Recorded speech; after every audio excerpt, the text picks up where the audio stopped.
Hello everyone. Welcome, welcome. I'm looking a little tiny today. Hold on. There we go.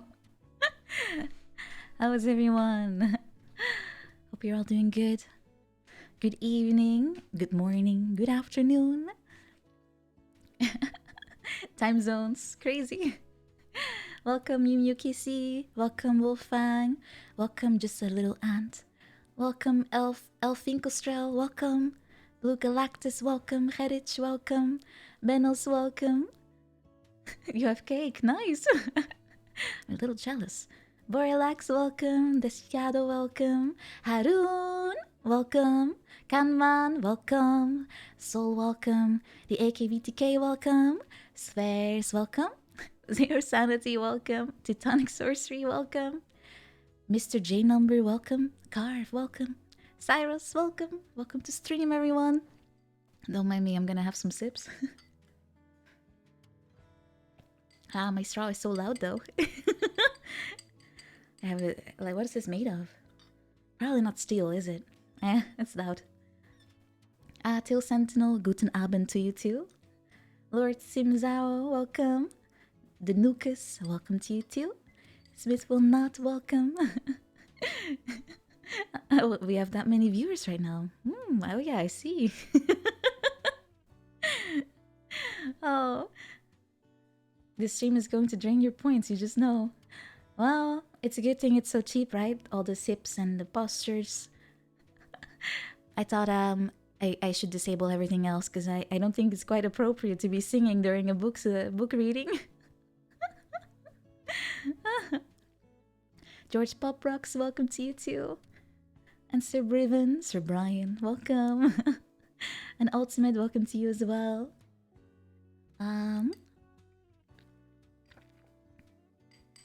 No impromptu musical today, I'm sorry. I have to be careful I don't strain myself too much. Cause I'm still feeling a little under the weather, so that's why the week looks the way it does. So I'm sorry about that. I'm sure there were some expectations of games and such, but I had to keep it a little light this week. But I promise I'll make it up next week with karaoke. I have a nice set list going, I think, so hopefully it'll be a nice surprise. Oh, you want to ban vowels? Well, that would be quite a... wait, what are some nice words in Dutch that don't even need any vowels? Angstschreeuw, was that one? I guess I could still sort of do it in Dutch. Don't need no vowels there. Oh yeah, thank you, Kanman. I'll be okay. I just need to take it a little slow this week, so it'll be fine.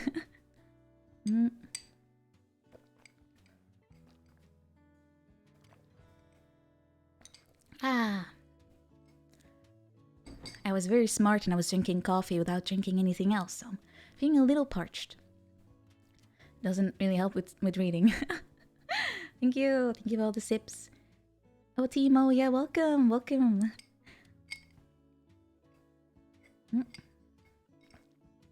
Ah. Obscuria, welcome to you too. Dutch lesson stream. Oh, I'm not even sure how to teach, to be honest.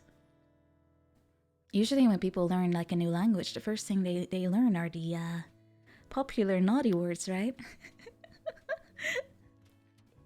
I guess I could teach that, but that won't be very say-so of me. Oh, I think I already taught a few of them by accident, though. The best way to learn, true. Unfortunately, for me, I also know in a few languages a few naughty words, but I shouldn't say those. Yes, by accident. It's the emote, okay? It's the name of the emote. I already talked about this before. Unfortunately, it's also one of my most favorite emotes to use. Yeah, that one, Benos. That one. Which, I guess is it a swear? Definitely not an appropriate word to use in Dutch. But knowing where it came from, at least At least I don't have to associate it with that. uh, I don't know if anyone knows this, but the word lol in Dutch just means fun, so it actually works. So you'll actually have people say like lol out loud here. Because it's a word. It's not an acronym. You can never unsee this, I'm sorry. Oh, Monoristi, thank you for subscribing. Thank you.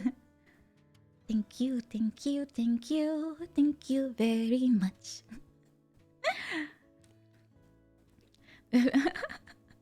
Oh, Wolfgang, that was the first thing you learned. Don't worry, for me it was the same. My teacher tried to, I think they tried to use grammar first, that they tried to teach with some words, but everyone was kind of Googling all the more fun stuff, you know?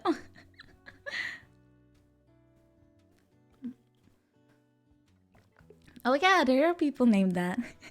There's also the surname for chef, which in Dutch is kok.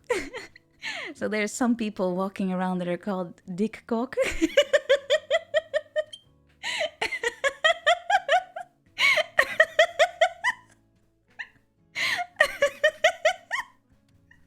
Of course, it's not spelled the same way, but I imagine going abroad named that. Oh god, I feel so bad.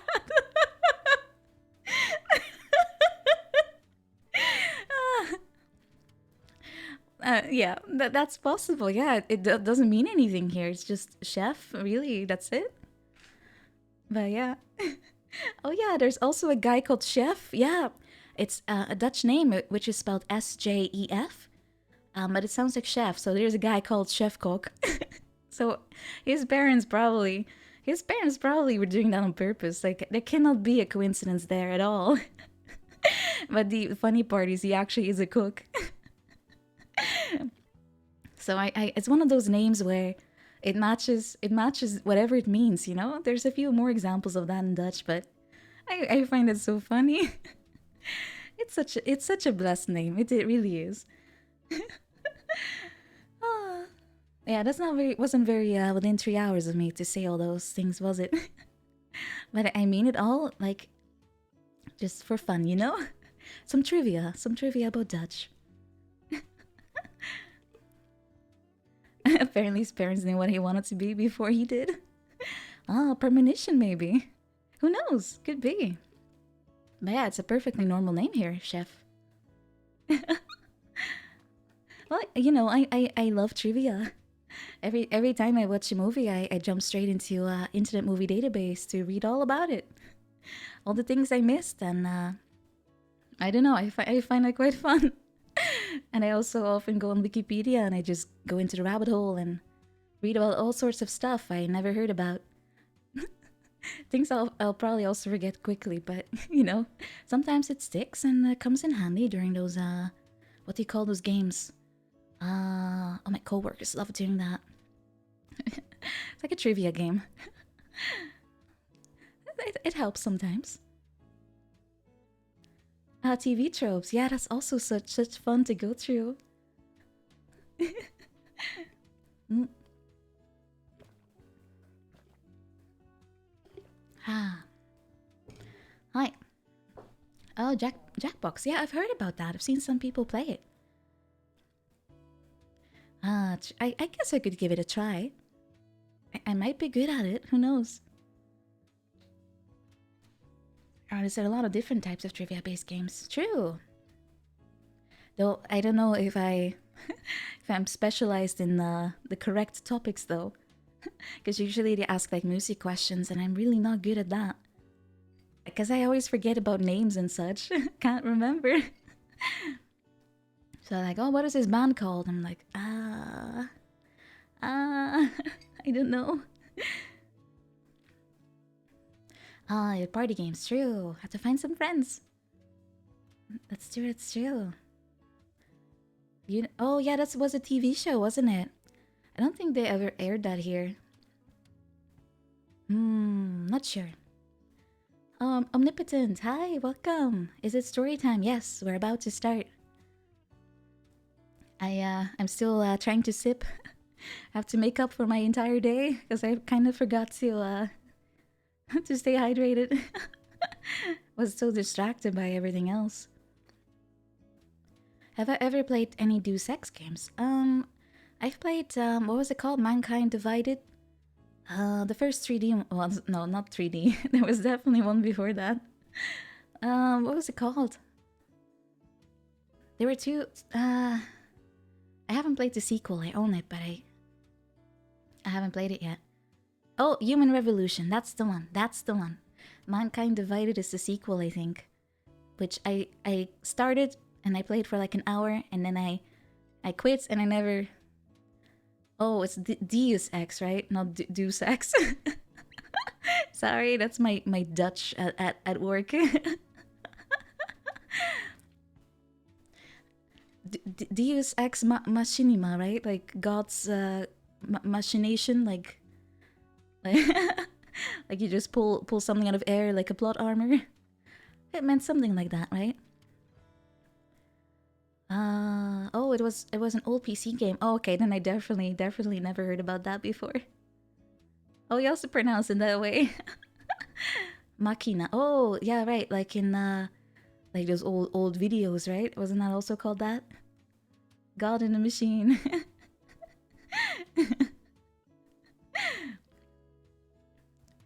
I actually really enjoy that kind of game though, because they actually your choices matter in a sense. At least they did in Human Revolution.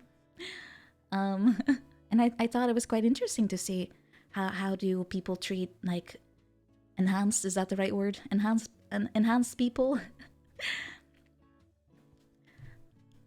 Oh, Mankind Divided was underrated even. Oh, I probably should play it then. Definitely have it. I definitely have it. I need to play the I saw Yoro play it. What was it called? The first one. The graphics are terrible, but I can look past that. I was actually considering playing Alone in the Dark, the first one, because I never played that before, and it's quite a legendary game. Shadowrun, never played that. Definitely played all of the Mass Effects, and I want to forget about the third one. and I just started with Andromeda because it was supposed to be fixed by now, because I kind of ignored it since it had so many problems. Oh yeah, Link. I'm sorry. I'm still enjoying some chatting. I probably should do something about that. I always have a habit of saying like, "Oh, I'm gonna do this," and then half an hour later, I still haven't started. I hope that's not too much of a distraction. I'm sorry. Oh, Mask Rider, welcome, man. Thank you. Story time. Well, I guess I am sort of story timing right now, right? It's just not the book.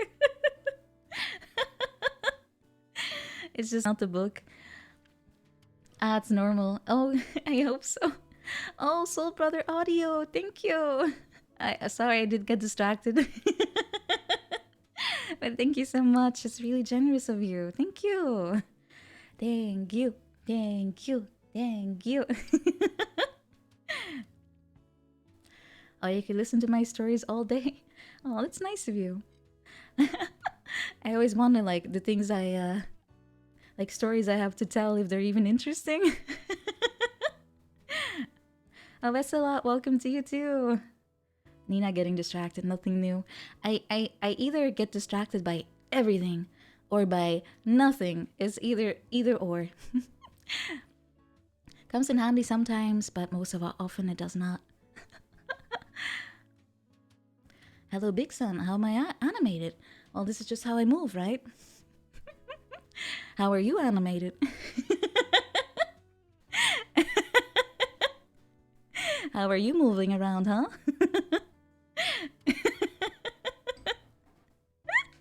Oh, I'm feeling sassy tonight. Oh God. Fireplace and hot cup of cocoa. Oh God, that sounds amazing. Although it's a bit too warm for that at the moment, to be honest. Oh, Remy. Oh, you have me on the background as you work. Yeah, that's nice, right? I do that quite often as well. Since I have kind of trouble keeping up with all my friends, so I kind of use them as podcasts. It's one way to at least feel like I'm able to catch up with them. Because it's nice to be able to see what they're up to. Oh, Strictly Turtle, get sassy with us, Miss Ninin. Thank you, Turtle. Thank you for subscribing. 6 months. Oh my God, time flies. Thank you. Ah, inner Neener screaming to get out. Well, Fallout is done and over, so I guess Neener has some problems. Oh, thank you for the follow, Koku Miyusui. Thank you. Am I going to read a sad story? I think it is a little bit on the sad side, yeah. It's kind of, I only know about a little bit about the synopsis, but it's kind of sad, but it's also told in a very comfy way. I don't even know if that's possible, but supposedly it still reads quite comfy despite the topic material. So I hope it will be nice to maybe even drift off to sleep too. I don't know, but I at least hope it'll be an interesting story. Well, Gumra, welcome to stream, welcome. Moving like that is impressive when you consider that Nina is not bipedal. I am, how can I explain this again and again?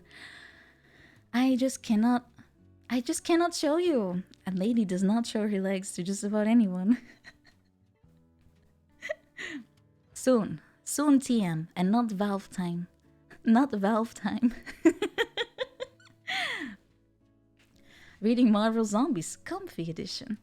Well, that could be comfy depending on the narration, right? I hop around on a pogo stick. I actually did enjoy doing that as a kid. I had one at home. It was amazing. Pretty sure I drove my brothers wild, but because I kept doing it around them while they were trying to enjoy the sun. It was the only part of the garden that had like tiles, so I could use it there. It made so much noise. It was really like poorly made. Kind of surprised it didn't fall apart on me, but I guess I was lucky.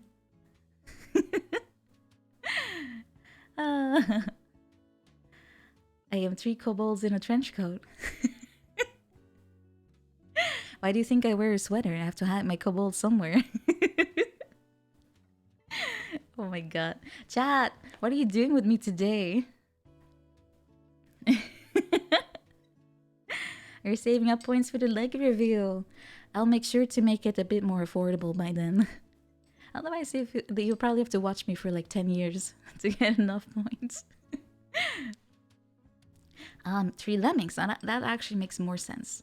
That actually makes more sense. Oh, but Gumra, how am I doing? I'm okay, I suppose. Just a little slight fever, but that's about it. I'm all comfy, blanketed up here. Oh, I wanted to put on a blanket too, but I forgot here. Oh well. You'll just have to imagine. For some reason you think I'm distracted again. What's giving it away? The lack of books? Alright, I promise I'll have a few more sips and I'll start reading, okay?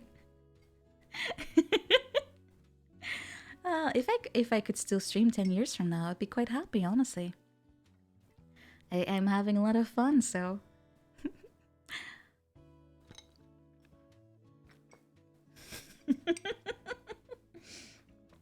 George! I'll have you know I went for a walk for at least 1/2 an hour today, so I definitely can. Alright. Potato Verde. I'm good. I'm going to start reading soon since George is getting very sassy with me. Oh, Steve Slayer 17, welcome. Oh yeah, badges, right? I don't think I drew any more past 6 months. I'll have to think of some other desserts to use. Oh, it's a good one. I actually time really flies. I was supposed to still do that. Oh, thank you for the sip.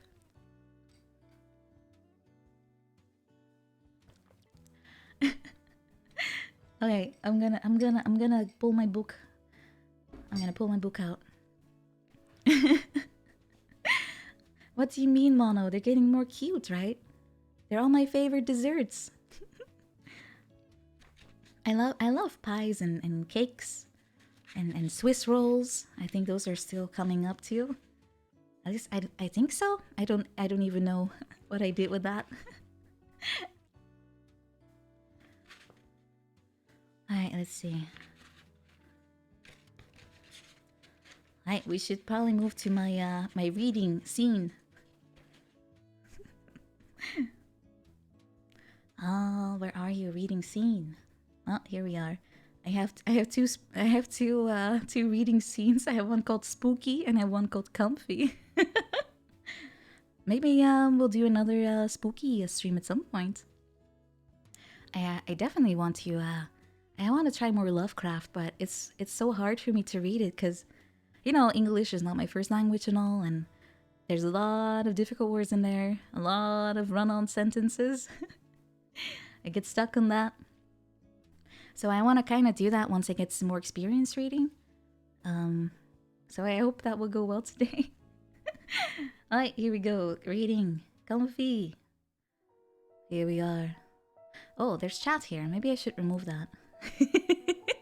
Maybe not. It's fun to have chat here, right? Yeah, I'm all close to chat though. Hello. I'm so close to you guys now. I just noticed.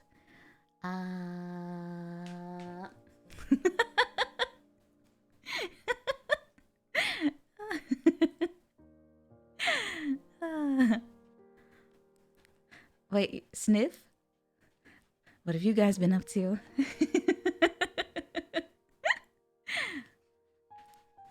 I will promise I will not do anything. No, there's nothing here. This is a comfy scene. There's nothing in this room. only comfiness and cuteness and nothing else. Alright. Alright, let's see. This book is called If Cats Disappeared from the World. And it has the cutest cover. It's like a little tiny black kitten with little golden eyes. It's so cute.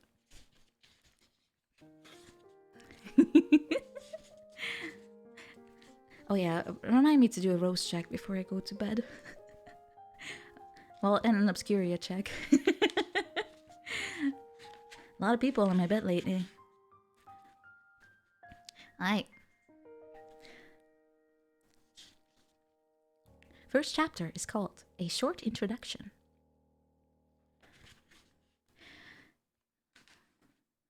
If cats disappeared from the world, how would the world change? And how would my life change? And if I disappeared from the world, well, I suppose nothing would change at all. Things would probably just go on day after day, same as usual.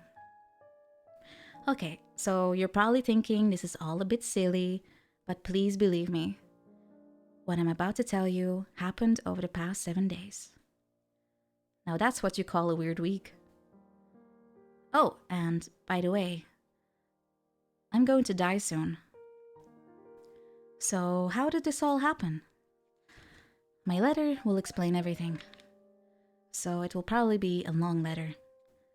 But I'd like you to bear with me till the end. Because this will be my first and my last letter to you. It's also my will and testament. Monday. The devil makes his appearance. I didn't even have 10 things I wanted to do before I die. In a movie I saw once, the heroine is about to die, so she makes a list of 10 things she wants to do before she goes. What a lot of crap. Okay, so maybe I shouldn't be so harsh, but really, what even goes on a list like that? A load of rubbish, probably. But how can you say that, you might ask? Okay, look, I don't know, but I tried it and it was just embarrassing. It all started 7 days ago. I had this cold that I just couldn't shake, but I kept going to work every day anyway, delivering the mail. I had a side fever which wouldn't shift, and the right side of my head ached. I was barely able to keep it together with the help of some over-the-counter drugs, since I hate going to the doctor. But after 2 weeks of this, I caved and I went. I just wasn't getting better. And then I found out it wasn't a cold. It was, in fact, a brain tumor. Grade 4. Anyway, that's what the doctor told me. He also told me I only had 6 months to live, tops. I'd be lucky if I made it another week. And then he explained my options. Chemotherapy, anti-cancer drugs, palliative care, but I wasn't listening. When I was little, I used to go swimming. I'd jump into the cold blue water with a splash and then sink slowly. Do a proper warm-up before you jump in. It was my mom's voice, but underwater it was muffled and hard to hear. For some reason, this just popped into my head. This strange, noisy memory. Something I'd completely forgotten about until now. Finally, the appointment ended. The doctor's words were still hanging in the air as I dropped my bag on the floor and staggered out of the examination room. I ignored the doctor's shouts, calling for me to stop, and I ran out of the hospital, screaming. I ran and ran, slamming into people I passed, falling over, rolling on the ground and getting up again, throwing my limbs about wildly until I reached the foot of a bridge, where I found I could no longer move. And groveling on my hands and knees, I let out a sob. Well, no, that's a lie. That's not quite how it happened. The fact is, people tend to be surprisingly calm when they hear news like that. When I found out, the first thing that occurred to me was that I was only one stamp away from getting a free massage on my loyalty card. And I shouldn't have bothered buying so much toilet paper and detergent. It was the little things that came to mind. But finally, it hit me. A kind of bottomless sadness. I was only 30. Okay, so that would mean I'd have lived longer than Hendrix or Basquiat, but somehow it felt like I had a lot of unfinished business. There must be something, and I don't know what, but something on this planet that only I can do. But I didn't really dwell on any of this. Instead, I wandered in a daze until I reached the station. A couple of young men were playing acoustic guitar and singing. This life will someday have to end, so until that day finally arrives, do what you want to do. Do it. Do all you can. That's how you face tomorrow. Idiots. Now that's what you call a complete lack of imagination. Go ahead, just go on and sing your lives away in front of this god-awful station. I was so mad I couldn't take it. It was too much and I had no idea what to do. I took my time getting back to the flat. I clattered up the stairs and opened the flimsy door to the cramped little space which I called home. It was then that the complete hopelessness of it all caught up with me. The outlook was bad. I mean, literally, I couldn't see a thing. I collapsed right there on the doorstep. When I woke up, I was still lying by the door. God knows how long I've been there. I could make out a black and white ball with grey patches in front of me. Then the ball made a sound. Meow. Finally, I realized it was the cat.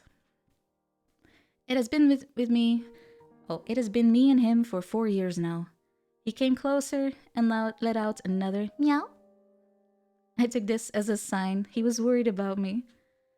But hey, I wasn't dead yet, so I sat up. I still had a fever and my head was killing me. I really was sick. Then suddenly someone's chirping from across the room. So great to meet you. And there I was. I mean, it was me standing there, looking at me. Or someone who looked just like me. The word doppelganger sprang to mind. I read something about this sort of thing in a book ages ago. It's another you who appears when you're about to die. Had I finally gone crazy? Or was my time already up? My head was starting to spin, but I managed to keep it together. I decided to tackle head on whatever was standing before me. So who are you? Who do you think? Is it the angel of death? Close. Close? I'm the devil. The devil? Yes, the devil. So that's how, in a slightly surprising way, the devil appeared in my life. Have you ever seen the devil? Well, I have, and the real devil doesn't have a scary red face or a pointy tail. And there's definitely no pitchfork. The devil looks just like you. So the real doppelganger was the devil. It was a lot to take in, but what choice did I have? Plus, he seemed like a nice guy, so I decided that I just have to go along with it. Upon closer inspection, I realized that although the devil looked a lot like me, we couldn't be more different from when it came to our sense of style. I tend to dress in basic black and white. For instance, I'll wear black slacks with a white shirt and a black jumper. Boring, yes, but that's just who I am, the monotone guy. I remember ages ago my mother getting fed up. There you go again, buying the same kind of clothes as always. But I'd still find myself choosing the same thing whenever I went shopping. The devil, though, dressed, shall we say, unconventionally. Brightly colored Hawaiian shirts with palm trees or pictures of classic American cars. And he was always in shorts, like someone permanently on holiday. And of course, you mustn't forget the sunglasses, which were probably Ray-Bans. He was dressed as if it were still summer, despite the fact it was freezing out. Just as I was about to reach the boiling point, the devil spoke. So, what are you gonna do now? Huh? I mean, you haven't got a lot of time left. You know, this life expectancy thing and all. Oh, that, right. So, what are you gonna do? Well, for the time being, maybe I'll think about the list of 10 things. You don't mean like that old movie, do you? Yes, sort of, I guess. You mean you'd really do something as silly and corny as that? So you think it's a bad move?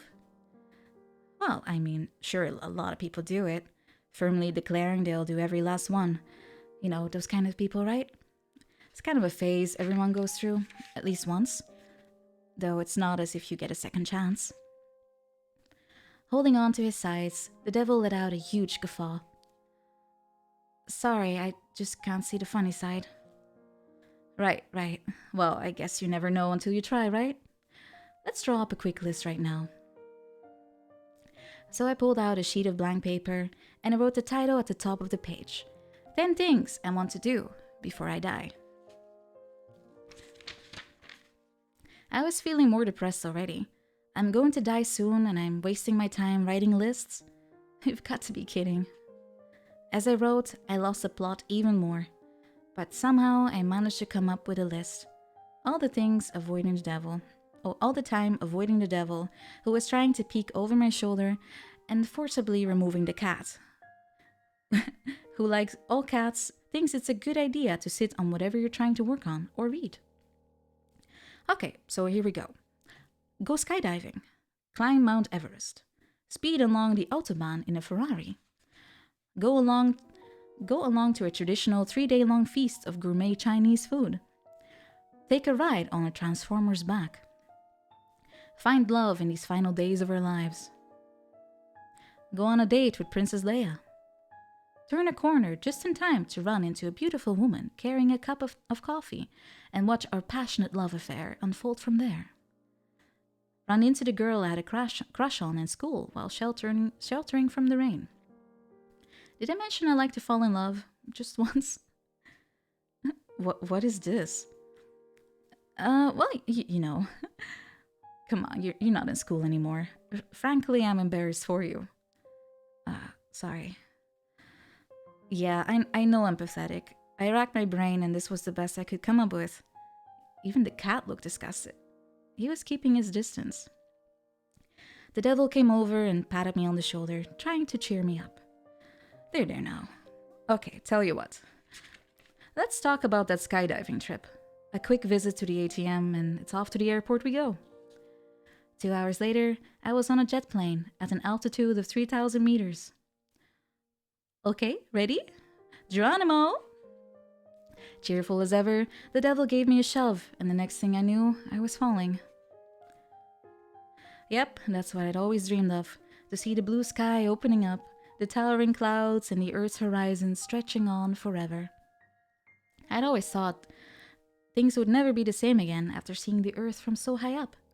I'd forget all the small stuff and grab life by the horns. I'm sure some famous person said something like that, but that's not how it went. I'd had enough of the whole thing before I even jumped. I mean, come on, it's cold, you're way up there, it's terrifying. Why would someone go and jump out of a plane of their own free will? Was this what I always wanted? I pondered these things as I fell to the earth, before once again things literally went black. When I came to, I was lying on my bed back home in my tiny apartment. Again, it was the cat's meow that woke me. Dragging myself up, I discovered my head was still killing me. I knew it. It was back down to earth with a bump. Oh, come on, man, give me a break, I pleaded, with Aloha, as I decided to call the devil, with his Hawaiian shirts would henceforth be known. Who sat next to me on the bed? My apologies for the inconvenience. Hey, I could have died out there. Well, okay, I realize I'm going to die anyway, but really? Aloha was splitting his sides. I just kept quiet and held the cat in my arms. He felt warm and soft, as smooth, fluffy balls in my arms. Before I would hold him and pet him without thinking about it much, but now, for the first time, it occurred to me that this is what life was all about. The thing is, there's just not many things I want to do before I die. Oh, hold on, I have to mute my phone because my mom is texting me. Mom, I'm reading a story. Hold on. Gonna hear a lot of alerts otherwise. Oh, sip time, thank you. I'll take that opportunity. My mom, did you sleep well last night? Text me if you need anything. It's kind of cute, right? But not the timing. All right, let's see, where are we? Oh yeah. The thing is, there's just not many things I want to do before I die. Oh, really? At least, I don't think I could think of 10. And the ones I can think of are probably really boring. Oh, I guess that's life, huh? Oh, by the way, could I ask you something? Who, me? Yeah, I was wondering, why did you come here? What are you doing here? Aloha let out a laugh. It could only mean bad things, really. Do you really want to know? Well, okay then, I will tell you. Okay, now you're scaring me. I winced at the sudden change in Aloha's tone. I had a bad feeling about this. Could tell there was trouble up ahead. What's wrong? Aloha asked. I took a deep breath and I steeled myself. It's okay. I'll be okay. I'm just asking a question. Nothing wrong with asking a question. Nothing. It's fine. I'd just like to know, so... Oh, wait. Oh, yeah. Oh, yeah. I'd just like to know, so go ahead. Shoot. So, turns out, you're going to die tomorrow. What? You're going to die tomorrow. That's what I came here to tell you. I was speechless. Shock was followed swiftly by a feeling of deep despair. My whole body felt weak and my knees trembled. Seeing me in this state, Aloha resumed his usual cheerful chit-chat. Hey, don't be so down. Look at me. I'm here to help you. This is your way out. I've come to make you an offer. Way out? What do you mean? You don't want to die now, do you? In your sorry state? No, I want to live, if I can. Without missing a beat, Aloha went on. There's something we could do. Do? What do you mean? Well, you could call it a kind of magic, but it might increase your lifespan. Really? On one condition. You'll have to accept this one fundamental law of the universe. And that is? In order to gain something, you have to lose something. So, what do I have to do exactly? It's easy. I'll just ask you to perform a simple exchange. Exchange? Sure. All you have to do is remove one thing from the world, and in return, you get one more day of life. You're kidding, that's all? I may have been about to die, but I hadn't completely lost it yet. First of all, what gave Aloha the right to make such an offer? Now, you're probably wondering what gives me the right to do that. No, what made you think that? Was he for real? Did he have ESP? Reading minds is the easy part. Hello, I'm the devil, remember? Aha. Anyway, we don't have much time, so you're going to have to get on board quickly. Are you with me? This is a real exchange we're talking about here. So says you. Alright then, since you don't believe me, let me tell you how this exchange came about. Aloha made himself comfortable. You're familiar with the book of Genesis. You mean the Bible? Yes, I am familiar with it, but I've never read it. Okay. This would have gone a lot faster if you had. Sorry. Whatever. I'll just give it to you in condensed form. First of all, God created the world in 7 days. Yeah, I've heard of that bit. On the first day, the world was covered in darkness, and then God said, "Let there be light." And there was a day and night. Then on the second day, God created the heavens, and on the third day, he created the earth. Now that's what you call creation. And then the oceans were made, and plants took root. That's pretty impressive. Right. And then on the fourth day, he created the sun and the moon and the stars in the sky. The universe is born. And then on the fifth day, he created fish and birds, and on the sixth day, he created animals and made man in his own image. And finally, that's your cue. Oh, I remember now. Creation of the heavens and the earth, the cosmos, and then humankind arrives on stage. And on the seventh day, what happens? On the seventh day, he rested. Even God needs a break every now and then. And that's Sunday, right? Exactly. Now, isn't that incredible? He did it all in just 7 days. God is just awesome. You know, I have so much respect for him. Somehow, when it came to what all this should inspire, respect didn't seem to cut it. But in any case, I decided to give him the benefit of the doubt. The first man's name was Adam. Then God thought he might be lonely, since he was the only human around. So he created a woman from Adam's rib. But then the two of them were just hanging out there without much to do, so I decided to liven things up for them. To suggest to God that I get them to eat the apple. The apple? Right. So the two of them were living in the Garden of Eden, which was kind of a paradise where they could do anything they wanted, eat anything they wanted. But that's not all. There was no such thing as aging or death. There was just one thing they weren't allowed to do. To eat from the tree of knowledge of good and evil. That's where the apple comes in. The forbidden fruit. I see. And so I suggested that they eat the apple, and they did. No, wow, you really are the devil. Now, hold your applause. The two of them were driven out of paradise, and that meant that humans would be fated to experience aging and death. And so began a long history of conflict and struggle. Man, you really are evil. I appreciate your admiration, but it wasn't that big of a deal. So somewhere along the way, God sent his own son, Jesus Christ, down to earth, but not even that could convince human beings to take a cold, hard look at themselves. Then to top it off, they go ahead and kill this Jesus dude. Yeah, I've heard about that part. Then after that, human beings just became more and more selfish. They started to make all sorts of newfangled things. You know, all those little doodads you're not sure you really need, making more and more, going on and on. I'm beginning to see.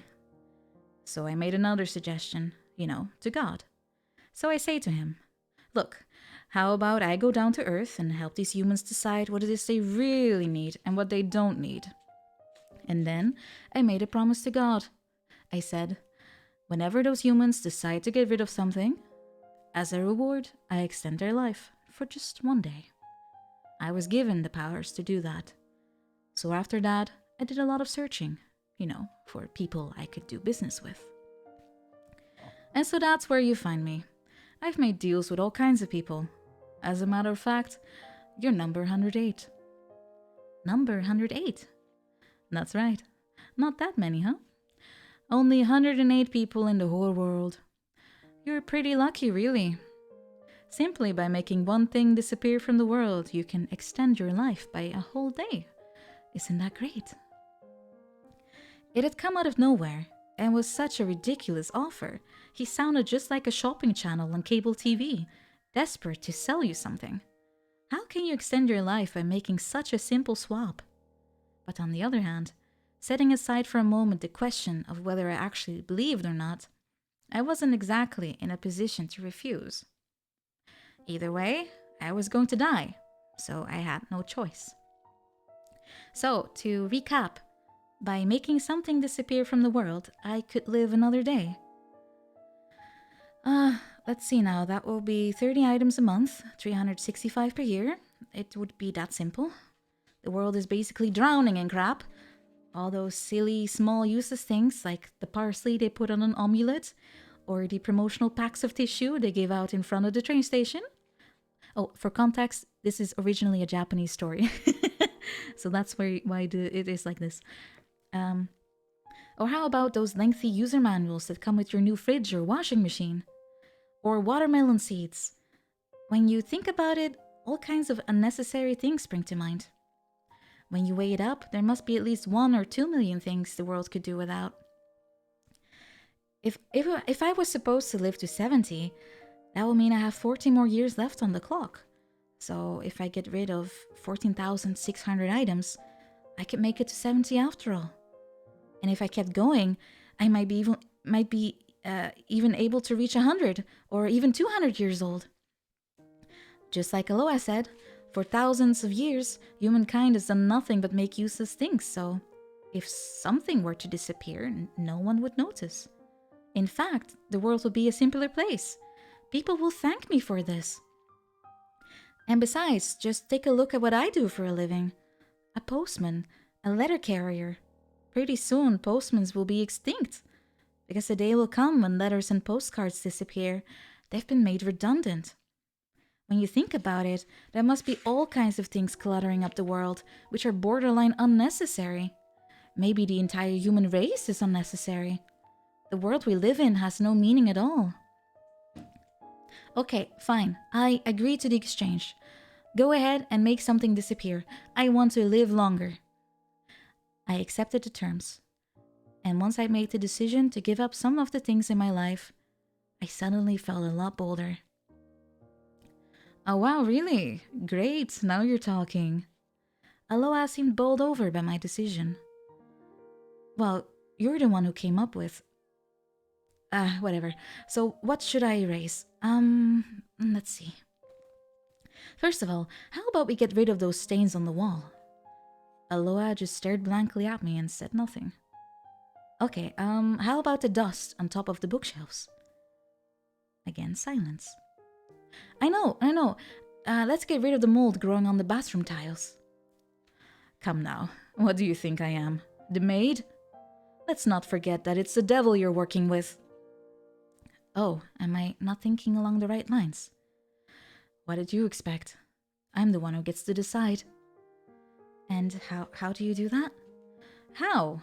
Well, now that you ask, I suppose it's just a feeling, or depends on what mood I'm having. Mood? So, what's it gonna be? Aloha surveyed the room. I followed his gaze, the whole time silently pleading, "Don't touch that figurine, not those limited edition trainers." But obviously, when you think about it, I was being given life in return for anything he might take. This is exactly what they mean when they talk about making a pact with the devil. It's not supposed to be easy. So do I have to choose something really big to make disappear? The sun? Or the moon? The ocean? Or the earth itself? Would that be enough for him? Just as I was finally realizing what a big deal this really was, Aloha's stare settled on the tabletop. "What's this?" Aloha grabbed a small packet and shook it.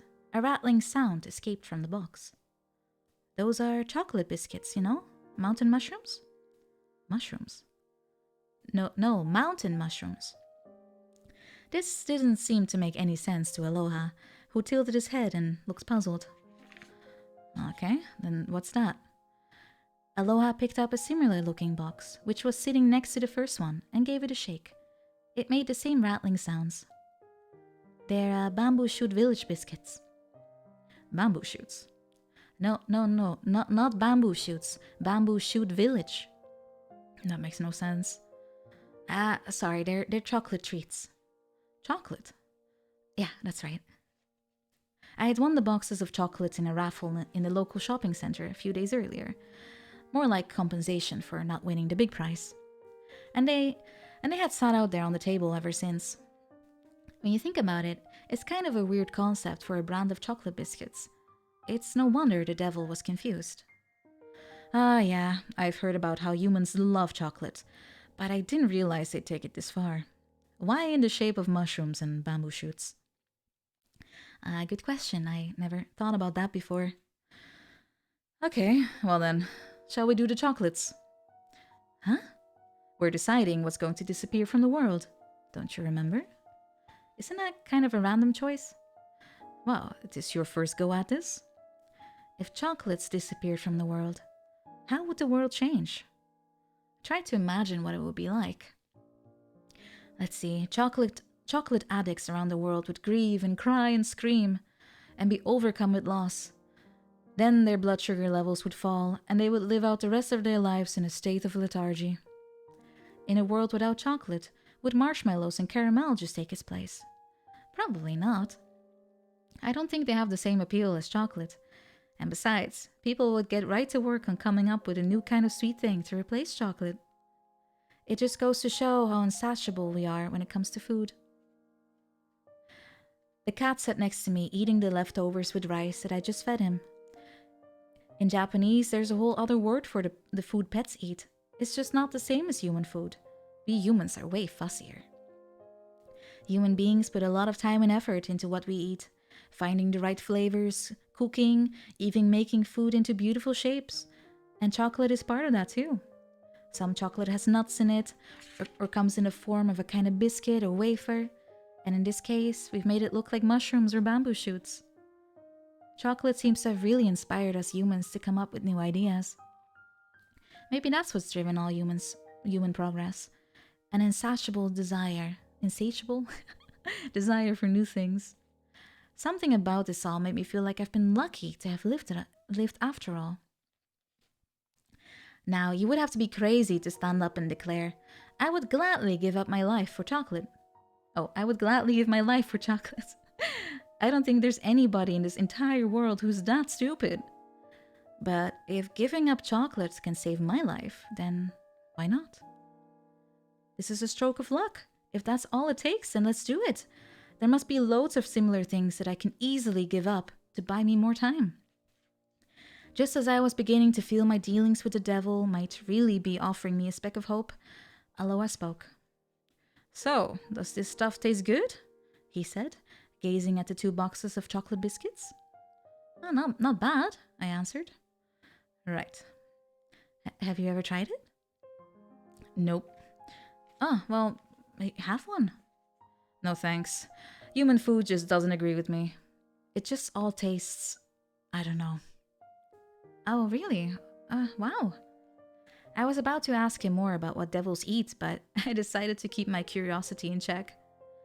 Then Aloha's curiosity seemed to get the best of him, and he grabbed a box of mountain mushrooms, took a whiff, and stared at the tiny biscuits.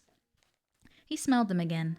Then he warily brought the biscuits to his lip, and scrunching his eyes shut, shoved one of them into his mouth. Silence. A muffled crunching sound. The room echoed with the sound of Aloha munching on chocolate biscuits. "How is it?" I asked gently. But Aloha kept his eyes closed and stayed silent. "So, how is it? Not good?" Aloha seemed speechless. He let out a muffled munching sound. "Are you okay?" Again, the muffled sound.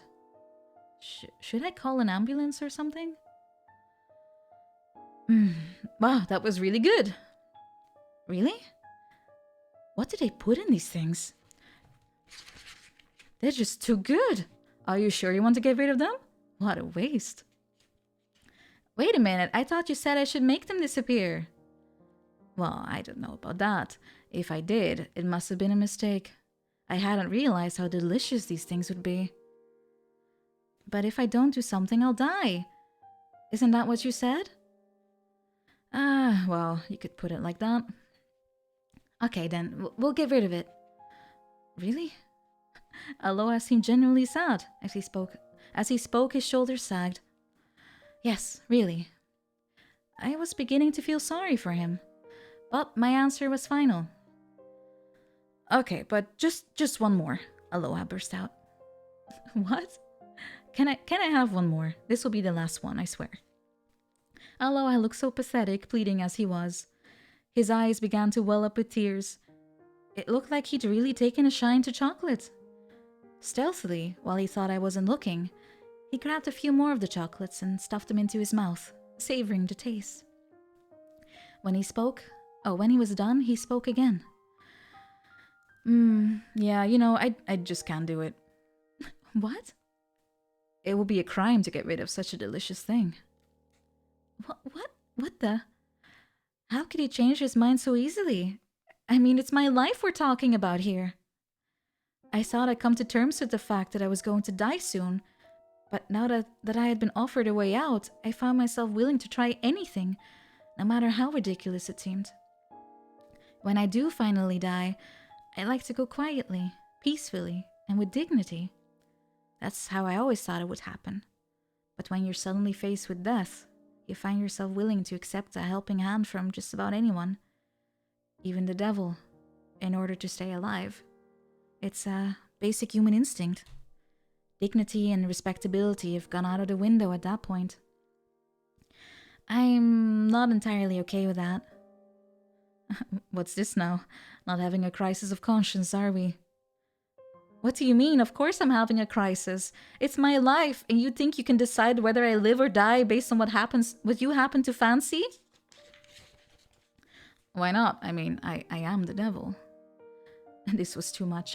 I was speechless. Aloha went on. Oh, come on now. Don't look so depressed. I'll think of something else. I'll come up with something right away. Tout de suite. With that, Aloha began to quickly scan the room. You could tell he was trying to make up for having chosen the wrong thing the first time around.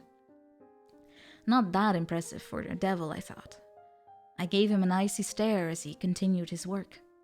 And then suddenly, my mobile phone rang. Someone was calling from the post office where I work. I looked at the clock.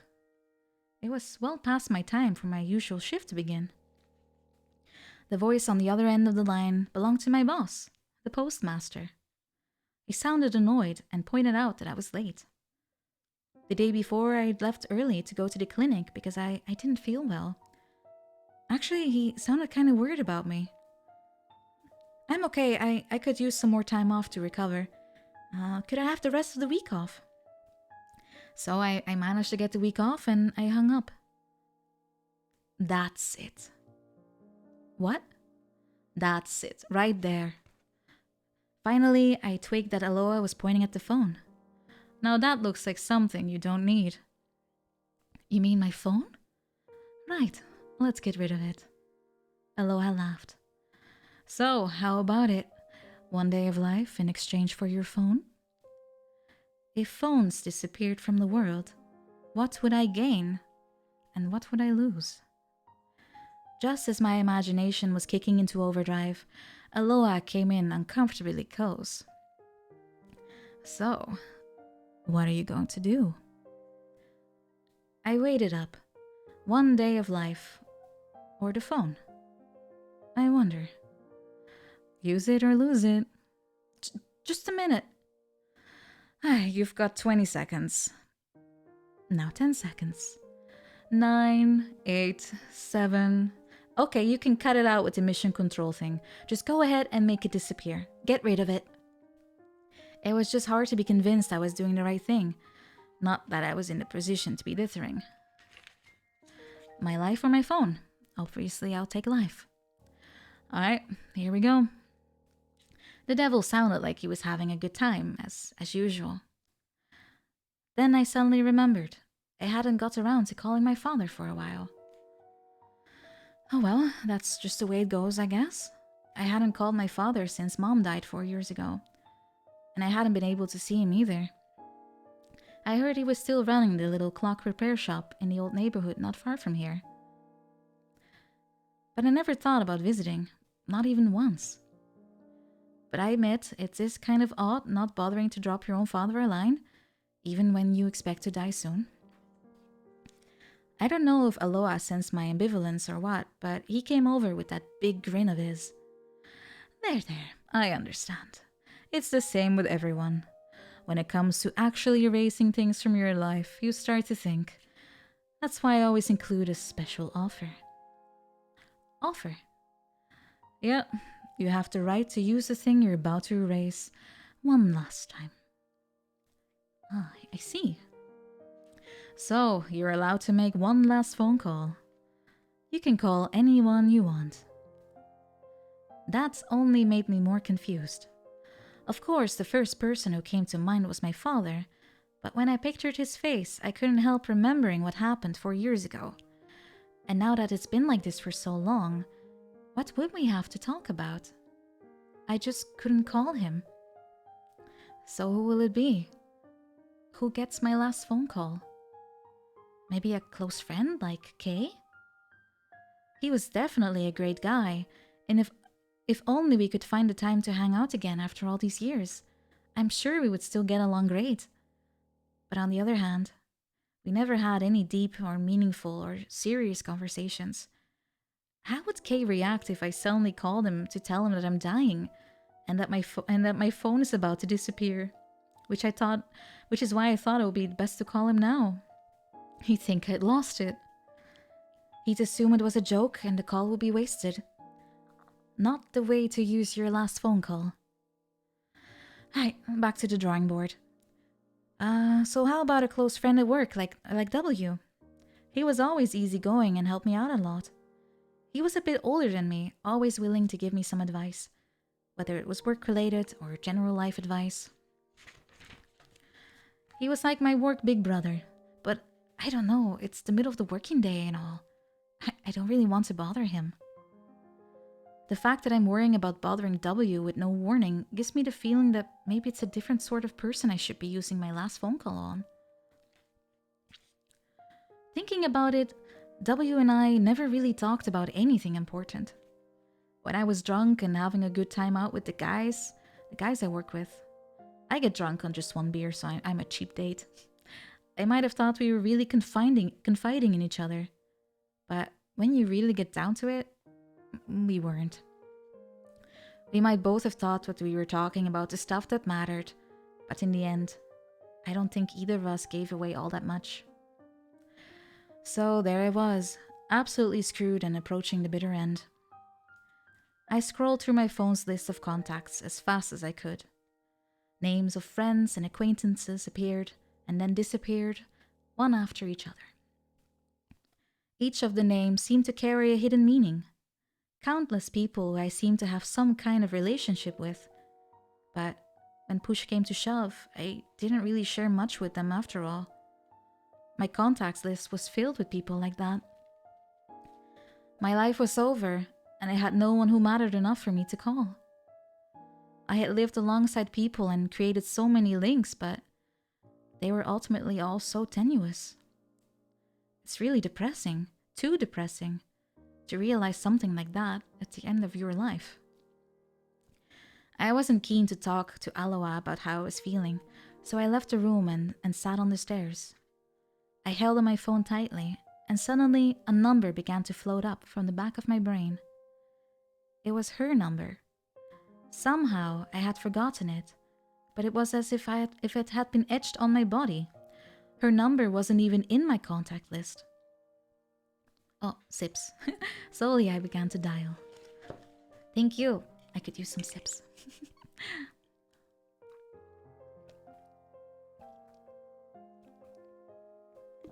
How are y'all liking the story so far?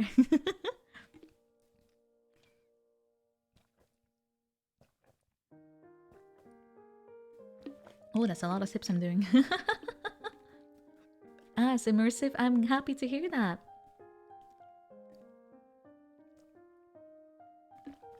I'm happy to hear that. I hope I'm also reading it properly. Oh, thank you, everyone. Oh, I'm happy to hear that. It's quite motivating. All right, here we go. Slowly, I began to dial. I finished the call after a few minutes and went back into the room. Aloha was playing with the cat. Actually, it was more like a tussle, with both of them rolling and tumbling around on the floor. Aloha seemed to have completely forgotten about me, so I watched in silence for a while. Minutes went by, and then, you're back. Finally, Aloha became aware of my cold stare and, somewhat embarrassed, pulled himself up off the floor.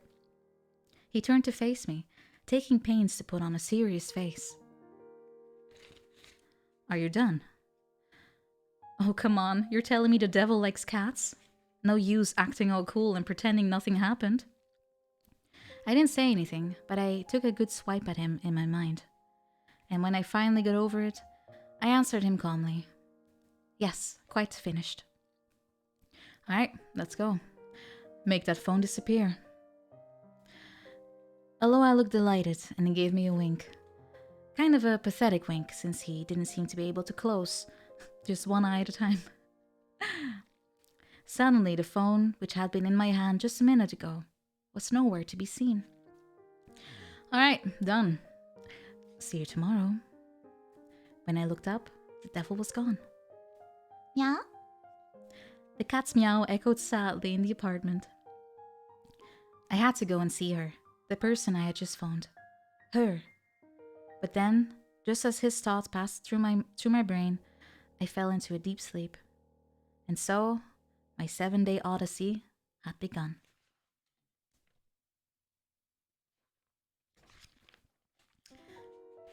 Tuesday.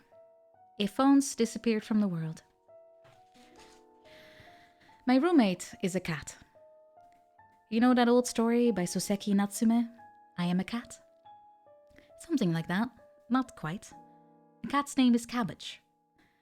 You might have forgotten all about this by now, so why don't I try and jog your memory? I was 5 when my mother found the abandoned kitten and brought it home with her. It poured with rain that day, and the kitten had been left in a cardboard box by the side of the road. Mom found it on her way home from the supermarket. The poor thing was soaked. Printed on the side of the box were the words, Nagano lettuce.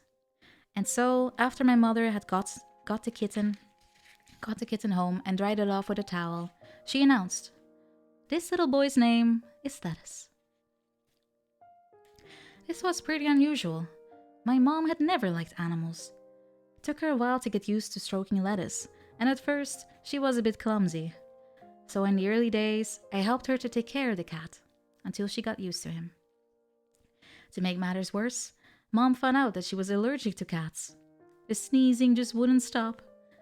For a whole month, the tears and sniffling went on, but she never considered giving the cat away. I just can't let him go. He chose me.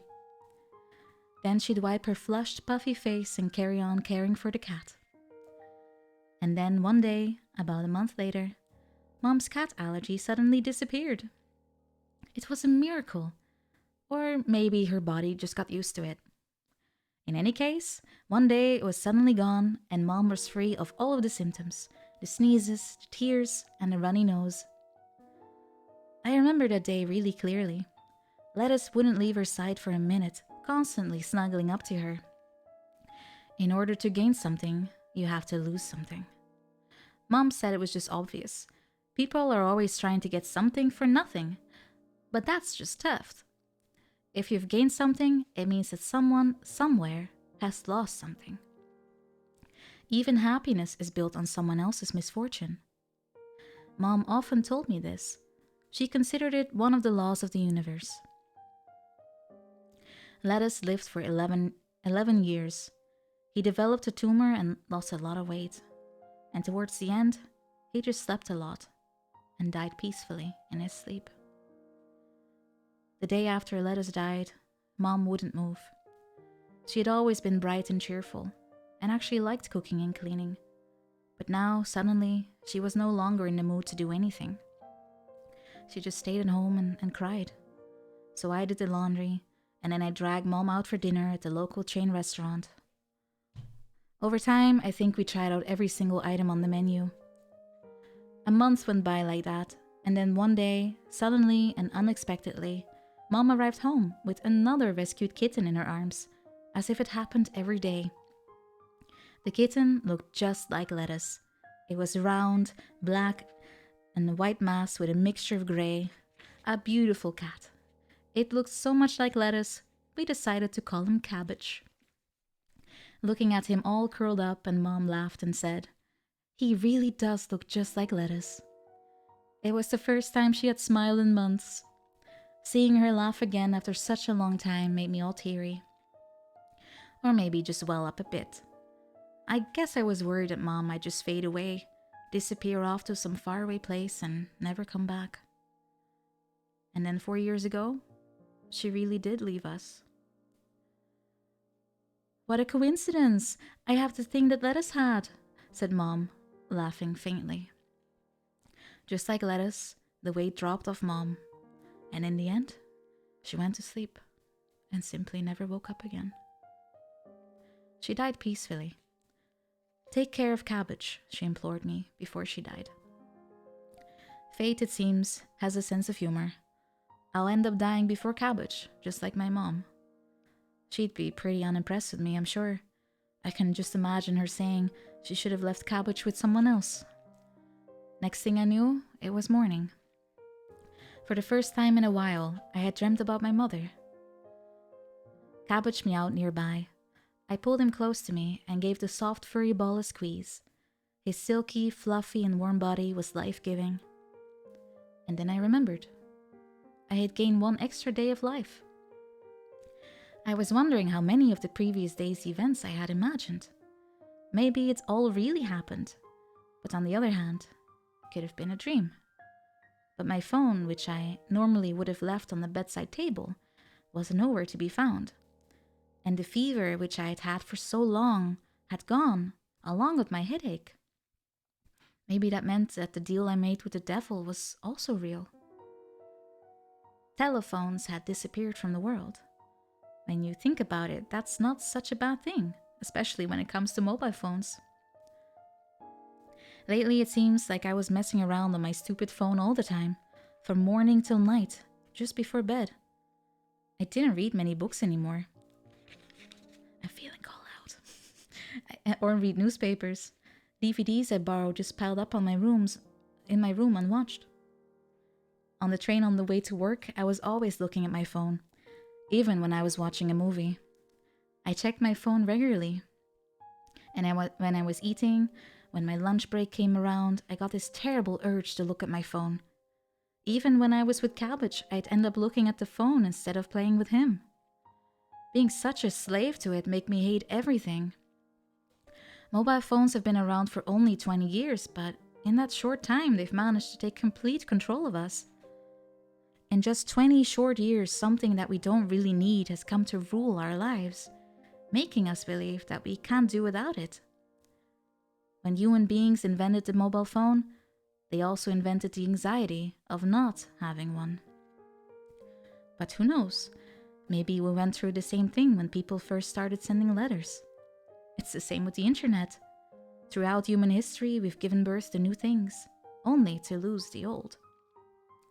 When you put it like that, maybe God was onto something when he accepted the devil's proposal. I know you're probably wondering who I made my last call to. It's kind of personal, but alright, let me tell you. She's the first woman I ever loved. My first girlfriend. Okay, now, don't go calling me a sentimental moron. They say that when a man is dying, the first name that comes to mind is his first love. In this, I think I share something with the common man. Lounging in the morning sun, I took my time getting out of bed. I listened to the radio while I cooked breakfast. Made some coffee, fried an egg, and plopped a slice of bread in the toaster. Then I sliced a tomato, and I placed it on the plate.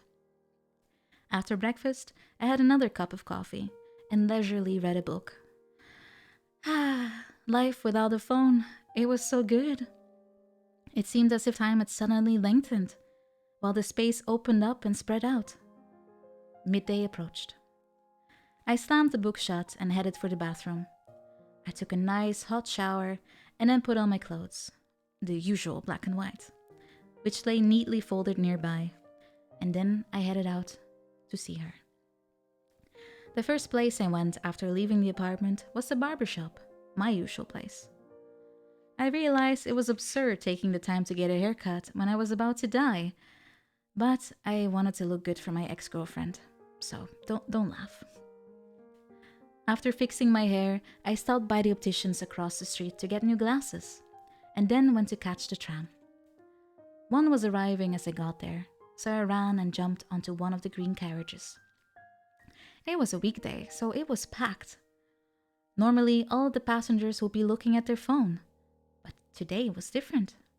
Instead, people were reading books, listening to music, or staring outside at the scenery. People seemed to have no trouble finding something to fill their free time. Their facial expressions seemed cheerful, somehow. Why do people look so serious when they're checking their phones? It seemed so calm inside the tram without those contraptions. Not only had I won an extra day of life for myself, it looked like I'd also done the world a big favor. But had phones really disappeared from this world completely? I looked out the window of the tram at a sign for the noodle shop, which sat on the corner of the shopping district. And this is where Cabbage goes secretly at night, to get some dried bonito shavings.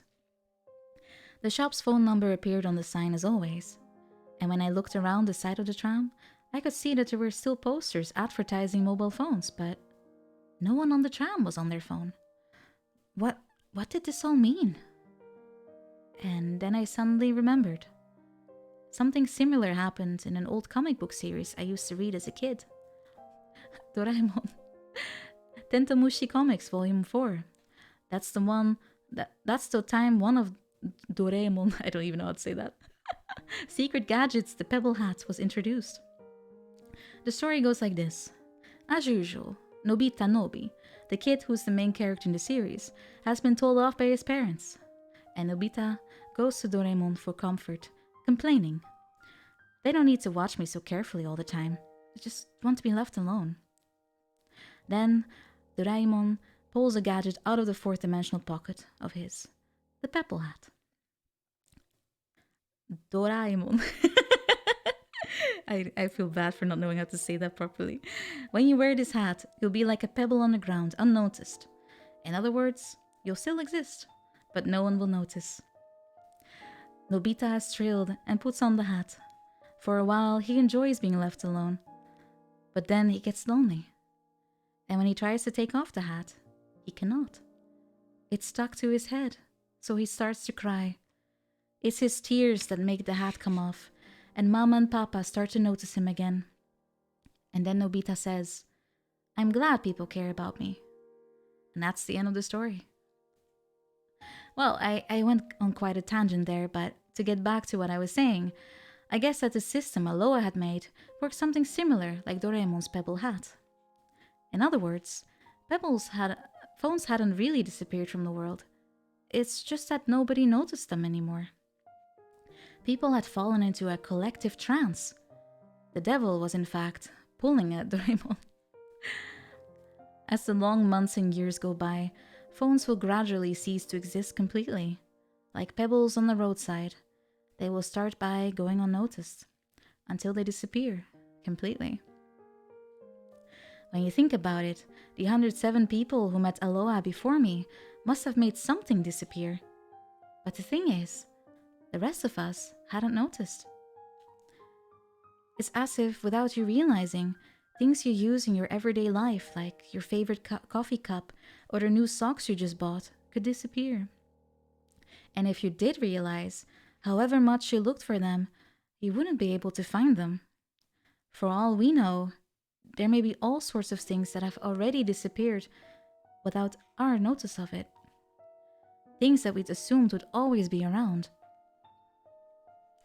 The green tram climbed 2 hills and finally reached the town next door.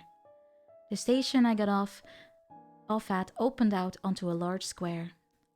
From there, I headed for where we'd arranged to meet. At the center of the square stood a clock tower. We used to meet here when we were in college. There was a roundabout that circled the clock tower, and nearby lots of restaurants, bookshops, and those old stores that sell odds and ends. I was 15 minutes early, and normally I would have checked my phone at this point. But instead, I pulled a small paperback out of my pocket and began to read as I waited for her to get there. The time came, but she didn't show up. Then half an hour went by, and she still hadn't arrived. Damn. Without thinking, I put my hand in my pocket in search of my phone, and it wasn't there. Phones had disappeared from the world. Had I gotten the place wrong? Or were we supposed to meet at a different time? I started to despair. All the information I needed was in the phone I'd been using when I made the deal with the devil. There was a good chance I got the time wrong. Damn, what a pain in the ass, I muttered out loud. I was supposed to have been liberated from my phone, but as it turned out, I needed it after all. And there was nothing I could do. So I just stood there, shivering, under the clock tower. Come to think of it, back then I often found myself muttering the same words. That was back when I was going out with her in college. She was from the big city, but she came to this small town out in the sticks to go to college. She was majoring in philosophy. I remember the house where she lived, all alone, the electric fan and the small space heater, and all of the books. She had a lot of books. Even in those days, everyone had a mobile phone. That's how we got in touch with each other and communicated. Everyone except her. She didn't even have a landline at the house that she rented. When she called me, it was always from a payphone. Whenever I saw the words telephone booth light up in the screen of my mobile phone, I would be beside myself with happiness. I would always pick up quickly and talk to her, no matter where I was, in class or my part-time job. And the worst part was when I missed one of her calls.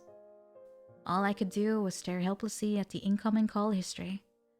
I couldn't even call back because it had come from a public phone. I had nightmares about empty telephone boxes when the phone rang forever and no one answered. After a while, I started sleeping with my phone, holding it tight against me, so I couldn't miss a call from her. The warmth of the phone I held close to me in bed reminded me of the warmth of her body. I always slept deeply that way. After we'd been seeing each other for about 6 months, I finally managed to convince her to get a landline installed at her house. So she hooked up one of those old vintage rotary phones in classic black. I got it for free, she bragged to me as she demonstrated the dialing action, which made a loud sound. I called that old phone so many times, the number was seared into my brain. It was like it became part of me. It's strange how that works. Out of all the numbers stored in my mobile phone, I never memorized even one. I can't remember the numbers of close friends or colleagues, or even my parents. I had left the work of memory and even my ties to the other human beings to my mobile phone. I no longer bothered to memorize anything. And when you think about it, mobile phones have done something pretty scary to the human brain. Yesterday, as I was sat on the stairs, I tried to think of any number that my memory had held on tightly enough for it to have become part of me, a physical part of me. Naturally, it was her number that came to me. It seems that, in the end, I had instinctively relied on my own memory. It had been 7 years since we broke up, but there was still something I needed to ask of her. She answered the phone. I couldn't believe she was actually still having the same number. She was working at a movie theater in her hometown, and the next day just happened to be her day off. I thanked God for this coincidence, and I arranged to meet her. Okay, see you tomorrow. Her voice hadn't changed at all since we were in college. I felt as if I had gone back in time.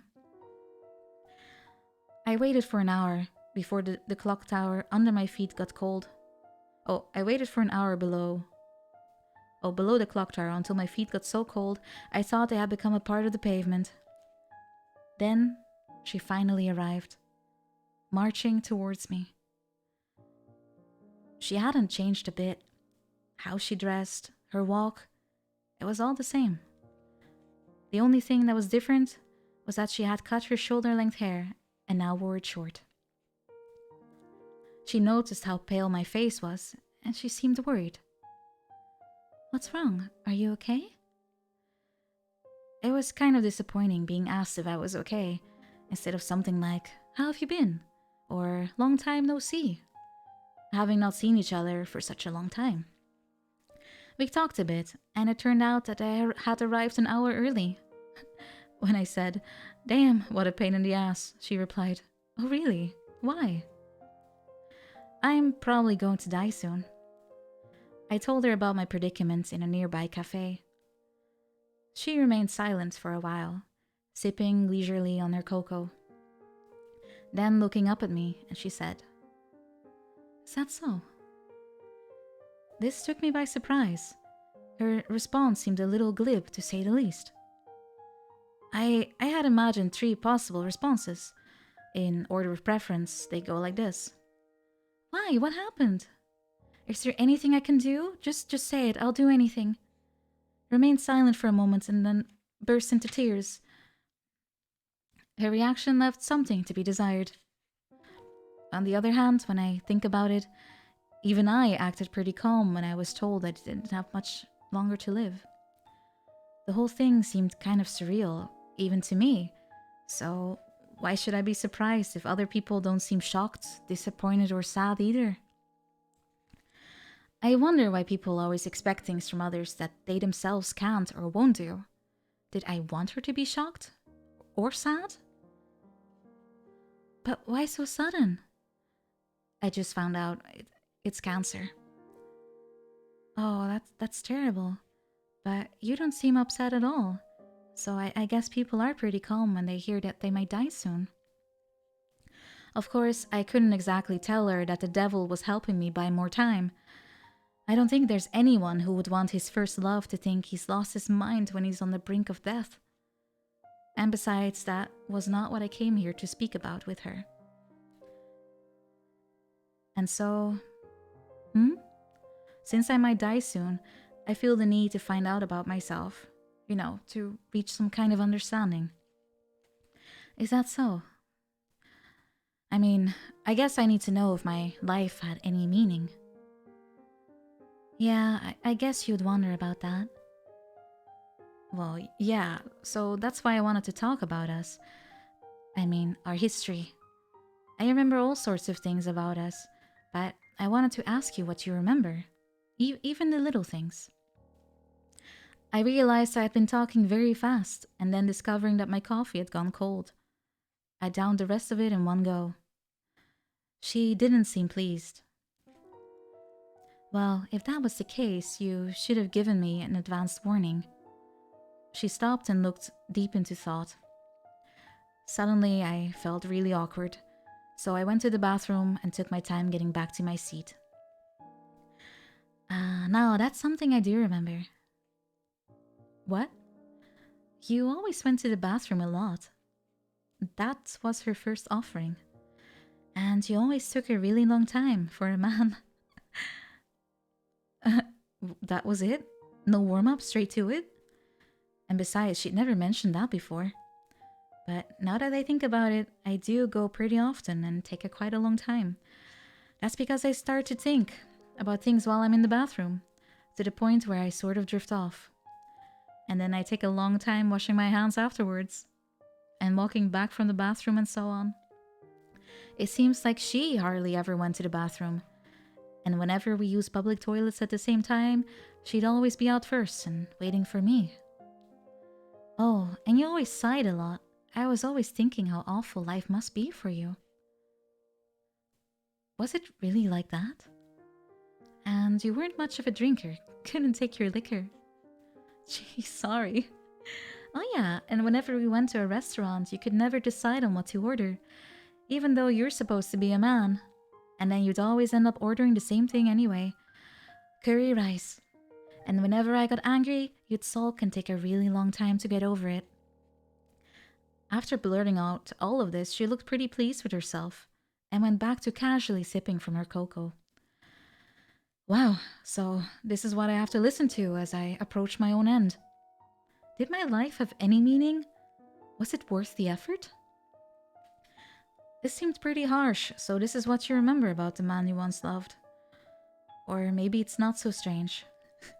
Women are always unforgiving and unsentimental about men in their past. That must be it. At least that's what I told myself. Alright, one more thing. Whenever you phoned, you talk a lot, but when we met in person like this, you didn't have much to say. I'll admit she probably was right there. In those days, we talked on the phone for 2 or 3 hours at a time, and we only lived a 30-minute walk away from each other. Every now and then, we talk on the phone for 8 hours straight, and then we'd laugh, saying if we were going to talk for that long, we should have just spent the whole day together. But then when we actually did spend time with each other, we didn't really seem to have much to talk about. On the phone, it seemed more intimate, even though we weren't with each other. And we'd have the most involved conversations over even the smallest of things. Even so, her judgment of me seemed a bit negative. Don't I deserve more than that now, when the end is near? I kept on going, even though my heart was breaking. But then, you did stick around for more than 3 years. You put up with all of that. You can say that for sure, but... But what? I liked your phone calls. You used to talk so passionately about music and novels. It was as if the world had suddenly transformed. I liked you. I might have even loved you. Even though you were incapable of talking about anything when we actually met. Yeah, you're right, the phone calls, it was the same for me. I remember how you talk about movies and the whole world seemed to change just listening to your voice. And that seemed to break the ice. And we rambled endlessly after that. Mostly we talked about old times and people we knew back then, like the skinny kid who had now grown incredibly fat, or that girl who was a plain Jane and really stern, but who married right out of college and now had 4 children. The next thing we knew, it had gone dark, so I walked her home. She lived in a little room above the movie theater where she worked. So you finally did it. You married the movies. She laughed at me. Now, you're not allowed to joke about that kind of thing. So how's your father? She asked me as we strolled along the cobbled street. I wouldn't know. Still haven't made up. I haven't seen him since my mother died. Your mother always did say she wanted you two to get along. I guess we weren't able to live up to her expectations. After we had been seeing each other for about 6 months, I took her home to meet my parents. My father didn't even come out of his shop to say hello, but my mother really took a liking to her. Mom served cake and then cooked a meal and then served more cake after that. She wouldn't let her go home. I always wanted a daughter, my mom told her. Mom had only brothers and no sister. Even the cats, lettuce and cabbage, were male. After that, the two of them used to go out together without my knowing. Your mother was very special, she said, smiling. What do you mean? When a new restaurant opened, she'd get all excited and invited me to go out with her. She even taught me how to cook. We'd even go to the beauty salon together. Huh, you went to the beauty salon together? I never knew. Mom died 3 years after we broke up. But my girlfriend still came to the funeral. She shook and cried and held on to Cabbage until it was all over. I think she sensed how confused and upset Cabbage was as he went pacing back and forth throughout the house. After we broke up, Mom would always say, now she was a good catch, that one. Making sure to slip it in every time I saw her. When I saw how my girlfriend held Cabbage at the funeral, I think I finally understood what my mom had meant. How's Cabbage? He's doing fine. But what are you going to do about him? Who'll take care of him when you die? I'm thinking about it. I'll find someone. Well, let me know if you can't find anyone. Thanks. At the foot of the steep hill we were making our way down, I could see the movie theater signs all lit up.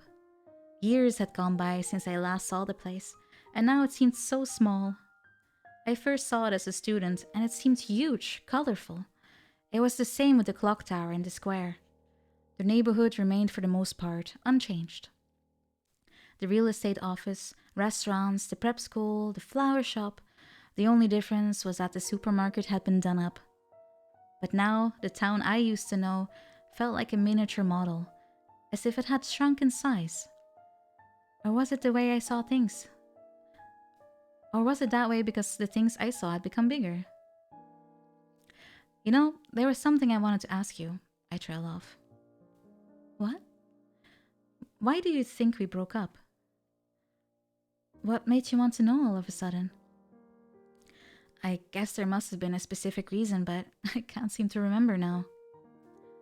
Actually, I had been planning to ask her about this the whole time. About why we broke up. Maybe we just got bored or our feelings got worn out. But I couldn't for the life of me remember what it was exactly that finally drove us apart. So do you remember? For a while, she did not respond. And then, turning to face me, she fired off a series of questions. Okay, what's my favorite food? What a random question. What a random question. The seconds ticked by. Let me think. Is it deep fried shrimp? Wrong. It's corn tempura. Hey, but I was close. They're both fried foods. But wait a minute. What is she getting at with all this? Okay then, what's my favorite animal? Let me see now. The Japanese monkey. Right. And what's my favorite drink? What was it? I have no memory of it at all. Sorry, I give up. Cocoa. What I was drinking back there at the cafe, you'd forgotten already? Right. Now I remembered. She loved corn tempura and always ordered it when corn was in season. She used to say it was her favorite food in the whole wide world. And when we went to the zoo, she'd never stray far from the monkey enclosure. And she did drink hot cocoa all the time, even in summer. It's not as if I had forgotten completely. I just couldn't remember that precise moment. I suppose after we broke up, I just shot away all my memories of her. Somewhere, I heard that people forget in order to build memories. You have to forget in order to move on. But, on the other hand, I started to think. Now I was staring death in the face. I'd found myself remembering lots of trivial things. I guess people forget. It's more or less what I expected. It's the same with us breaking up. It's just one of those things. It's not worth trying to remember all the details. Was that it? Really? Well, if you really want to know, I'd say that the last trip we took before graduation was the beginning of the end. You mean Buenos Aires? Wow, that takes me back. All of the dates we went on took place right in the confines of our small town. We never went further afield. We just did laps around town as if we were playing an endless game of Monopoly, and yet we were never bored. We'd meet at the library after class and go see a movie, and then we'd go to our usual cafe and talk. Later, we'd go to her place. Oh, I can't say that word. They did things. Every once in a while, she'd pack lunch for us, and we'd take the cable car to the spot, with the best view in town and have a nice picnic. It wasn't much, but we were happy. It was all we needed. We're not past 3 hours. Thinking about it now, it's kind of hard to believe. But I suppose the size of this town was just right for us then. We went out for over 3 years, and we only ever went abroad once. Argentina. Buenos Aires. It was both our first and last trip together. At the time, we were both crazy about a film by a Hong Kong director, set in Buenos Aires. So, for our last long holiday as students, we decided to go together. We booked a flight on a cheap American airline with a connection partway through. We were permanently cold and the food was awful. After 26 hours of travel, we finally arrived. From Ezeiza International Airport, we took a seedy cab to El Centro. We checked into the hotel and headed straight to our room, to bed, but we couldn't sleep. It didn't matter how tired we were, our inner clocks were still on Japan time. We were on the other side of the world, as well as in a different hemisphere. So we decided to go out and explore the city. The beautiful sound of someone playing the bandoneon echoed through the streets, and dancers did a tango on the cobblestones. The sky hung low in Buenos Aires as we took in the sights. We headed for the famous old Recoleta cemetery and wandered around in its labyrinth passages. Eventually, I also can't help but just dance when I hear that song. It's such a catchy song. Oh, more sips. I just drank like a whole glass already in like literally 5 seconds. That's how thirsty I was. So I'm good for now, but I'll take 2 sips if I have to. Okay, maybe. Alright, posture check. Huh.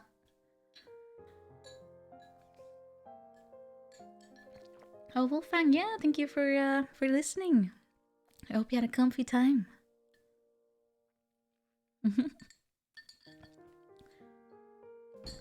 Let's see, how far am I in the book? I am... Oh, I'm not almost... No, I'm not halfway. Not even. I was thinking of splitting it in like 2 streams. So I have like 30 pages left for that. Something like that. Payment for drinking a glass off stream. Alright. Alright. I'll accept that. Alright. Continuing.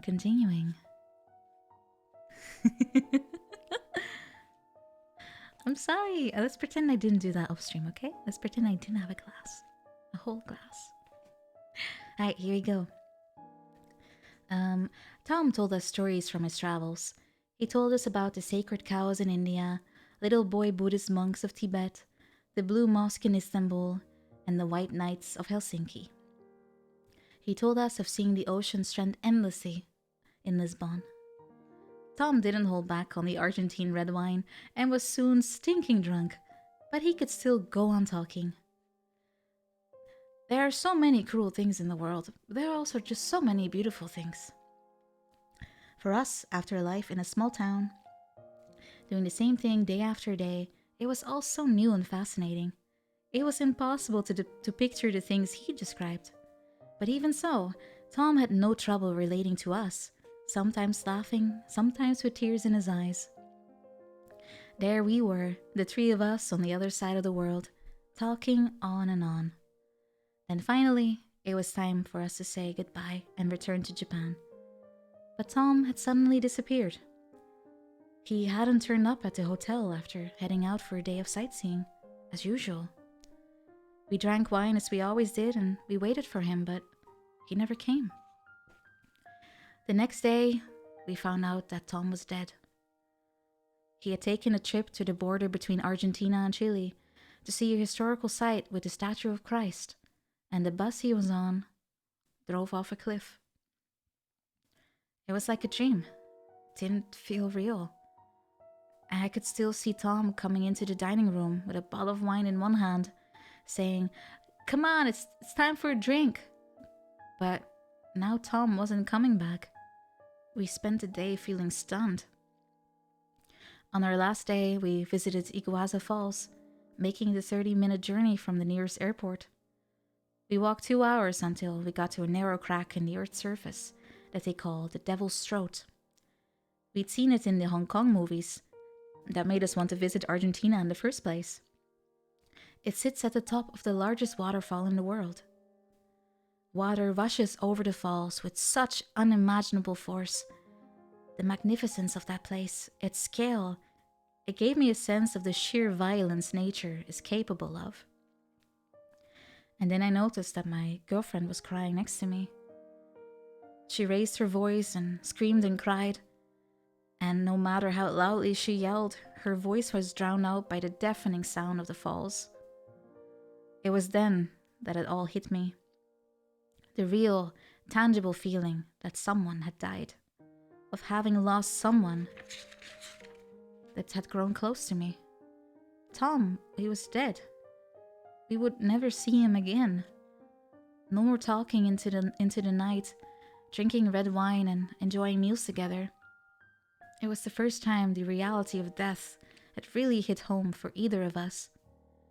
And so she started to cry there, in that place where it was so obvious just how powerless, how utterly helpless human beings are. She went on crying and I couldn't do anything about it. I didn't know what to say. All I could do was stare blankly at the white, foamy waters as it came down the falls and was swallowed up by the great hole in the earth. We left Buenos Aires and returned to Japan via the same route. Again, it took ages. For the whole 26 hours that it took to get home, we never spoke one word to each other.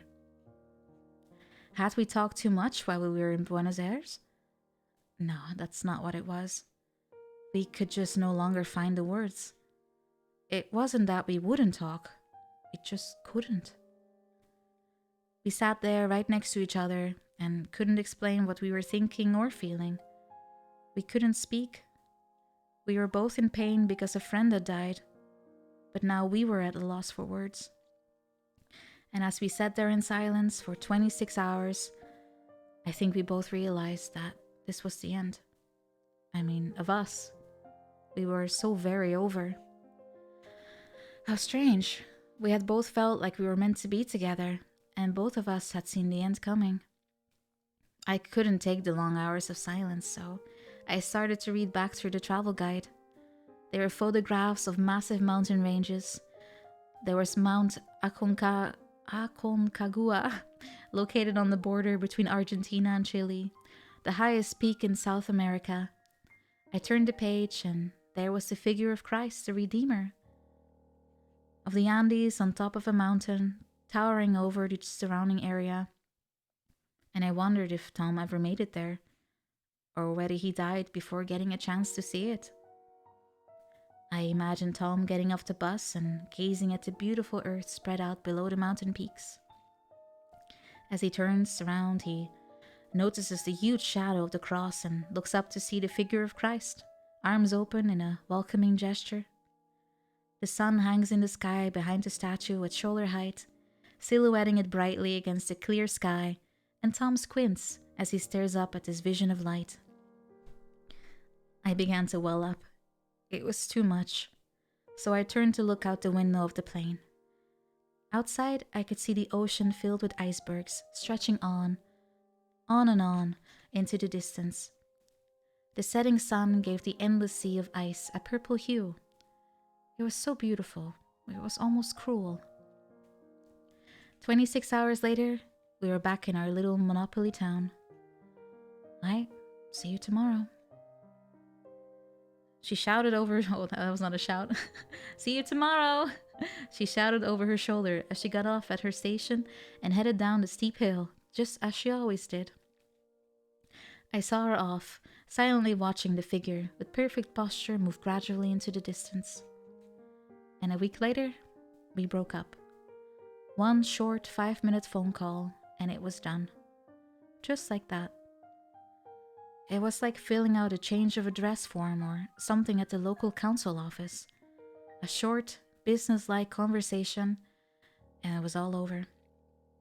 Over time, we had clocked up more than 1,000 hours in telephone conversations, and now all it took was 5 minutes to end the relationship that had been the basis of it all. The telephone made it easy for us to get in touch quickly, but in exchange, we missed out on the chance to get to know each other in a profound way, to become truly close. The phone did away with the time needed to develop real feelings and memories, and finally, what feelings there were just evaporated. My phone bill, which arrived without fail each month, will list a total of more than 20 hours worth of calls, with a charge of 12,000 yen. I don't remember us ever talking about whether the cost of talking on the phone was worth it. I wonder how much I was paying per word. We could talk all we wanted over the phone, but that still didn't guarantee that we'd really have a deeper connection. And then, when we stepped out of the Monopoly game we'd been playing around our little college town and into the real world, we found out that the old rules, the only things that made our relationship possible in that particular time and place, no longer applied. In any case, the romance between us had been over for a while. For some reason, we'd carried on playing anyways, following all the rules, and all it took was a few days in Buenos Aires to make it obvious to us that those rules had become meaningless. But one small morsel of pain remained, just one little regret, and that is the feeling that if we had just had our phones with us on that flight back to Japan, maybe, just maybe, we could have talked about our feelings, and we wouldn't have had to break up. Monopoly was over, but maybe we could try a different game. This is how I picture it. We're on the plane and God brings us telephones, so I call her, even though she's sitting right next to me, and I start to speak. So, what are you thinking about? You go first. I'm sad. Me too. I was thinking about you. I was thinking about you too. So what are we going to do? I don't know. What should we do? I just want to go home. Yeah, me too. So what shall we do next? I don't know. Why don't we move in together? That might be a good idea. We can have coffee at home. And cocoa. If only we'd had telephones with us then. We could have talked on the phone during the whole flight back to Japan. Not about anything special, necessarily. Just talking would have been enough. So the other would know that someone cared. It would have been nice to take the time to listen to what the other was feeling. If only. I still remember the faint smile she gave me when we said goodbye at the station near her house. That smile became a small wound that opened somewhere in the back of my brain. It acted up on rainy days like an old football injury. But when I think about it, I guess it's not that unusual. I mean, I must have a whole collection of small injuries tucked away somewhere in the back of my memory. I suppose that's what some people would call regret. So about today. The sound of her voice suddenly brought me back to here now, and I realized that we'd arrived at the movie theater where she lived. Yeah? I'm sorry I said those mean things to you. Oh, no big deal. It was interesting. But you remember, right? We made a promise. Huh? And as usual, I had forgotten what she had said. Don't you remember? We promised that if we ever broke up, we'd say what we didn't like about each other. That's right. We made a deal. We promised that we'd admit all the things we didn't like about each other. if we ever broke up. And we thought that way we'd learn something about love, about being in a relationship. The lover is the eternal teacher, and I'm pretty sure I used those exact words without any irony. At the time, she couldn't imagine ever breaking up with me, and I felt the same way. So I told you everything I didn't like about you, just so you'd know before you die. She was clearly enjoying this. She let out a little laugh. Thanks for keeping your promise, even though it's not exactly what I want to hear when I'm on the brink of death. I laughed too. When we began a relationship, I just couldn't imagine it would ever end. I just assumed that because I was happy, she must be too. But a time came when that was no longer the case. Feelings cannot always be mutual. Love has to end, that's all. Even though everyone already knows that when they fall in love. I guess it's the same with life. We all know it has to end someday, but even so, we act as if we're going to live forever. Like love, life is beautiful because it has to end. You're going to die pretty soon, right? She said, opening the large, heavy doors of the movie theater. You make it sound like it's no big deal. Well, I was just thinking I could do a screening of your favorite film for you. One last time, if you know what I mean. Wow, thank you. Right? Be back here at 9 tomorrow night. It'll be an after-hour showing. And bring a film that you love. Will do. Oh, and before you go, I do have one question. Oh, not again. What's my favorite place? Oh man, what was it? I've forgotten everything. So you don't remember, right? Then we'll make that your homework. Come back with the answer tomorrow night. And with that, she closed the movie theater's large doors. See you tomorrow, she mouthed through the glass. Okay, tomorrow, I shouted back. The street went dark the moment the theater lights were turned off. I stared at the old brick movie theater for a while, under the red and green lights of the sign. It had been a strange day. Phones had disappeared from the world, but what had I lost? I had trusted this device with my memory and my relationships, and when it suddenly disappeared, the anxiety was overwhelming. More than anything, it was just really inconvenient. I felt so lonely and helpless waiting under that clock tower, more than I thought I would. With the invention of mobile phones, the idea of not being able to find the person you're looking for disappeared.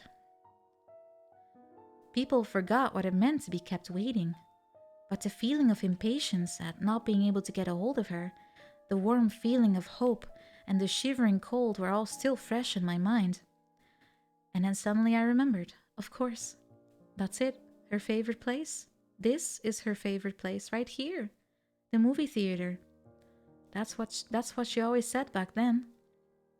She felt as if it were a special place for her, a seat just for her at this movie theater, as if her being there made the place complete. That's what she always told me. And now I knew the right answer. I had to tell her right away. My hand dived into the pocket to grab my phone. But of course, damn, it wasn't there. No more phones. This was so annoying. I really wanted to let her know right away. And I looked back at the theater as I made my way slowly back up the street. And then I remembered what it was like when I was a student and I'd wait for her to call. I felt the same way right now. I wanted to let her know that I was thinking of her right away, but I couldn't. And strangely enough, it was when I couldn't speak to her that she was on my mind the most. In the old days, before mobile phones and email, it would have been a letter. People would imagine their letters reaching their loved ones and wonder how they would react. And then they would eagerly wait for a letter in reply, checking the mailbox each day. Presents are like that too. It's not the thing itself, but what it might mean to the person you're giving it to. And it's their expression and how happy they'll be to receive it that you have in mind when you pick the gift. In order to gain something, you have to lose something. And that's what my mom always said. I remember that was the day the sneezing suddenly stopped. She was stroking Lettuce, who was curled up on her lap, and she said it with such conviction. I thought about my girlfriend as I looked up at the theater sign, and I began to feel her words weighing down on me. I mean, you are going to die soon, right? Suddenly, I felt a sharp pain in the right side of my head. My chest was tight and it felt like I couldn't breathe. I felt so cold I began to shiver, my teeth clattering. So I'm going to die after all. No, I don't want to die. I couldn't hold myself up any longer and I fell to my knees in front of the movie theater. And suddenly, I heard my own voice behind me. I don't want to die. I turned around in surprise. It was Aloha. Gotcha, didn't I? Man, should have seen the look on your face. There stood Aloha in his sub-zero temperature, wearing his trademark Hawaii shirt and shorts, sunglasses perched on top of his head. Where there had been palm trees and American cars, he now sported a shirt printed with dolphins and surfboards. What a bee. Trying putting on some clothes, will you? I was so pissed off, but I couldn't afford to get angry. So dude, you got a date. Hey, I'm jealous. I've been watching from the sidelines all day. Looked like you were having a great time. Wait, you were watching us the whole time? Where were you? I asked, breaking out into a cold sweat. Up there. Aloha pointed with his finger up at the sky. I couldn't handle this guy anymore. But anyway, seriously, you don't want to die yet, right? You're getting to be pretty attached to life. I guess. Oh, there's no doubt about it. You don't want to die. It's the same with everyone, don't worry. It was embarrassing, but I had to admit it. Or to be fair, it's not that I didn't want to die. It's just that I couldn't take the fear of facing death or approaching the end. So anyway, time for your next step. I've decided what you're going to give up next. What? This. Aloha pointed at the movie theater. So, how about it? We get rid of movies in exchange for your life. Movies? I said under my breath, gazing up at the movie theater and my vision getting fuzzier. I think of all the times I went to the movies with my girlfriend and the endless films we saw together. Various scenes flowed before my eyes. A crown, a horse, clowns, a spaceship, a silk hat, a machine gun, the visions of a naked woman. Anything can happen in movies. Clowns laugh, spaceships dance, and horses talk. I must be having a nightmare. Help! I called out, but I could barely hear my own voice. I passed out there and then. We are at the next chapter, but I'm gonna have some sips. Well, the point is that the devil is trying to get rid of everything you love, right? So you have to decide where do you put your foot in the sand? Oh, thank you for all the sips.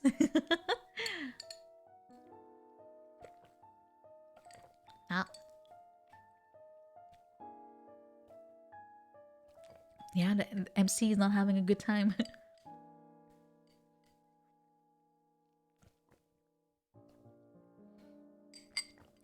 Alright, I'm good. I'm good to go. Alright, it's now Wednesday. Oh, thank you, Kanman. Thank you. We are now at Wednesday. We're almost, it's Wednesday, my dudes. That's not very immersive. Alright, here we go.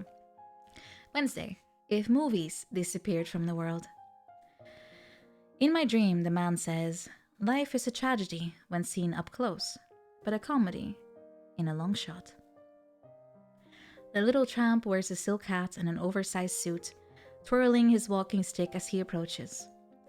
I've always been moved by these words. When I first heard them, and even more so now. I want to tell him how important they are to me, but I can't get the words out. The little man continues. There's something just as inevitable as death, and that is life. Yes, I get it. For the first time, I understand the significance of these words, now that I am so close to death. Life and death have the same weight. My problem is just that for me, the scales are starting to tip more towards the latter. Until now, I'd been living as best as I could, and I don't think I was doing too badly. But now, all I seem to have left is regrets. I feel like life is gradually being crushed by the overwhelming weight of death. The man in the suit seems to know what I'm thinking, and he comes over, stroking his little toothbrush mustache. What do you want meaning for? Life is desire, not meaning. Life is beautiful, a magnificent thing, even to a jellyfish. And that must be it. It has to be. Life has meaning for everything. Even a jellyfish or a pebble by the side of the road. Even your appendix must exist for a reason. So what does it mean when I make something disappear from the world? Isn't that an unforgivable crime? With the meaning of my own life so up in the air, I'm beginning to wonder whether I might actually be worth less than a jellyfish. The funny little man in the suit comes even closer. And now I recognize him. It's Charlie Chaplin. He stands there right before my eyes and holds his hat in front of his face. It makes a sound like a meow, and when I look again, I see a cat wearing a top hat. I tried to cry out again, but I still couldn't make a sound. The next thing I know is I'm leaping out of bed. I look at my watch. It's 9 in the morning, and Cabbage was looking at me with a worried expression. He meowed at me and curled up by the pillow. I stroked him gently. So soft and so warm and so fluffy. This is what life felt like. Finally, the cogs in my brain start to turn again, and gradually the events of the previous night came back to me. I had collapsed in front of the movie theater after coming over all cold and dizzy. But after that was a total blank. My head still hurt a bit, and I had a slight fever. Okay, come on now, what is that? Don't be such a drama queen. Oh, that was the devil. I was calling from the kitchen. I mean, not me, but the devil doppelganger. Oh, give me a break. It's only a cold. What do you mean, only a cold? Aloha's red shirt was so gaudy it hurt my eyes. I'm saying it was just a cold, and I had to drag you all the way back here. That's hard work, dude, even for a devil. Aloha poured some hot water into a mug, added honey and lemon, and began stirring. You seem to be suffering so much I thought you were going to die. Aloha brought over the mug and plunked it down beside me. Well, sorry. I sipped the sweet and sour liquid. It was delicious. Just so you know, this life-prolonging treatment has always worked out for me in the past. Always. We've already come this far. If I mess up, God will be angry with me. Okay? I'll be more careful in the future. You're not exactly in a position to be talking about the future, okay? You remember that. There was always something with Aloha, but there was nothing much I could do about it. The guy was throwing me a lifeline. Meow. Cabbage let out an exasperated meow and then got up and left. Apparently, even he had enough. So, what are you going to do? Aloha waited for me to finish the honey lemon and then resumed giving me the 3rd degree. About what? Oh, come on now. We're talking about what you're going to make disappear from the world next. Ah, right. Next, it's movies. Sure. Do we go ahead? Press the delete button, or would you rather quit right here? If movies disappeared from the world, I tried to imagine what that would be like. It wouldn't be easy. I would lose my main hobby. Okay, so I realized it was a bit late in the day to be waxing lyrically about hobbies. I mean, with the whole death thing and all. But I had bought so many DVDs. What a waste. And I just bought a new set of Stanley Kubrick and Star Wars. Did it have to be this way? I guess my life depended on it, quite literally. Hurry up, hurry up! Aloha was pressing for an answer, but this was a serious problem. I needed to think for a minute. So, does it have to be movies? Yes. There's no other way? Well, let's see. Shall we try something else? So how about music? No, no music, no life. Can't live without music, as the sign outside my local tower record store said. Would it be possible to live in a world without music? I suppose we'd all manage somehow. All those rainy days holed up in my room listening to Chopin? I guess I could do without it. It might still be the same. There'd be other things to find comfort in, but what would a sunny day be like without Bob Marley? Not quite the same, but I guess I could manage. The most unbearable high I get from listening to the Beatles while speeding along on my bike. It's my background music at work while I'm delivering the mail, but I guess I could get by. And then listening to Bill Evans on the way walking home in the dark. Giving that up would be painful, but I guess I'd manage without it. Conclusion 1. No music, yes life. I'd go on living even without music, though I would be sad. No coffee, no life. No comics, no life. Okay, just thought I'd throw these in for comparison. Let's say there's no more coffee or comics. Life would go on, and I'm sure I could live without Starbucks cafe latte. And comics, it will be hard, but I could do without Akira, Doraemon, or Slam Dunk, if it meant my life. Okay, I'll level with you. I didn't want to give up anything. Definitely not my collection of anime figures or my limited edition trainers. But it's the same as, say, getting rid of hats or Pepsi or Haagen-Dazs ice cream. I wouldn't like it, but it's not like I'd die without them. I'd give them all up in a second in exchange for my life. So I tried giving up everything, only in my imagination for practice. Conclusion 2. Basically, all humans need to really survive is food, water, and shelter. In other words, pretty much everything in this world, everything in the human world that humans made, is pretty unnecessary. It's okay to have around, but we could do without. I've had a thing for movies my whole life, so the question is, if all movies disappear, would it feel like part of me had gone too? There's a difference between knowing the path and walking the path. And that's a line from The Matrix. It seems to me that the idea of something disappearing from the world and what it would really be like are two totally different things. It's not only about something suddenly not being there, there's something else that cannot be measured. It's a real loss. Something deeply human that can't be expressed by counting things. It's so small you could miss it. But without anyone noticing, our lives are changed completely. More than anything, it made my heart ache. My girlfriend who loves movies so much, everyone around the world who loves movies. If I robbed all of these people of something that matters so much to them, I'd be committing a crime. And that kind of guilt would be heavy to carry around. But then again, what about my own existence? It's either me or movies. Ultimately, my life, which was now hanging by a thread, was non-negotiable.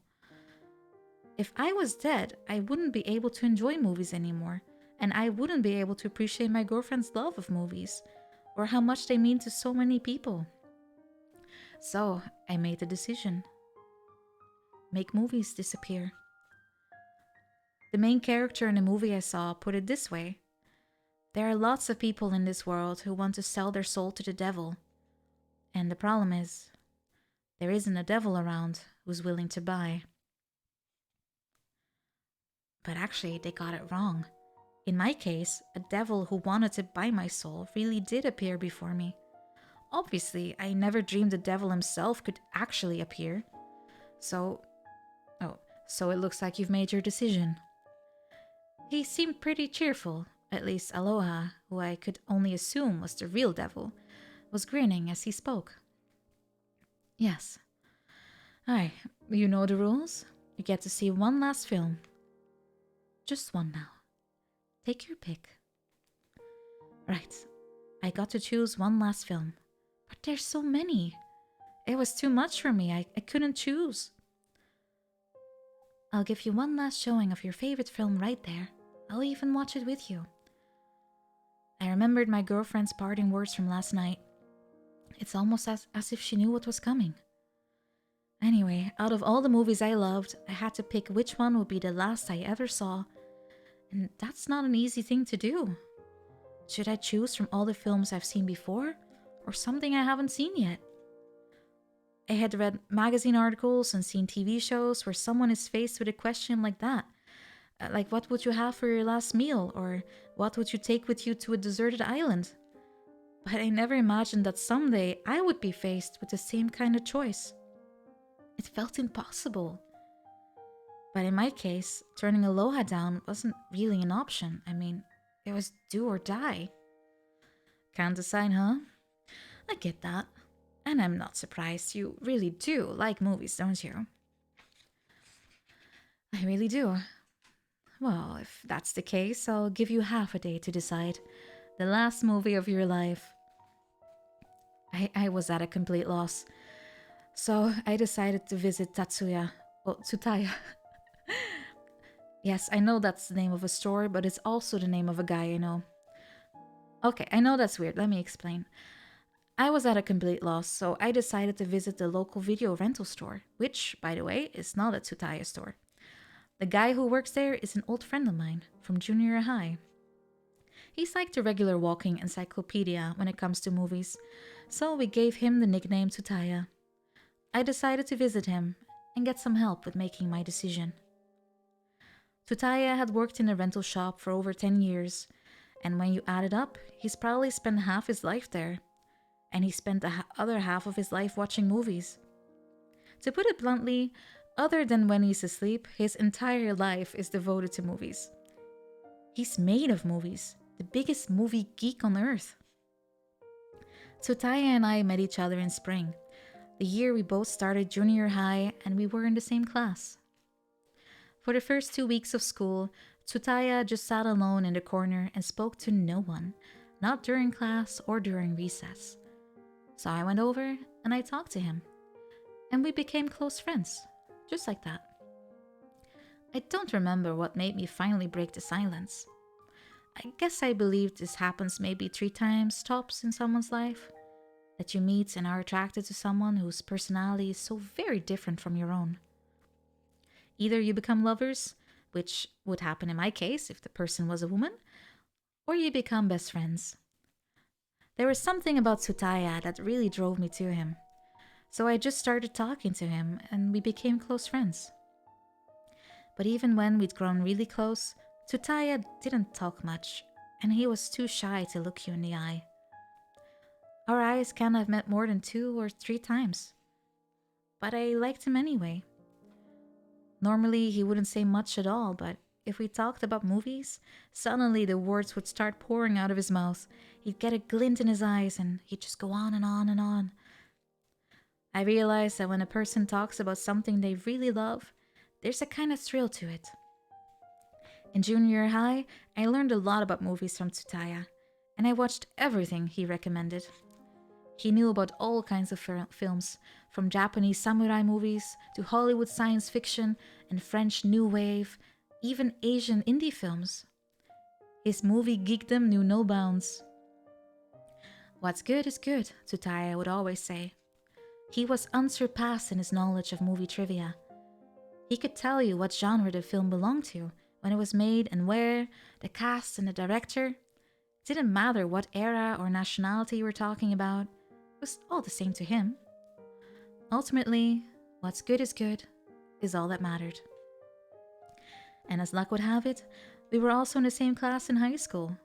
So in that effect, I got 6 years of private tutoring in film studies for free. I'd say now that I was an expert. But compared to Tsutaya, I realized that most people who claim to be experts in film are just fakes. I'd probably have to include myself in that bracket.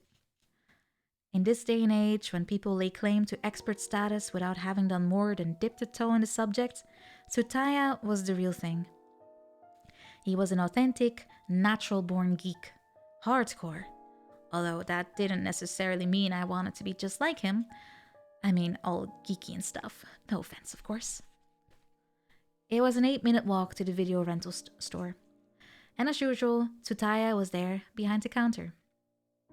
He had become so fixed in that one position over the years, he looked like a statue of a sitting Buddha on the altar of a temple. And when viewed from the outside, it was more like the shop and the infinite numbers of DVDs had grown up around him, with Tsutaya fixed in the middle. Tsutaya! I called his name as I passed through the automatic doors of the shop. Hey, long time no see. What's wrong? Not quite Buddha. Tsutaya still couldn't look you in the eye, even as an adult. Look, I know this is out of the blue, but I don't have any time to chat. What's wrong? I've got terminal cancer, and I'm going to die soon. Huh? I could die tomorrow. What? So I have to decide what is the last film I see before I die, and I have to decide quickly. How? Tsutaya, I need your help. Can you help me decide what to watch? I could only tell by Tsutaya's expression that being given such a responsibility out of the blue left him a little bit at a loss. Sorry, Tsutaya, I realize this is all quite sudden. Really? Yes, really. It's a shame, but that's the way it goes. Tsutaya screwed his eyes shut. He looked like he might be grief-stricken, or maybe just trying to think. He let out a deep breath and opened his eyes. He got up from behind the counter and wandered through the mass of shelves. Tsutaya had always been that way. If someone needed help, he got to work quickly and did whatever it was needed, without asking why. We both scanned the shelves full of DVDs and Blu-rays. A never-ending succession of movies passed before my eyes. Realizing this would be the last time I ever watched a film, I found myself remembering scene after scene, line after line, from my favorites. Everything that happens in life can happen in a show. So sings Jack Buchanan in The Bandwagon. But really, could everything that happened to me lately happen in a movie? One day I'm diagnosed with terminal cancer with no warning and told that I don't have long left. And then the devil himself appears, wearing a Hawaiian shirt and promising to make things disappear from the world, one by one, in exchange for granting me one more day in life. It just doesn't work. It's too fantastical. Life is stranger than fiction. Tsutaya was wandering around the section devoted to westerns. With great power comes great responsibility. Peter Parker reminds himself in Spider-Man, having developed superpowers. And maybe it was the same for me. I had been making things disappear from the world in exchange for my life, which was a pretty big responsibility as well as a risk, and a stressful dilemma to have.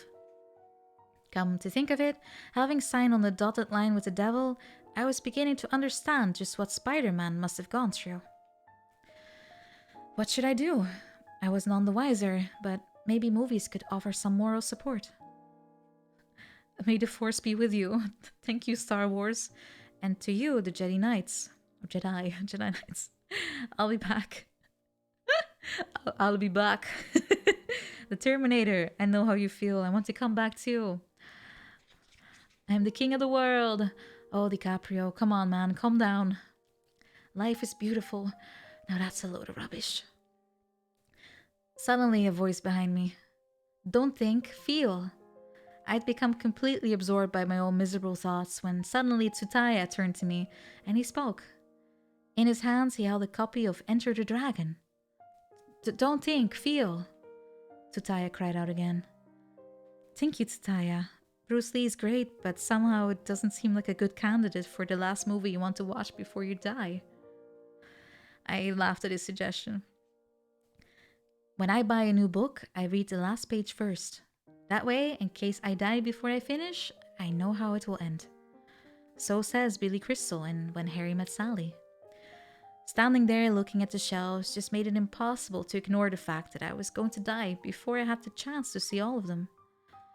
Couldn't help but think of all the movies I hadn't seen, all the meals I hadn't eaten, and all the music I hadn't heard. When you think about it, It's the future you'll never get to see that you regret missing the most when you die. I realize it's strange to use the word regret about things that haven't happened yet, but I couldn't help thinking along something along the lines of, if only I would be alive. It's a strange idea, although really, when it comes down to it, none of these things matter in the end. Like all the movies I was about to make disappear completely. I'm gonna take a quick sip.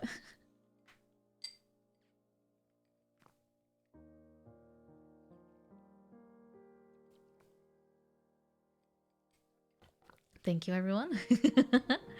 Thank you. Eventually, we ended up at the shelf that held Chaplin's entire back catalog. I found I was whispering to myself. Life is a tragedy when seen in close up, but a comedy in long shot. The dream I had earlier that morning came back to me too. That's from Limelight, right? Tsutaya missed nothing. In Limelight, the little tramp, played by Charlie Chaplin, tries to stop a ballet dancer whose hopes have been dashed from committing suicide. He tells the dancer, life is beautiful, a magnificent thing, even to a jellyfish. And he was right. Even jellyfish are here for a reason.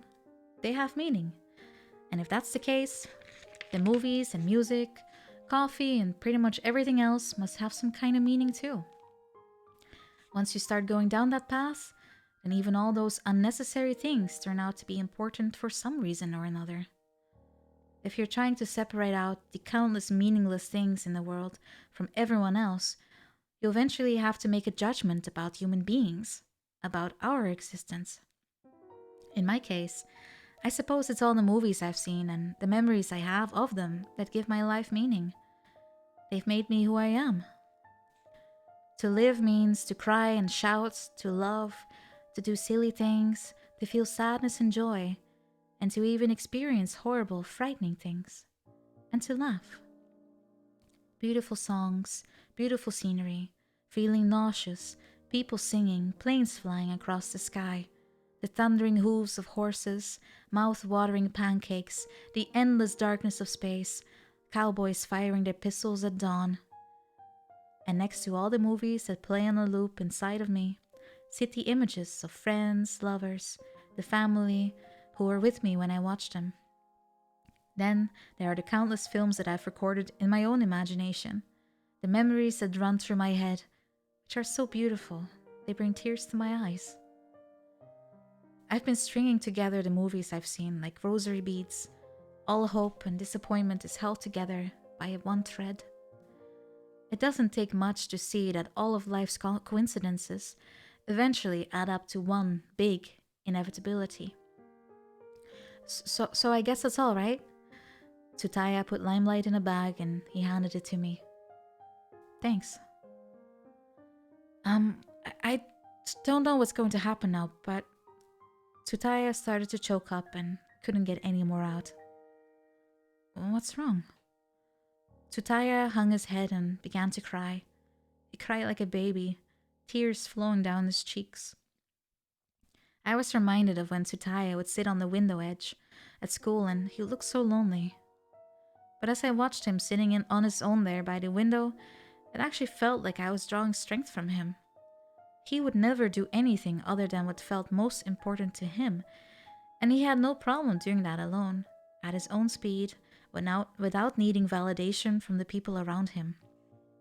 Seeing him there, just doing his thing, just being himself, somehow made me feel like things would be okay. At that point in my life, nothing was really that important to me.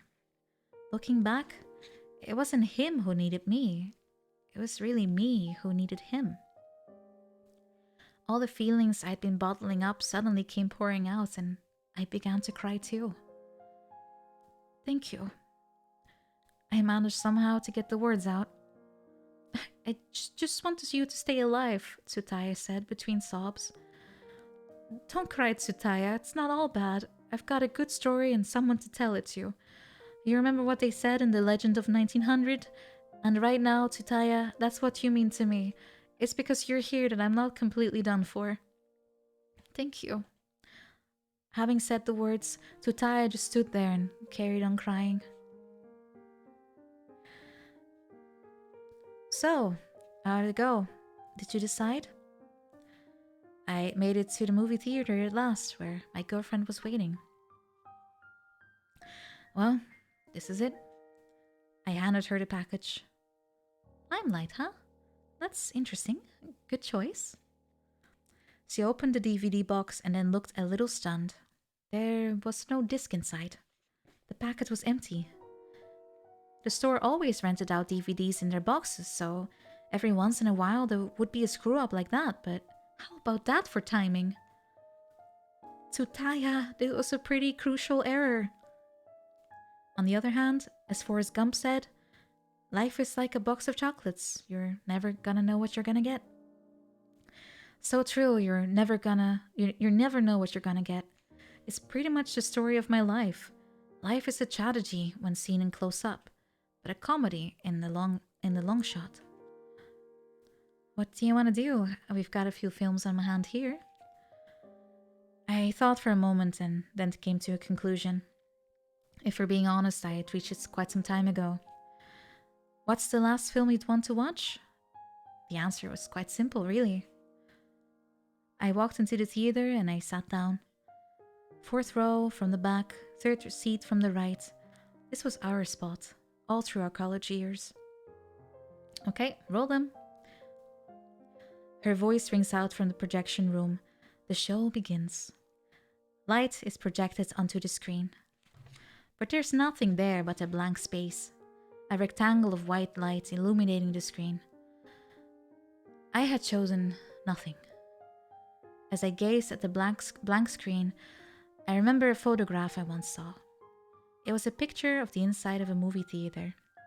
It was taken from the projection room and showed the seats in the screen. The photograph captured one entire film and was taken by the opening of the shutter at the beginning of the film and then closing it when the film ended. In other words, the photograph recorded one entire 2-hour-long film. The result of absorbing the light from every scene in the movie was that the picture shows nothing but a white rectangle. I suppose you could say that my life is like that photograph, a movie that shows my whole life, the comedy and the tragedy. But if you put all of that into one still photo, all that would be left is a blank screen. All the joy, anger, and sorrow I've been through. And the result is that my life shows up as nothing more than a blank movie screen. There's nothing there, nothing left. Only an empty, blank space. Sometimes when you watch a movie again after a long time, it makes a totally different impression than it did the first time you saw it. And of course, the movie hasn't changed. It's that you changed. And seeing the same film again makes that impossible to forget. If my life were a film, I would have to find a way of showing my changing perspective. That's to say, how I see my own life has changed over time. I would feel affections for scenes that I had hated before, and I would laugh during scenes where I had originally cried. The past love interest is now long forgotten. What I am remembering now are all the good times I had with my mother and father, only the good times. When I was 3 years old, my parents took me to the movies for the first time. We saw E.T. It was pitch black inside the theater, and the sound was so loud. The theater was filled with the buttery, salty smell of popcorn. On my right sat my father, and on my left was my mother. Sandwiched between my parents in the dark theater, I couldn't have escaped even if I wanted to. I just looked up at the huge screen and I watched. But I remember almost nothing about the movie. The only thing I remember is that scene where the boy, Elliot, rides through the sky with E.T. on his bike. It's a powerful memory. It made me want to shout or cry or something. It seems to me that's what movies are all about. I can still remember the impression it made on me. It was overwhelming. I held on tight to my father's hand and he held mine tightly in return. A few years ago, a digitally remastered version of E.T. was showing on late night television. And I hated watching movies on TV with the constant interruptions from adverts, so I was about to turn it off. But once I started watching, I was gripped. About 25 years had gone by since I first saw that film, but I still found myself as moved by the same scenes as I had been as a child. I couldn't stop myself from crying. But that still doesn't mean that the experience was exactly the same as it had been when I was 3. For one, 25 years later, I knew I'd never fly through the air like that, like they do in the movie. And it's been years since I spoke to my father, who back then was sitting next to me, holding my hand tightly. Meanwhile, my mother, who sat on my left in the theater, is no longer of this world. So I suppose I know 2 things I didn't know then. I can't fly, and what I had then was gone forever. What did I gain by growing up, and what did I lose? I can never resurrect the thoughts and feelings I had of the past. When I think about that, I feel a wave of sadness, so strong that the tears won't stop. Sitting alone in the movie theater, staring at the blank screen, I started to think. If my life were a movie, what kind of movie would it be? Would it be a comedy, a thriller, or maybe even a drama? Whatever it would be, it definitely would not be a romantic comedy. Toward the end of his life, Charlie Chaplin said something along the lines of, "I may not have been able to produce a masterpiece, but I made people laugh. That can't be all bad, can it?" And Fellini said, "Talking about dreams is like talking about movies, since the cinema uses the language of dreams. They created masterpieces, made people laugh, gave them dreams and memories. But the more I thought about it, the more I realized that my life just didn't lend itself to being adapted for the big screen." As I stared at the blank screen, I tried to imagine what it would be like. I am the director, then there's the film crew and the cast, made up of my family, friends, and former lovers. And the opening scene is set 30 years ago, when I am born. There's my infant self and my parents smiling down at me. Relatives gather around and all take turns holding the new baby, squeezing its hand and pinching its cheeks. And soon the new baby learns to turn over, crawl, then stand up on its own, and before you know it, begins to walk. Subject to all the same hopes and fears of all new parents, my mother and father take to their roles with gusto, feeding, clothing, and frantically playing with the baby. Is it possible to imagine a healthier and more normal start in life?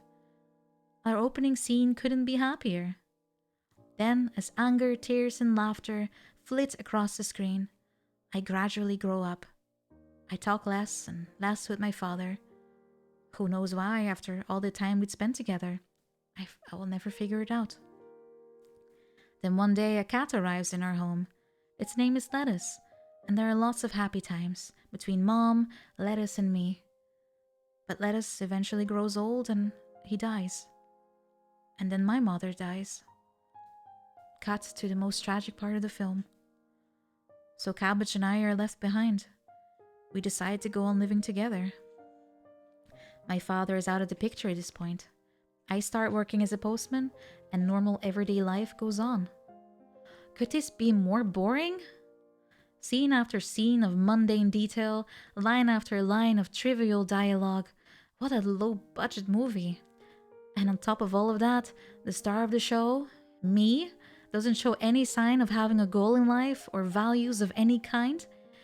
He's an apathetic guy, completely without any spirit, who is of no interest at all to the audience.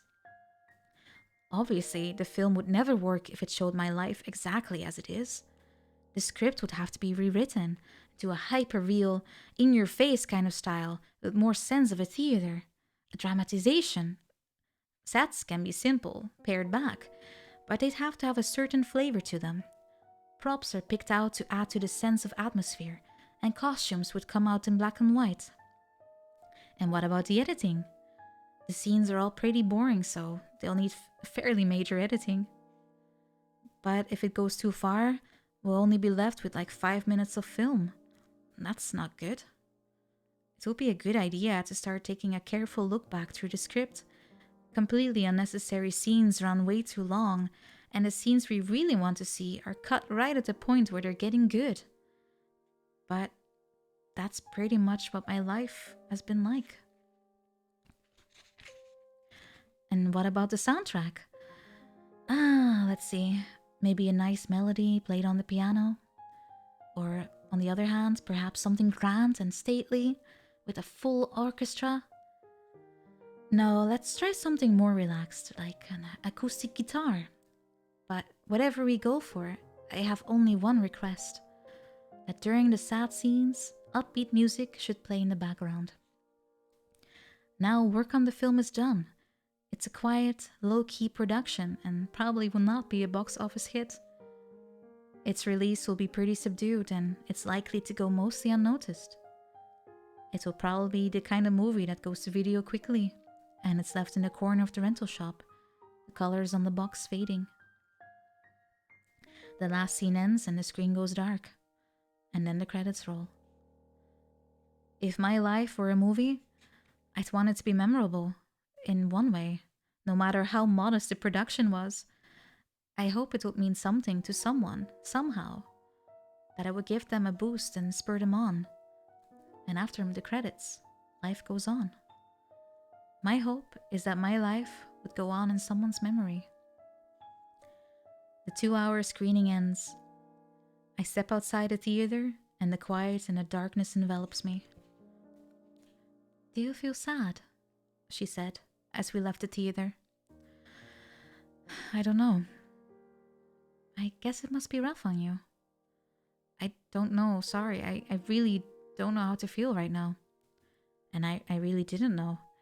I wasn't sure if I was sad because I was going to die or if I was sad because something really important and meaningful was about to disappear from the world. "You can come back and see me anytime, you know, if you ever feel bad, if you're in so much pain that you can't stand it." Her words reached me as I was about to turn away. "Thanks," I said, and headed back up the hill. "Wait!" she shouted from behind me. "One more quiz!" "Not again. This is the last question. Just one more." As she shouted after me, I couldn't see that she'd begun to cry. And then seeing her cry made me feel like crying. "Okay, I'll give it the last go. Whenever I watch a movie with a sad ending, I always watch it one more time. Do you know why?" This time, I knew the answer. It's the one thing I remember well. It's something I was hoping for during the whole plane ride back from Buenos Aires, and even for a while after we broke up. "Yeah, I know." "Okay, so what's the answer?" "Because you're hoping that maybe it'll have a happy ending the next time." "Right, that's it." She wiped her eyes roughly with her sleeve and giving me a big wave, shouted manically, "May the force be with you!" To which I responded, holding back the tears, "I'll be back." I ruined the scene. When I got home, Aloha was waiting for me sporting a big grin. He gave me a wink. Of course, he can't really wink, so it's more like a squint. And with that, he made movies disappear. While Aloha was busy erasing the movies, I was thinking about my mother. There was an Italian movie she liked a lot, Fellini's La Strada. The story goes like this. Gelsomina, a naive young woman, is bought from her impoverished mother by a brutish circus strongman, Zampano, who wants her for his wife and partner. She remains loyal despite the abuse she suffers at Zampano's hands as they travel the Italian countryside performing together. Eventually, Gelsomina grows weaker, and when the abuse becomes intolerable, she begins to physically waste away, and Zampano abandons her. A few years later, the traveling circus arrives in a seaside town, and Zampano hears a young woman singing a song that Gelsomina used to sing. Zampano finds out that Gelsomina died, but her song lives on. Listening to the young woman singing Gelsomina's song, Zampano realizes that he loved her. He walks to the shore and collapses in tears on the beach. Crying won't bring her back. In the end, he realizes that although he really did love her, he was incapable of treating her as if he did when they were together. You only realize what the really important things are when you've lost them. That's what my mother would say when she watched this film. And it seems like the same thing was happening with me now. I was genuinely sad now that I had actually lost movies. I knew I would miss them, and I knew it was stupid, but it was only when I realized that the movies were really gone that it hit me how much they had helped me emotionally, and how much they had to do with making me who I was. But my life was more important.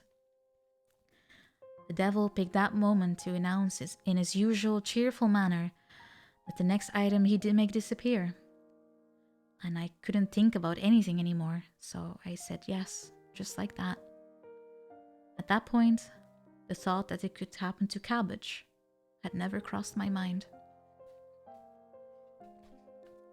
Right. I kind of feel like going on, but there will not be much left for Thursday if I do.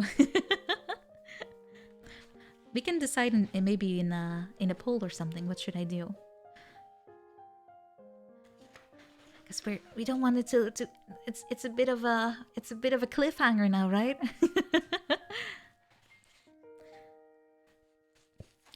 So what should we do? We should keep going. All right, I need some sips in that case. Less reading means more Lion King. Oh God, it's true. It's true though. I don't mind either way. I kind of want to see where it goes.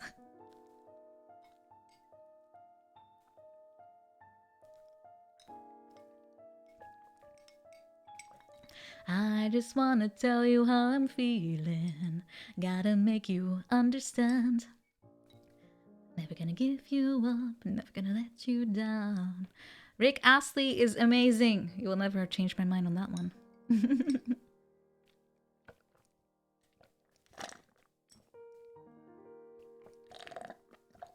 Sorry about all the sounds.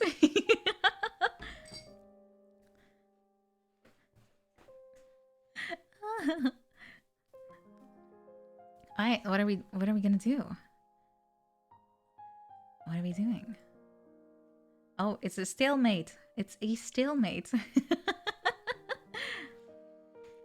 How am I enjoying the book? I really like it. It reads quite well, I must say. As in that I think it's quite a cozy read somehow, even though the subject is not quite cozy. I really like it. Yeah. It was a good recommendation. Perfectly balanced as all should be. Currently it's more leaning towards yes. But please don't be concerned about my my throat. I'm still doing fine. I mean, singing takes a much bigger toll on me than this, so.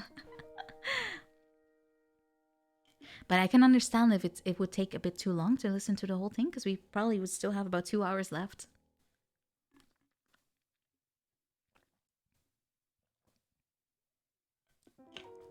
Because I am at currently page 110. And this book has 190. So I am just past half. Maybe that means Oh,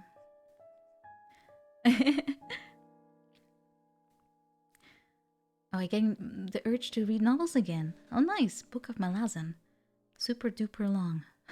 Oh, and it's very difficult. Oh, that sounds like something you kind of have to really take your time for. It's a bit somber. I think somber is a good word for it, yeah. Yeah, I've read 110 pages so far, but it's because I'm reading it out loud. I'm trying to take my time, because normally I would have finished this book already, pretty much, if I would read on my own speed. Because I read very fast on my own. Which is also fine, but... Did you get a small case of feels when the movie guy started to cry? A little bit, yeah. A little bit, yes. Looks like we have a yes. We have a yes. I do understand it might go on for quite a while though if I do the whole book like this, but... Oh, you heard the lumpo? Yeah, I locked up a little bit. That's true. Yes, yes, yes. I Alright, let me keep going. Let me finish my drink. And it's been 3 hours already. I know, right? Time flies.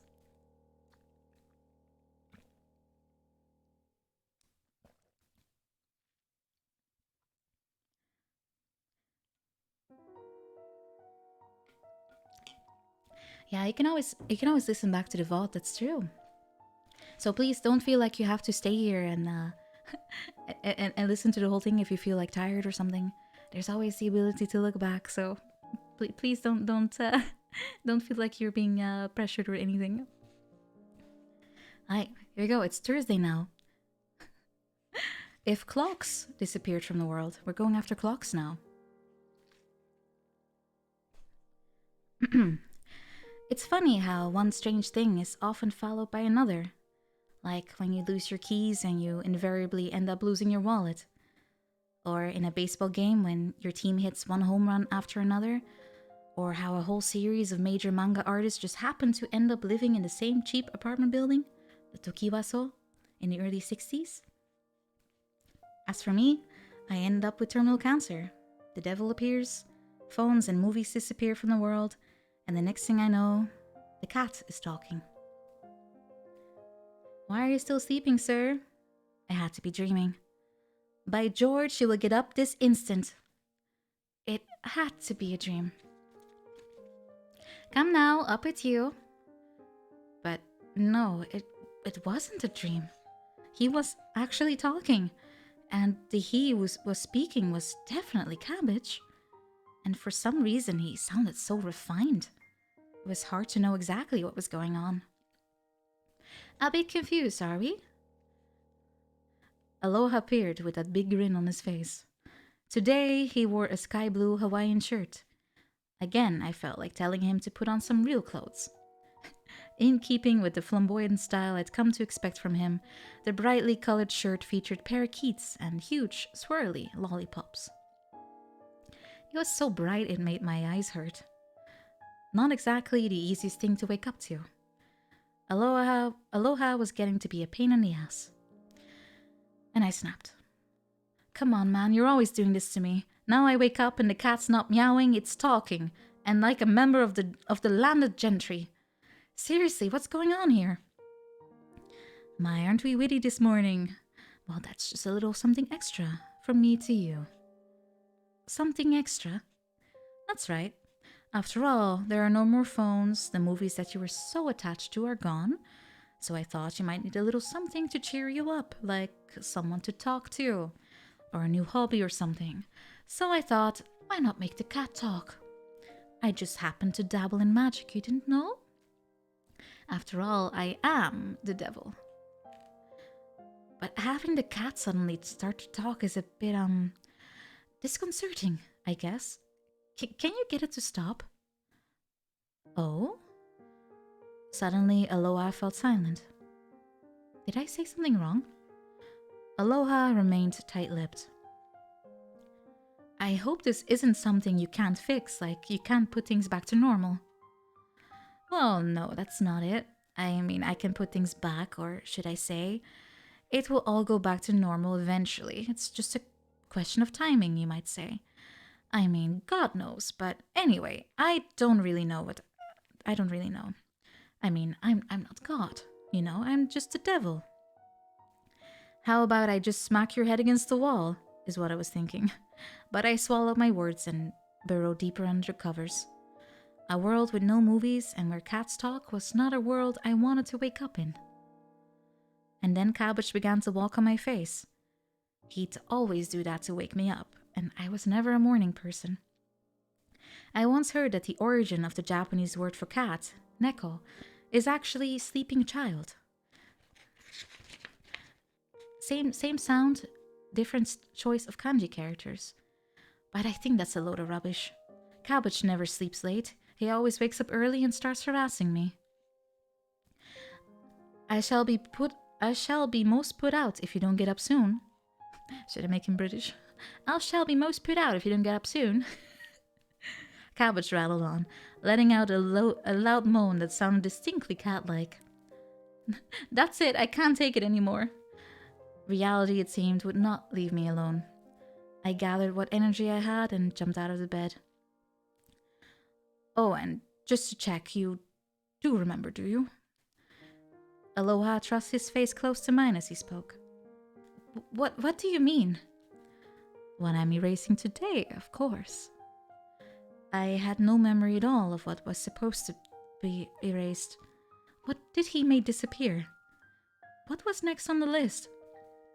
Looking around the room, I saw no change. Sorry, I don't remember. What was it? Honestly, what am I going to do with you? It's clocks, man. Clocks. Clocks? That's right. Today, you erased clocks. Now I remember. I made clocks disappear. If clocks disappeared from the world, would the world change? I thought about it for a while. The first thing I thought of was my father. I could see him in my mind's eye, hunched over, working in his shop. You see, my father ran a small clock shop. The ground floor of the house I grew up in was my father's shop. Whenever I went downstairs, I would see my father bent over his workbench in the semi-darkness. The desk lamp shining over where he worked, repairing clocks. I hadn't seen my father in 4 years. He was probably still repairing clocks in that small shop, tucked away in that small corner of town. If clocks were to disappear from the world, there will be no more need for clock repair shops. No need for that little shop, nor my father's skills. When I thought about that, I started to feel quite guilty. But had clocks really disappeared from the world? It seemed hard to believe that they could all disappear so suddenly. I looked around the room. My wristwatch was definitely gone, and the small alarm clock I had in my room was nowhere to be found. Maybe it was like when phones disappeared. Maybe I'd simply stopped seeing them. But whatever had happened, practically speaking, clocks had disappeared from the world. And then I realized, without clocks, how would I have any sense of time? It looked and felt like morning, and since I overslept a little bit, I figured it was around 11 a.m. But when I turned on the TV, the time didn't show up on the screen as it usually did. And of course, phones had already disappeared, so I couldn't rely on that. And if I was being honest, I had no clue what time it was. And yet, I didn't really feel any difference. Why was that? This was different from when I made the other things disappear. Other than a few pangs of guilt, when I thought of my father, I felt no pain, no sense of loss. But this should have a pretty huge impact on the world. Clocks make the world go round. Schools and businesses, public transport, the stock market, all kinds of public services rely on time. But for someone like me, on my own here, well, plus one cat, there wasn't really much of a difference. It seemed like we were getting along just fine, going about our normal lives without clocks or much of an exact sense of time at all. It didn't really make any difference. So, why are there clocks in the first place? I thought Aloha might know. That's a good question, but even before clocks were invented, it was only humans that had a sense of time. I don't get it. Seeing as I was puzzled, Aloha went on. Alright, stay with me. You see, time, or that thing we call time, is simply produced by arbitrarily determined rules. Rules that human beings made up. I'm not saying that the cycle of the sun rising and setting doesn't exist as a natural phenomenon, because obviously it does. But it's humans who have imposed an organizing system on that process that we call time. Giving names and numbers to different parts of the day like 6 o'clock, 12 o'clock, midnight, and so on. Oh, right.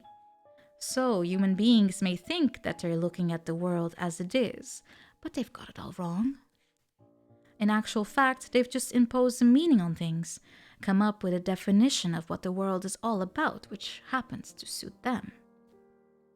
And I just thought it might be interesting for people to see what the world would be like without that system of telling time, which humans just made up for their own convenience.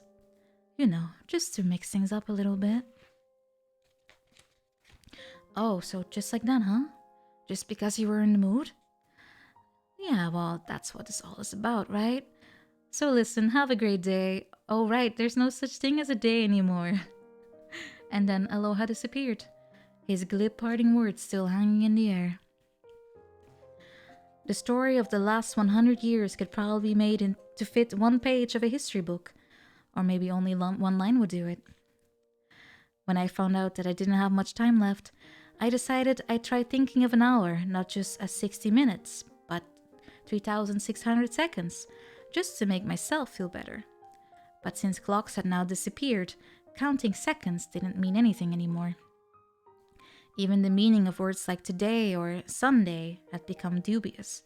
But after Wednesday comes Thursday, and since I knew it was morning, that meant today must be Thursday. Which is not to forget that these days are only arbitrary human inventions.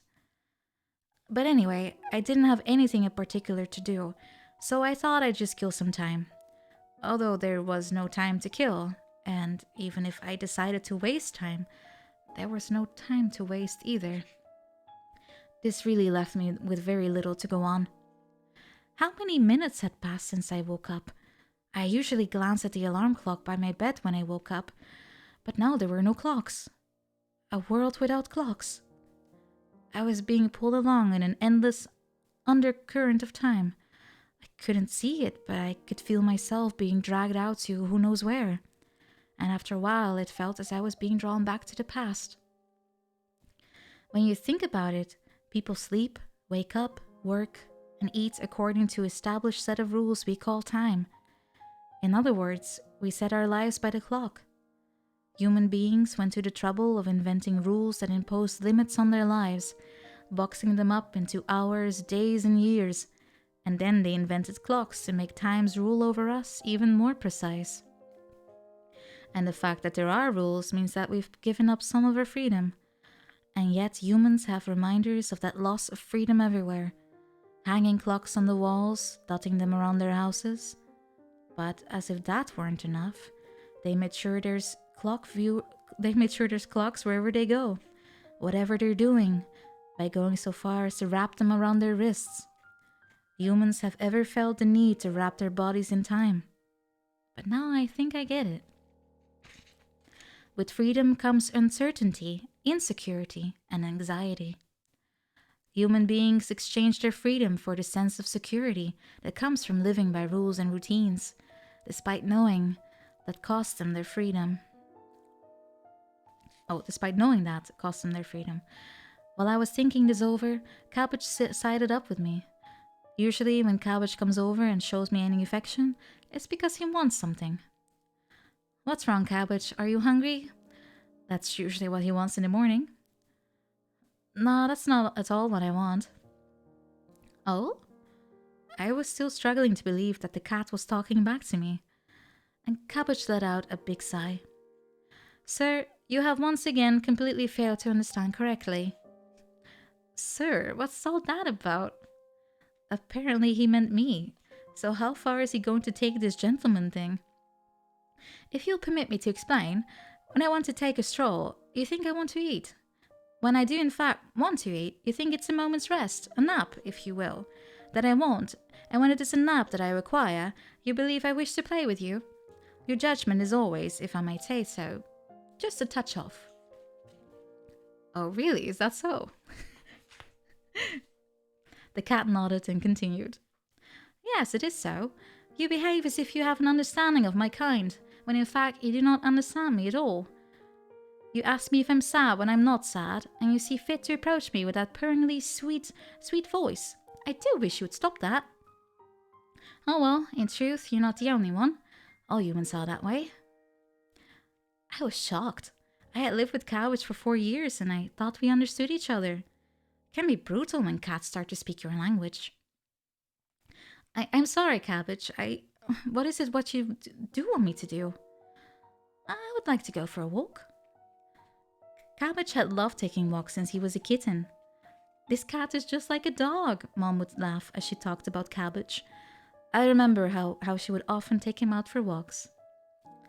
I told Cabbage to give me a minute to get ready, and I went to the bathroom. I was midway through relieving myself when suddenly I heard the door handle being fiddled with. The door opened and Cabbage barged in. Come on now. Hurry, hurry, let's go. All right already. I pushed Cabbage out of the bathroom, finished my business, and washed my hands. As I splashed the water around in the sink, I could feel Cabbage's eyes on me, pressuring me to go faster. When I looked around, I saw him watching me from the shadows of the wall. Oh, do come on, I'm quite ready for a walk. Okay, Cabbage, just a sec. It used to be a meow was enough, but now he was talking to me. This really was making things much more difficult. I took my clothes off quickly and jumped in the shower. As I was washing my hair, I sensed something behind me, like a ghost, like it was being in a horror film. It sent chills down my spine. I kept my eyes closed tightly to keep the suds out until I finished rinsing my hair, and when I opened them, I noticed the door was ajar and Cabbage was peering inside. Let's go! Are you a stalker or something? I felt like shouting but managed to keep it in. I slammed the door and finished rinsing my hair. I had a simple breakfast, just a banana and some milk, and then I quickly got dressed. Really, I must insist, open the door this instant. I wish to go out. Cabbage was in the small entry to the apartment, scratching at the door with his claws. I was more or less ready, so I caught up with him and we left for a walk. And the weather was good. A perfect day for a walk. Cabbage walked ahead with a spring in his step. Mom would always go out on walks with Cabbage. And when I think about it, that means Cabbage got to know a part of my mother that I never saw. In any case, I decided I would take it easy and spend the day with Cabbage. Another thing I wondered about was how it was that Cabbage came to speak like an upper-class gentleman. And then suddenly I knew. It was Mom's influence. Around the time Cabbage first came to live with us as a kitten, Mom suddenly got into TV period dramas. This was during the My boom of the late 1990s, when it seemed like everyone was adopting short-lived, obsessive interests. She would watch popular long-running series and declare that all Japanese men should be like this. Well, I made him British though. Along with her personal boom came outdated theories about Japanese masculinity. Sorry, Mom, but I really prefer films to TV shows. I politely refused her offers to join in with her history of drama obsession. So Mom would watch hours of TV with Cabbage curled up on her lap. Cabbage must have learned human language from the shows they watched. So Cabbage's Japanese was an odd mixture of my mother's speech and period TV dramas. It was kinda terrible, and yet kinda cute too. So I decided I wouldn't try and correct it. This is what was going through my head as I followed Cabbage. Cabbage's preferred route for his walks was overgrown with weeds, but here and there wildflowers also bloomed. Below a telephone pole, I noticed some dandelions flowering inconspicuously, and it occurred to me that spring was on the way. Cabbage went up to the flowers and smelled them. Dandelions. When I said the word, Cabbage made a face. One would call these dandelions? Didn't you know? No. It's a flower that blooms in spring. Ah, I see. Cabbage went on to approach every flower we passed along the roadside, asking endlessly, and what might one call this one, and this one? There was an endless variety of wildflowers growing by the side of the road, and Cabbage wanted to know them all. Vetch, shepherd's purse, common fleabane, marguerite, Paris daisy, henbit, and so on. The wildflowers on the roadside were exposed to the north wind and completely dependent on what little warmth they could get from the sun. At that time of year, they were in full bloom. I trawled my memory to try to find the names of the flowers, to teach them to Cabbage. It was strange how the names did come back to me. Memories from my childhood, all that time ago. Like Cabbage, I used to take walks with my mother when I was small, and I would ask her questions too. What do you call that? And that? I suppose I was just like Cabbage. To think that Mom spent her days like that, putting up with me, and then later putting up with Cabbage. You'd find a flower, then sit down, then find another flower and sit down again. Walks would last forever. It's not easy taking care of a small child. My mom would tell me this once I had grown up. But those were happy times all the same. She'd get that faraway look in her eyes, talk nostalgically about the past, and let out a little laugh. Having taken our time, Cabbage and I finally reached the park at the top of the hill. There was a beautiful view from the park. Just below us, we could see the road we had hiked up, lined with houses. And then beyond that was the sea, the color of lapis lazuli. It was a particularly big park, but it had a swing set and slide and a seesaw for kids. Mothers played with their small children in the sandbox. Cabbage circled the park, played a bit with the children, and then headed towards the benches where the old men played Japanese chess. "Get out of my way, I'm sitting here," he announced. I was worried that the sudden appearance of a talking cat would frighten the old men, but they just smiled and laughed. Apparently, I was the only one who could hear Cabbage speak. "No, Cabbage, these people are using the bench right now." But Cabbage was having none of it. Suddenly, he jumped up on the chessboard and the pieces went flying. But the old men just laughed it off and acted like it happened all the time. They gave up their spot for Cabbage.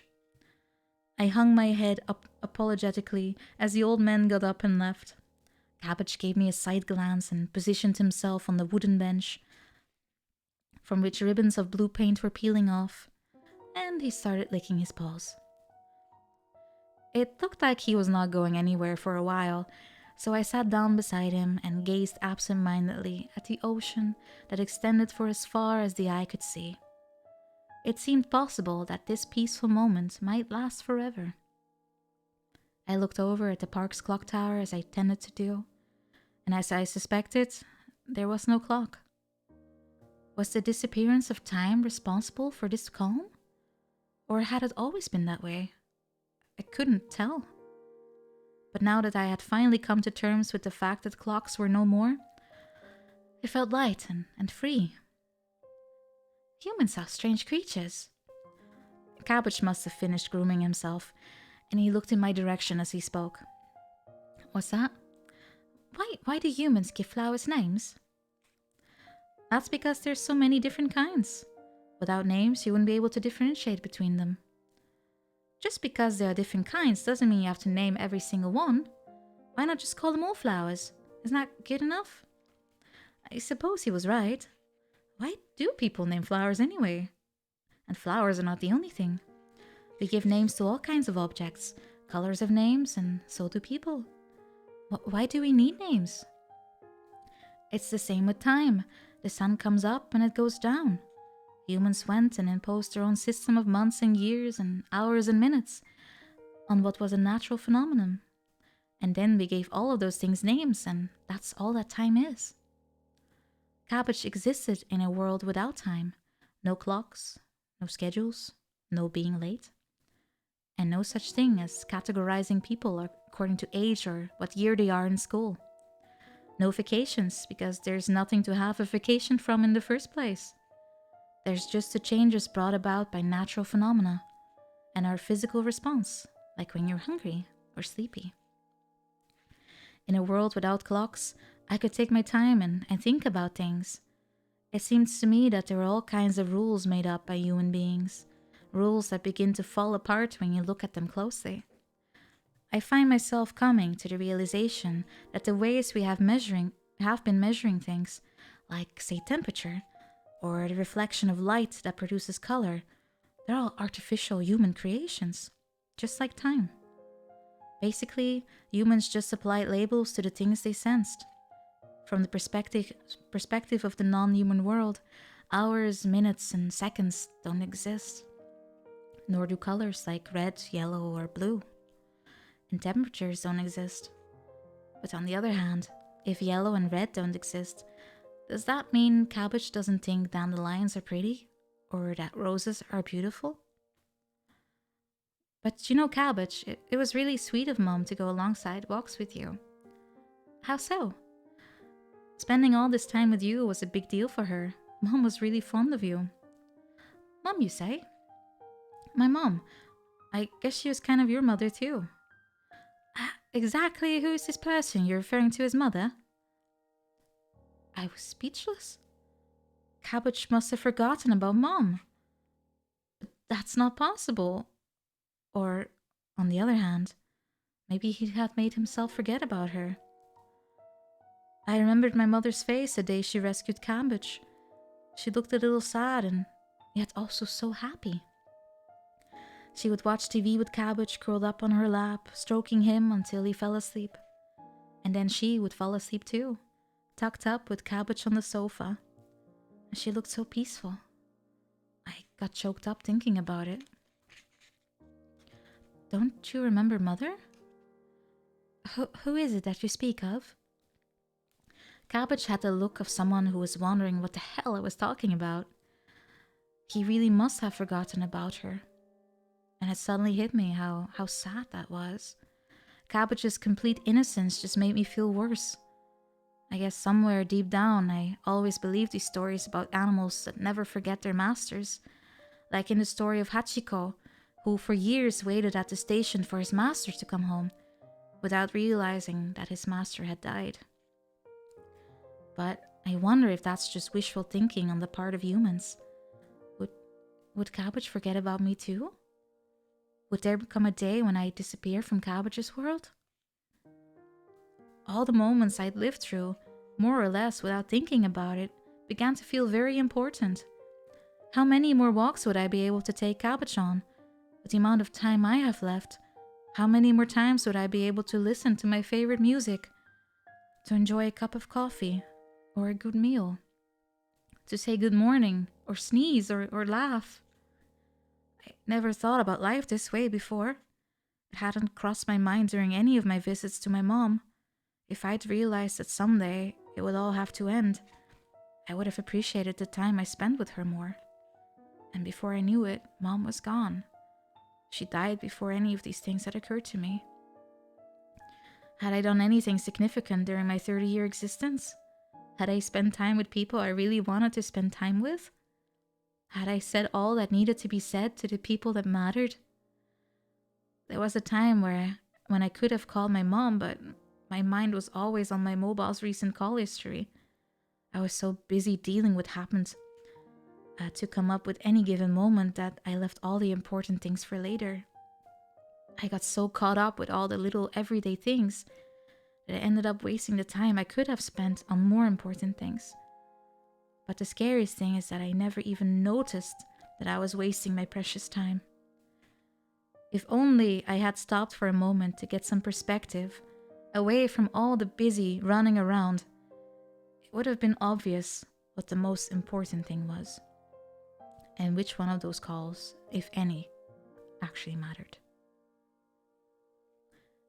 I looked at Cabbage. While I had been thinking, he'd curled up and gone to sleep on the bench, with his 4 white feet tucked into and folded under his black and grey fur. He looked like a perfectly round pillow. I stroked him and felt his little heart beating away.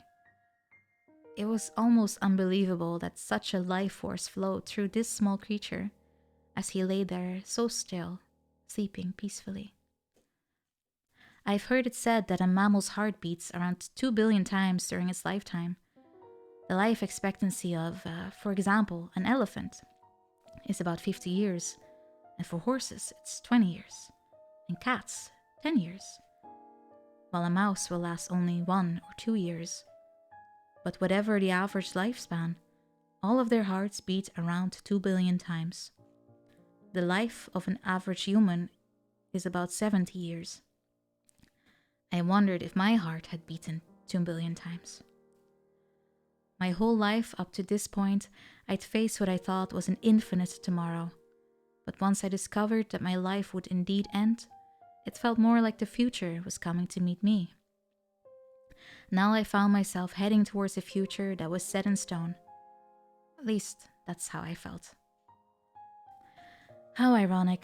For the first time in my life, I was taking a long, hard look at my future, but only after being told I don't have long to live.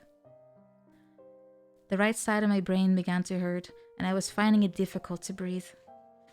I didn't want to die yet, I wanted to go on living. So tomorrow, I once again would have to make something disappear from the world. Which is to say, something would have to disappear from my future, so that I might live longer. Cabbage slept on.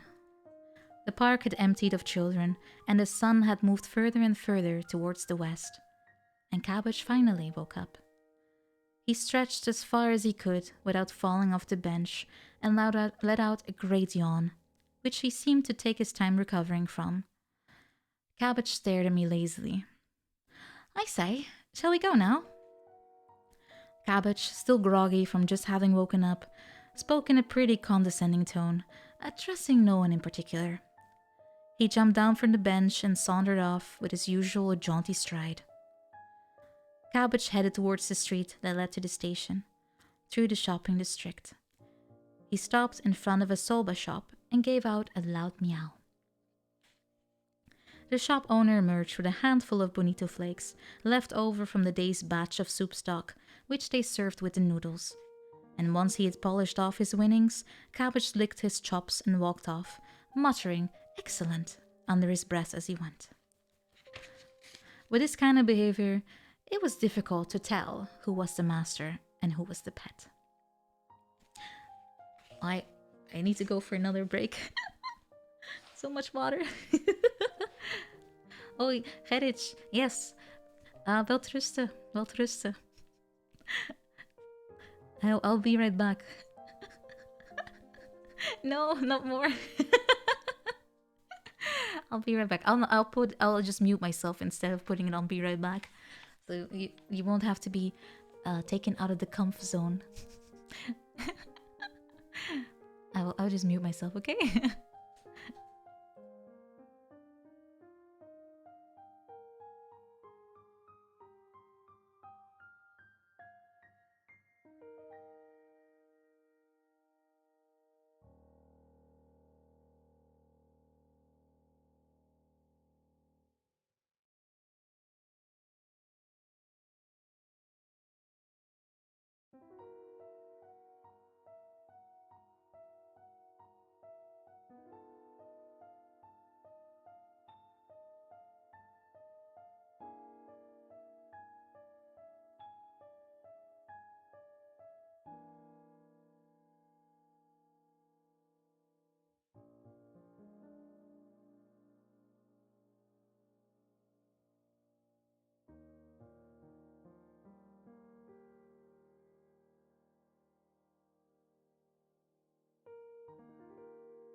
I return.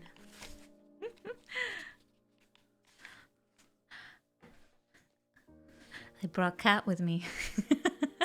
One of two. I have my gembertje here. But he's lie down. Lig, hup, ga hier liggen. Ga gewoon hier even liggen. Ga maar liggen. Liggen. Liggen. Oké, mooi.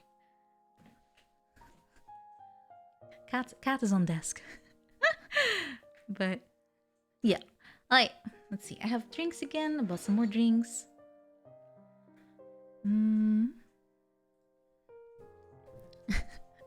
Come on, Nina's gone. What kind of trouble are we gonna make? Yeah, what kind of trouble are you gonna make? Tell me. I'd like to know too. Anyway, book, where are you? Yeah, I named my cat Gember because he's orange. I thought it'd be cute. The other one is called Aisha. Please don't question my names. I call them other stuff anyway, so you know how it goes with nicknames, right? For pets, you have their official name, and then you end up with some abomination at some point.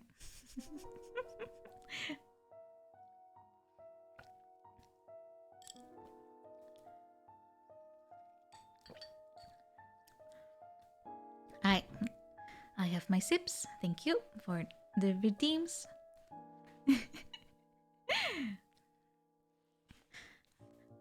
Oh, you know, well, you know, Gember it means ginger. Usually I just call him Bert. I just add a T to his name and just call him Bert. Or, you know, like variations of that, Bertje.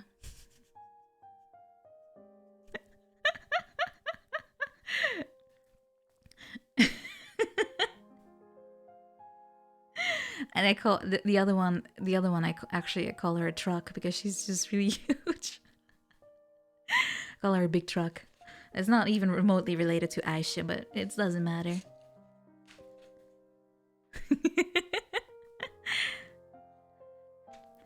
It's just the way she sits, you know. She's quite boxy. It's a very rectangular cat. So as I said, it has nothing to do with their name. It's just you know how names are. They just iterate on them.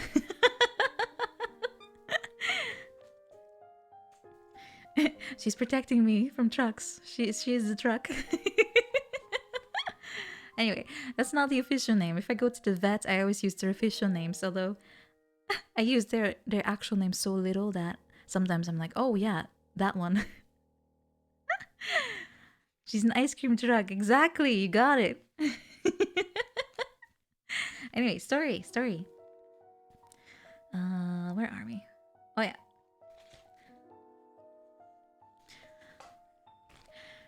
It seems Cabbage had become quite a local celebrity in the shopping district. Wherever he went, people who knew him shouted hello. It looked like I had become the retainer of the loftily spoken cat. Though on the other hand, Cabbage's popularity meant that I was able to buy vegetables and fish and everything else on sale. Who would have thought that there was such a thing as a cat discount? From now on, I'm always going shopping with you, I told Cabbage, carrying as many shopping bags as I could in each hand. Yeah, that's all very well, but can you make me a meal I actually like? That's what I always do. How about that cat food, Nikomanma, that I always feed you?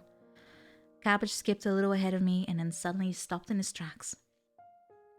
What's wrong? He looked pretty angry. Regarding this so-called Nekomanma, there's something I've been wanting to say to you for quite some time now. What? Okay, go ahead. Just what is this stuff you call Nekomanma anyway? It's just a hodgepodge of table scraps and other questionable material you humans have thrown together and given a pretty name to. He seemed to be about to burst with frustration and let out a gruff yowl. He went over to a nearby telephone pole and began sharpening his claws by digging them into the wood. I hadn't realized how much he hated what I had been feeding him. Again, I thought about all the customs we humans have just made up. Just then, the little apartment we lived in together appeared in the distance, and down the hill from where we were. After we got home, we ate grilled fish together, the real thing, and continued our quiet and relaxing day. So, Cabbage, what is it? You've really forgotten all about Mom? I don't remember a thing. That's so sad. How so? I didn't quite know how to explain to Cabbage why it was sad. And I couldn't blame Cabbage for forgetting either. But at the same time, I wanted to tell him something about the time he spent with Mom. I mean, that was real. There was no denying that happened. I stood up, went over to the closet, and pulled out an old cardboard box. Inside the dust-covered box, there was a dark red photo album. I wanted to show the album to Cabbage. I turned the pages and explained to Cabbage what was in each photo. I showed him a photo of the old rocking chair where Mom used to sit with him, rocking back and forth with him on his lap. This is you, Cabbage. This is where you always sat. And this is the ball of yarn you liked so much. You'd play here for hours on end. And here's the worn-out old tin bucket where you used to curl up in and go to sleep. I remember you peering out at Mom. And there's that old green towel you liked. It was Mom's favorite, but you adopted it. And then there's the little toy piano that Mom bought you for Christmas. What a picture. Here you are playing on the toy piano. You were a bit rough with it, but what a performance. And then this one, the Christmas tree.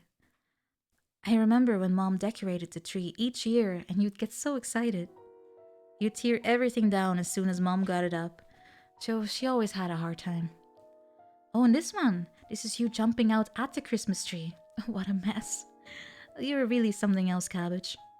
But Mom looks happy in all of these photos. We finished one album and then started another. I kept talking to Cabbage. I told him about Lettuce and that rainy day he came to live with us. How when Lettuce died, Mom just sort of shut down. She wouldn't move or go out. And then I told Cabbage about the day she found him and all the happy days that came after that.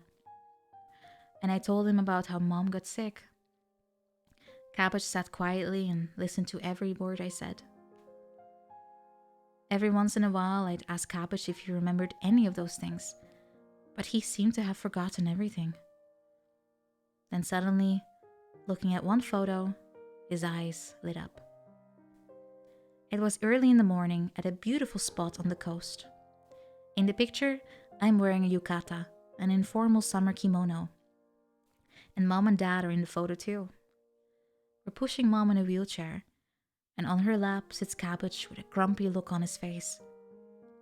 Dad and I are laughing, though looking a bit embarrassed. The laughing faces were unusual and caught my eye. "Who's this?" Cabbage asked with interest. It was the first time Dad appeared in any pictures. "That's my father," I answered him curtly. Didn't really want to talk about my father. "When was that picture taken?" I think this was taken at the hot springs we visited together. There was a date printed on the photo. It was only a week before Mom died. Mom was hospitalized and couldn't move around on her own anymore. And then suddenly she said she wanted to go to a hot spring. Why was that? I think she probably wanted to leave us with a nice memory, and she rarely took trips anywhere. Cabbage stared intently at the photo. "Did you remember something?" I think so. I think I'm starting to feel something. It looked like Cabbage might have recovered a fragment of his memory. I wanted to see if I could get him to retrieve a little more, so I carried on showing photos and talking to him through them. The one from 4 years ago.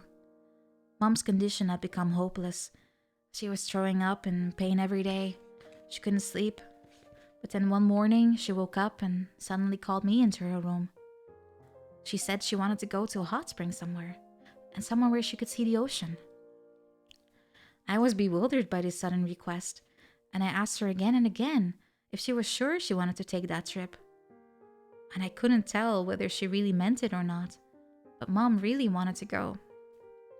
She hadn't made any special requests up until that point, so I was surprised. I managed to find.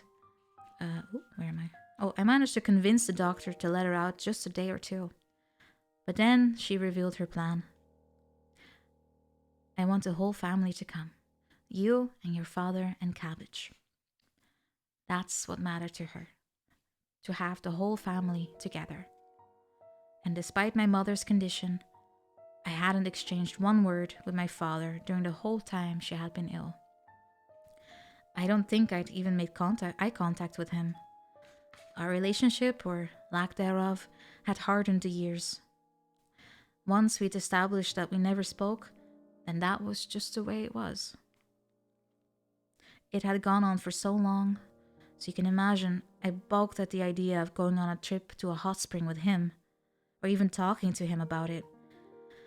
But I knew that this would be my mother's last trip, so I took a deep breath and I decided to see if I could convince my father to come. What a stupid idea, my father replied, which was his response to just about everything. But despite my feelings of disgust and mental exhaustion that came from trying to communicate with him in any way, I persisted and I managed to convince him. It was the last trip my mom ever took, and also the first time I'd ever traveled any significant distance with her. So I went out of my way to put together an especially nice itinerary. It was a 3-hour trip by train to a hot spring on the coast. The beach stretched as far as the eye could see, bathed in soft sunlight. It was an elegant inn with a beautiful view of the coastline.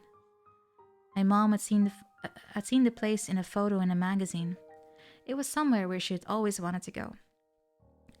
The inn was perfect, a traditional old farmhouse built over 100 years ago, remodeled for use as a hotel. And there were only 2 rooms and a dazzling view from the ocean from the 2nd floor. There was a pretty rustic outside bathing area, and beyond that, the coast spread out into the distance. You could sit and watch the sunset. I was sure Mom would be happy with the choice, so I put everything I had into getting a reservation there. So on the appointed day, the whole family set out on our trip, with the doctors and nurses waving us off in front of the hospital. It was the first time in a long while that the whole family, all 3 of us, plus the cat, had gone away together. In the train, we sat facing each other in crowded seats, with my father and me barely speaking. Mom was opposite us, just smiling and watching. We survived the 3 hours spent together in the same communal space, and then, just when we were approaching our limit, the train arrived. The conductor loudly announcing the stop for the hot spring. I pushed my mother in her wheelchair, and feeling hopeful, we headed for the inn. But when we got there, disaster struck. My reservation hadn't gone through, and someone else had taken the room. I couldn't believe it. I told them again and again I had made a booking over the phone. I told them how much this meant to my mother, how it would be her last trip. But they refused to listen to my pleas. The owner expressed her apologies very politely, but she wouldn't budge. And I was at a loss. I felt devastated that I hadn't been able to do something to make my mom happy. "Don't worry about it," she said, smiling. But I couldn't forgive myself.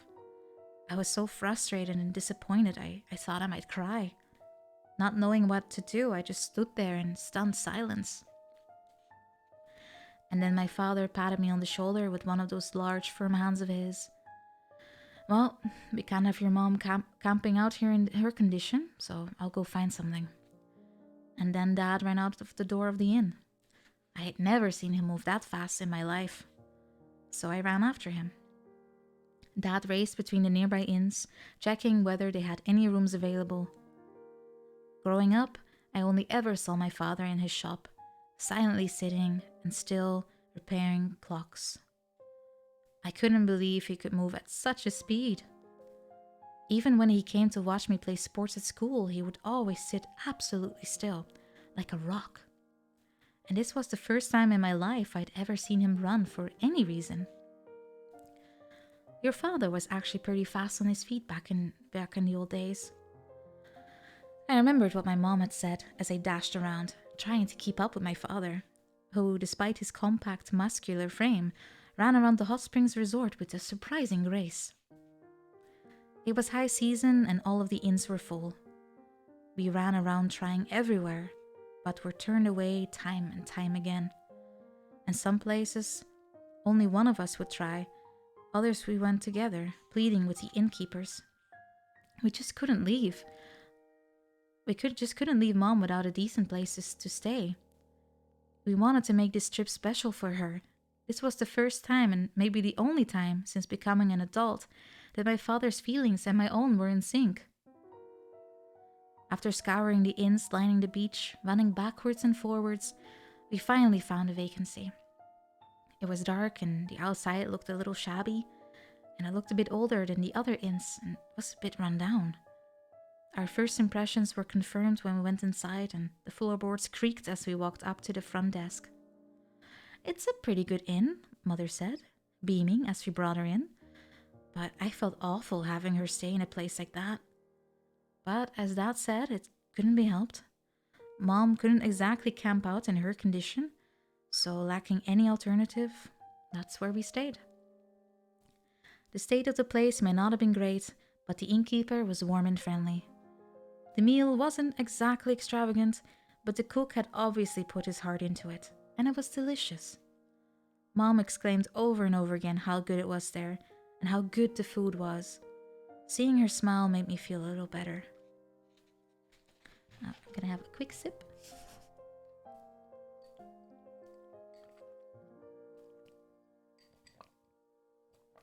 Thank you. Thank you.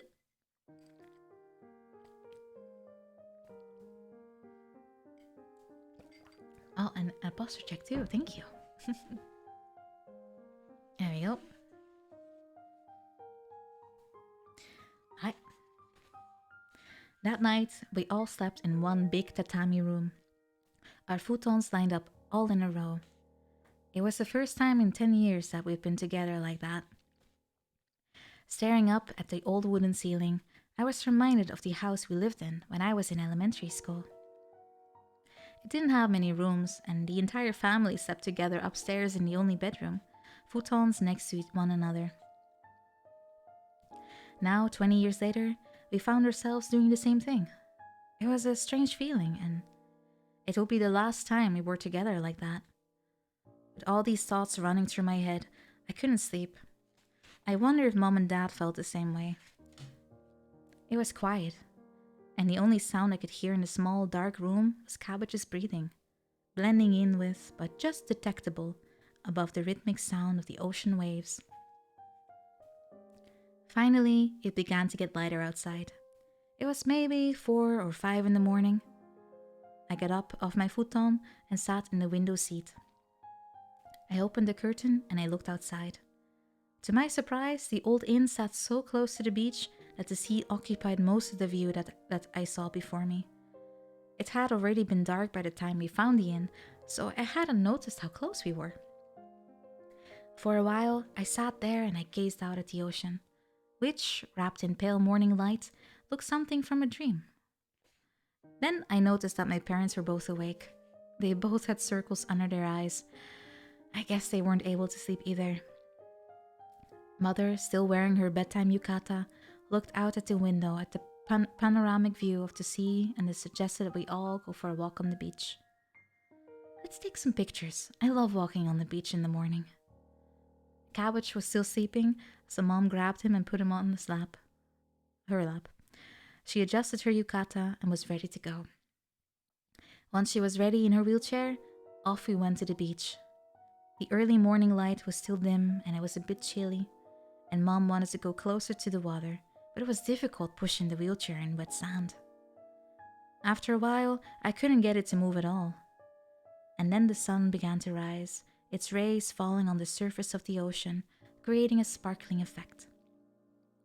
All three of us stopped, captivated by how beautiful the scene was. Hurry up, take a picture. Mom's yell brought me back to myself, and I took out the camera and got it ready. Dad and I took turns making pictures, and meanwhile, the innkeeper came out and offered to take a picture of all of us. With the ocean behind her, Mom sat in her wheelchair, with the two of us on either side of her. Dad and I crouched so that our heads would be on the same level, and Cabbage, who had finally woken up, made a face and then let out a big yawn from Mom's lap. Okay, cheese! The owner of the inn snapped the shutter. Thank you, we shouted in unison.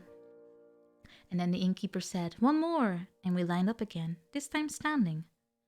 Okay, smile, cheesecake. The innkeeper's earnest efforts to get us to smile and his friendliness, which was just short of overbearing, made us all laugh, and just at that moment, the shutter snapped. Did you remember anything? I prodded Cabbage again after I finished my stories. Apologies, old boy. I tried, but I just can't remember. That's too bad, Cabbage. I'm really sorry. I can't help it. No matter how hard I try, I can't remember anything. Except perhaps one thing. One thing? I was happy. That's all I can remember. You were happy? Yes, that's all I remember when I look at these photos. Simply that I was happy. It seemed odd to me that Cabbage couldn't remember any of the details of the trip, not the inn, not even Mom herself, but that he could remember he had been happy. But something in what Cabbage had said made me think, and then finally I realized. Mom didn't want that trip just for herself. She wanted me and Dad to make up. I wonder why I never thought of that before. From the moment she gave birth to me, Mom gave me and Dad all of her time. I never imagined that when she had such little time left, she would still only be thinking of us. She didn't have to, but she devoted her life to us till the very end. She had me completely fooled. It had taken me all of this time to notice. I looked back at the photos and I noticed the embarrassment on my father's face as he forces himself to smile. And me with a face so much like my father's, also forcing an awkward smile. And then Mom sits between us, grinning as if she couldn't be any happier. Looking at my mother's face, my heart grew heavy, thinking of her and all that she did for me. Suddenly, I had tears rolling down my face right there in front of Cabbage. My voice caught in my throat, and I stared silently at the photograph. Cabbage had a look of concern on his face, and he came closer. He jumped into my lap and curled up there. My heart began to feel soothed as his warmth soaked into my body. Cats really are something. They'll just ignore you half the time, but they seem to know when you're really in need of something. Just as cats don't have any sense of time, there must not be any such thing as loneliness for them either. There's just the time you spend alone and the time when you're with someone else. I suppose loneliness is another thing that only humans feel. But looking at my mother's smiling face in those old photos makes me think it's maybe only because we feel lonely that we have certain other feelings. As I stroked his warm, furry body, I decided to put some questions to Cabbage. Say, Cabbage, do you know what love is? What's that, sir? Well, I guess a cat wouldn't understand. It's something humans have. It's when you really like someone and they're really important to you and it makes you feel like you want to be with them all the time. Is it a good thing? Yeah, though I guess it can also be a bit of a pain sometimes too. And then you feel like the other person is just a burden. But all in all, it's a good thing. Yes, that's it. We feel love. That's the expression Mom has on her face in that photograph. What else could you call it apart from love? And this love, this thing unique to humans, even though it can sometimes be a burden or even get in your way, is something that boyois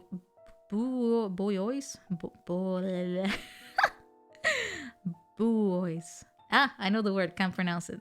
Anyway, Buoys. There you go. As humans beings up. It's sort of like time in that way. It's one of those things that only exists for humans, like time, color, temperatures, loneliness, and no love. All these things that only humans experience. In a way, these things rule over us, control us, but they also allow us to live fully. And they're precisely what makes us human. No sooner had these thoughts occurred to me than my ears suddenly picking up something that sounded like a clock. But when I looked, just as before, no clock sat beside my bed. Nevertheless, even though I couldn't see it with my eyes, I definitely got the feeling there was something spurring me on. I started to get the sense that the endless ticking sound in my head might actually be the sound of the hearts of all the people in the world beating in time with one another. Images occurred to me in quick succession. In my mind's eye, I see the second hand of a stopwatch moving around the dial. Then, Atlee sprinting the 100 meters. The second hand goes round and round the dial. Someone presses a button. But the button is on an alarm clock. The children who press the button crawl back under the bed covers. In their dreams, they watch the hands of a large clock hanging on the wall go round and round the dial. Then I see the clock tower lit up by the morning sun. Young lovers wait for their dates below the clock tower. I walk quickly past the lovers towards the tram stop, glancing at my watch. And as always, the tram is a bit late. I arrive in front of a small clock repair shop. Countless clocks are laid out in a cramped space, and I hear them ticking. The sound fills the small space, the sound of time being carved up. I stand still for a while, bending my ear towards the sound. A sound I've heard constantly since the time I was small. The sound that rules my life, but also gives me freedom. Gradually, the beating of my heart grows calm. And then, before long, the sound fades into the distance, little by little, until it disappears. I'll take that sip.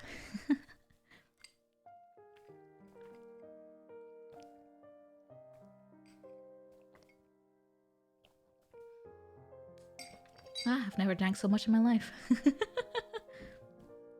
I guess it makes sense. I've been talking for 4 hours straight. I'm good to go. I'm good to go. Oh yeah, it's Wednesday. It's Wednesday, my dudes. Well, Cabbage, I guess it's time to hit the sack. I put the photo albums away and called Cabbage. Cabbage lets out a meow.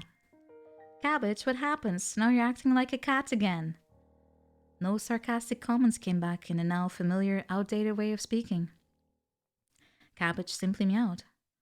I had a bad feeling about this. Why, sir, are you disappointed? Suddenly, from behind me, there was a voice. In surprise, I turned around. And there stood Aloha. This time, he wore a black Hawaiian shirt with an eerie-looking print, a picture of the ocean at night. And he stood there with a big grin on his face. Might this be the end, sir? That's not funny. All right, I'm sorry. I guess the magic spell didn't last as long as I expected. So he's back to being just a normal cat. Are you disappointed, sir? Give it a rest. All right, I get it. But you know, the timing couldn't have been any more perfect. Aloha smiled again as he said that. It was that devilish smile. I knew I had seen it somewhere before. It was the look of someone with evil intentions. Something else only humans are capable of. So, I've decided what I'm going to have you make disappear from the world next. Aloha was still grinning that big, silly grin. I got the sense that something terrible was about to happen, and was beginning to find it difficult to breathe. Imagination. Now there's another thing that only humans have. Cruel images raced around in my head. Please stop. Without thinking about it, I cried out. Or no, it wasn't me, it was the devil. who looked just like me. Makes you want to let out a cry just like that, right? Aloha laughed. Please, just stop, I begged him, falling on my knees. And then the devil revealed his plan. This time, let's make cats disappear from the world.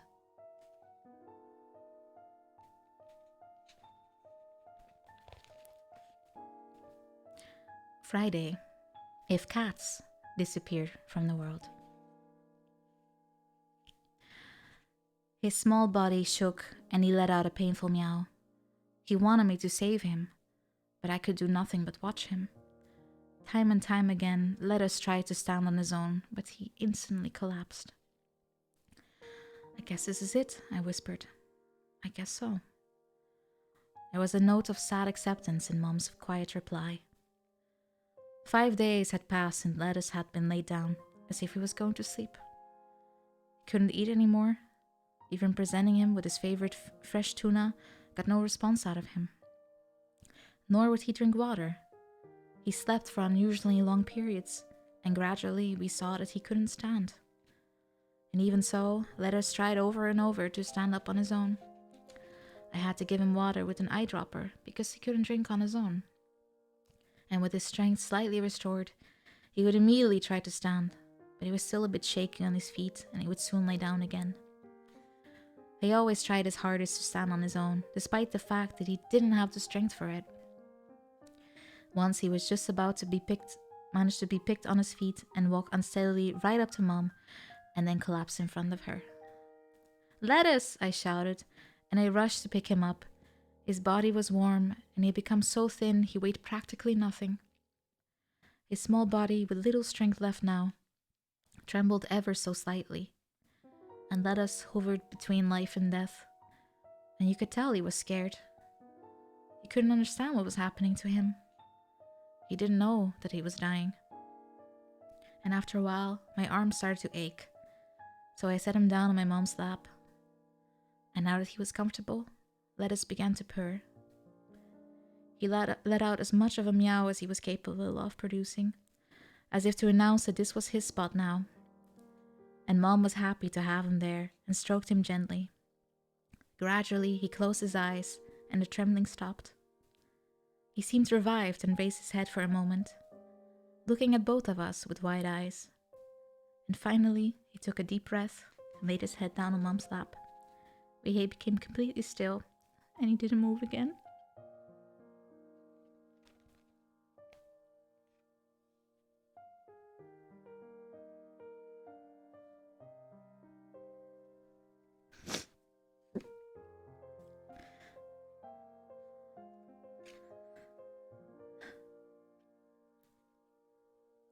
I'm gonna take a quick sip if you don't mind.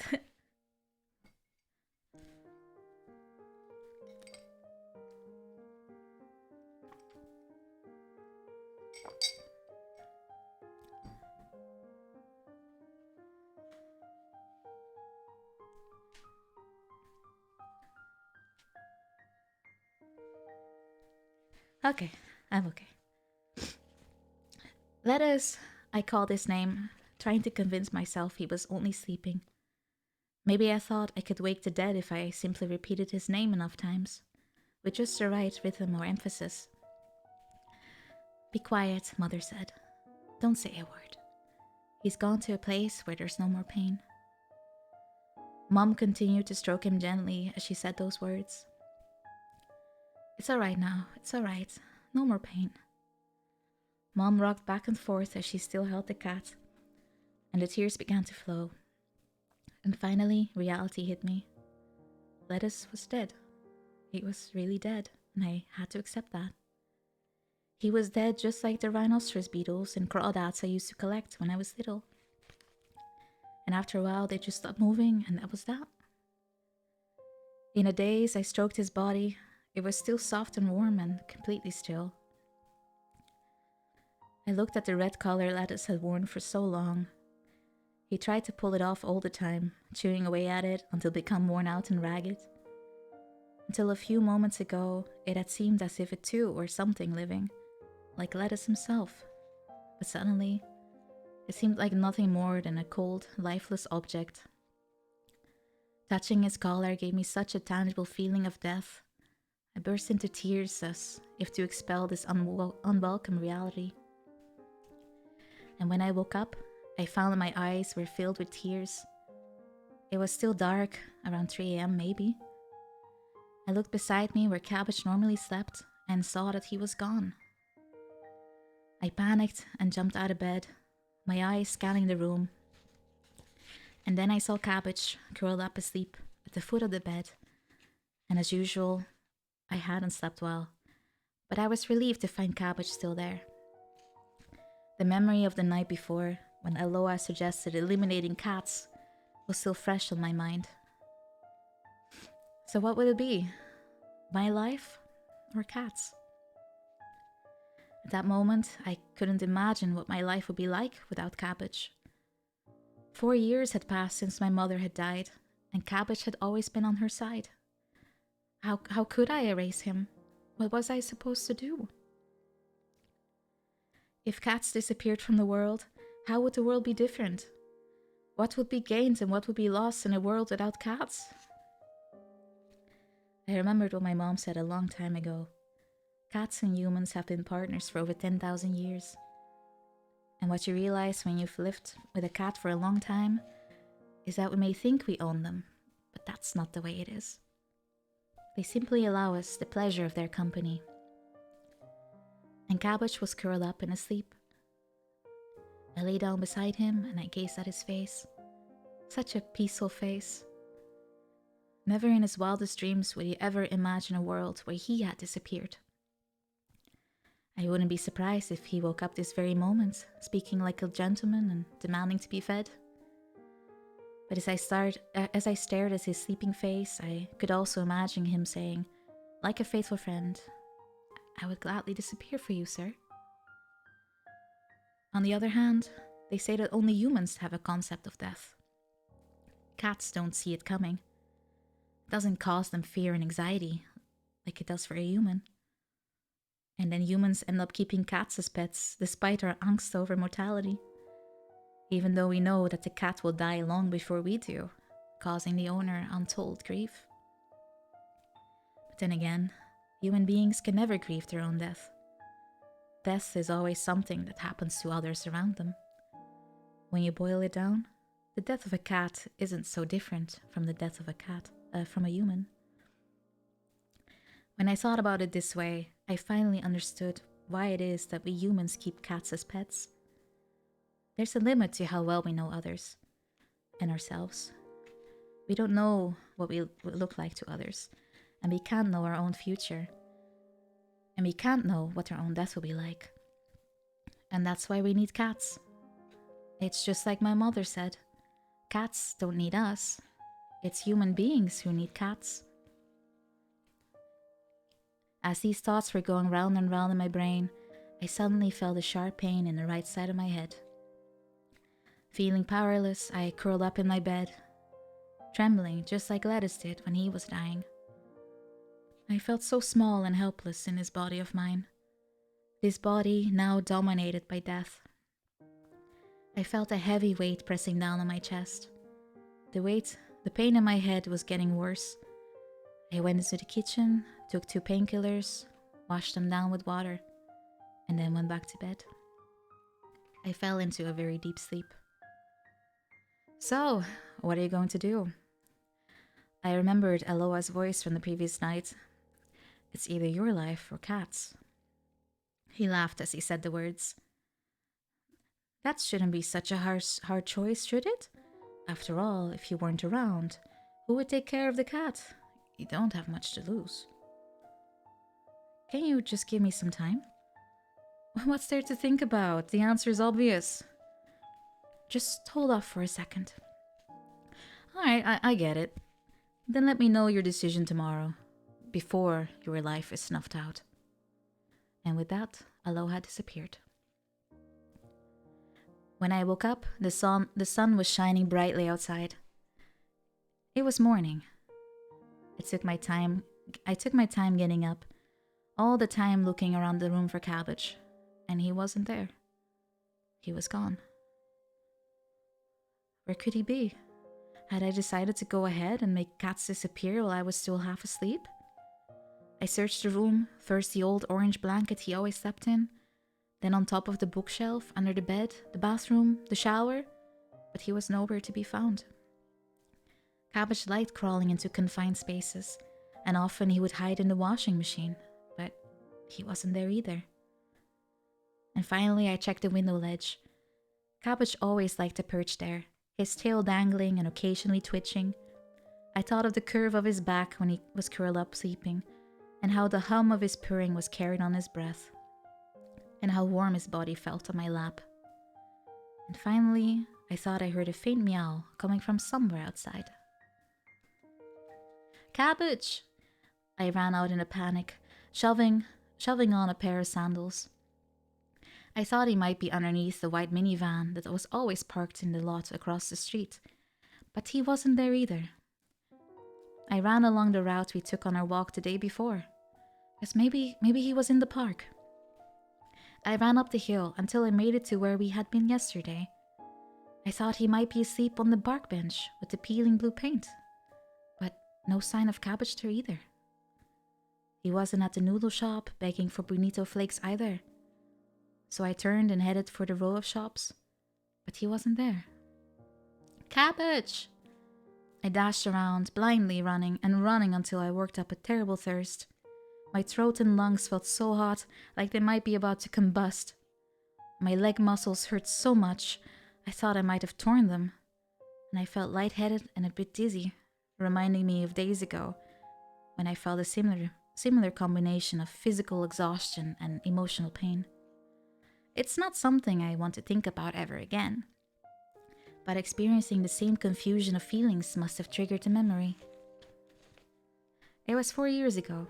I remember that day clearly, running as fast as I could to the hospital.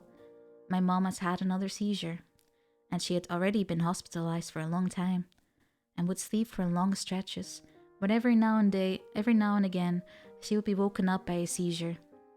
The hospital would always let me know, and I'd always run back to be with her.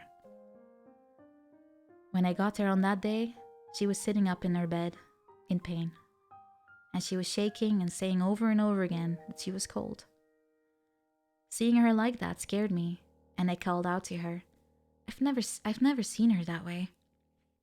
And the whole time I was growing up, she was always so bright and cheerful and warm, and she was always on my side. And I always felt completely safe and secure when she was near. And now she was going to leave me. I was so scared and upset I thought I was going to pass out. She was repeating something under her breath. It was almost impossible to understand. Sorry, I'm so sorry to leave you alone. I was choking up.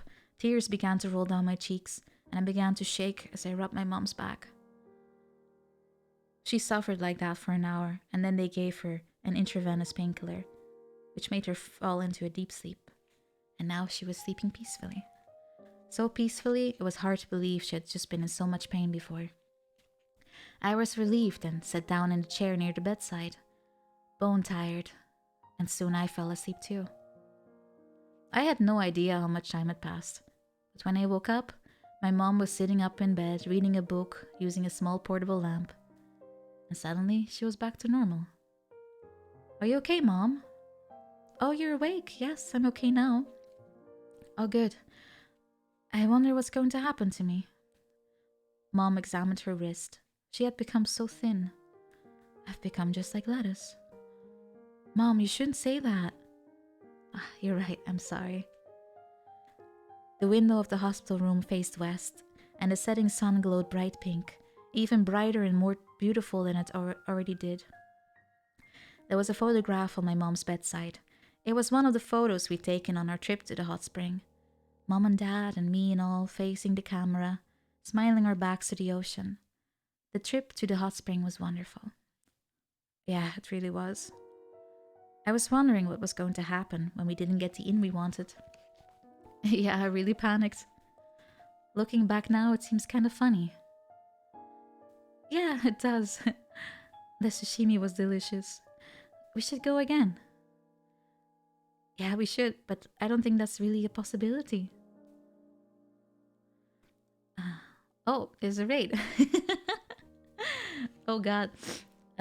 Welcome everyone. I'm reading a book, but I'm almost at the end. Bit of a spoiler. But welcome everyone. Thank you, Soya. Thank you. It's an awkward time for a raid. Just a little bit.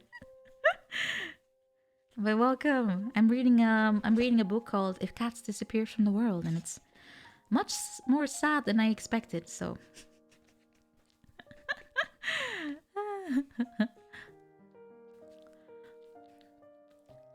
uh I have 30 pages left.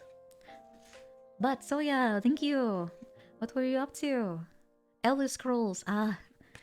The biggest time sink in the universe. I love that game.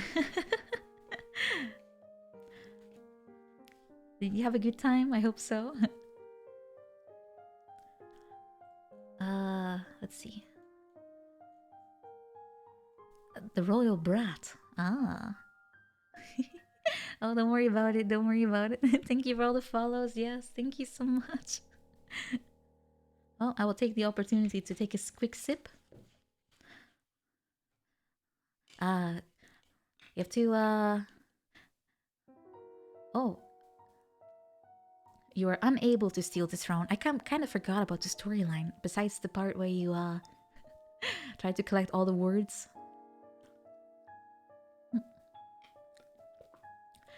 All I remember about Skyrim is just constantly going into those dungeons. It lasted forever, I think.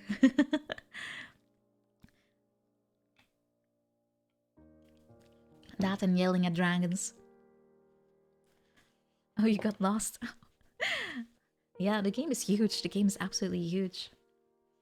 I'm not surprised. I think I kind of collected myself again a little, so I'll continue. I'll continue the reading. Where are we? Here we are. Mom spoke matter-of-factly, mentioning several times that she thought it wouldn't happen. I couldn't find it in me to respond to what she was saying. So, I guess Dad hasn't come, right? I couldn't take the silence over the elephant in the room anymore.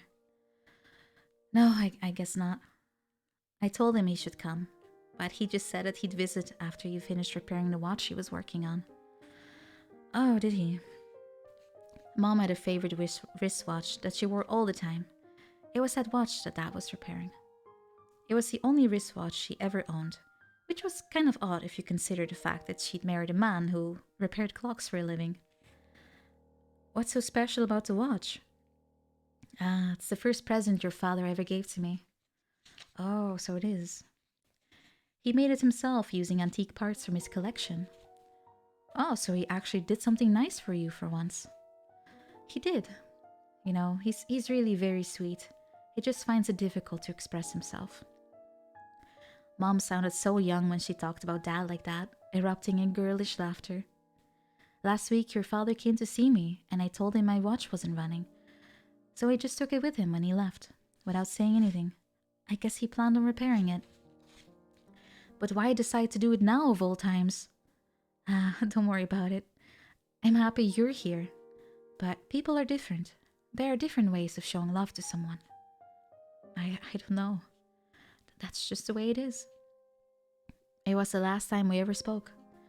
Soon after that, she took a turn for the worse, and within the hour, she was dead. I called the shop over and over again, but Dad didn't come. He finally arrived half an hour after she died.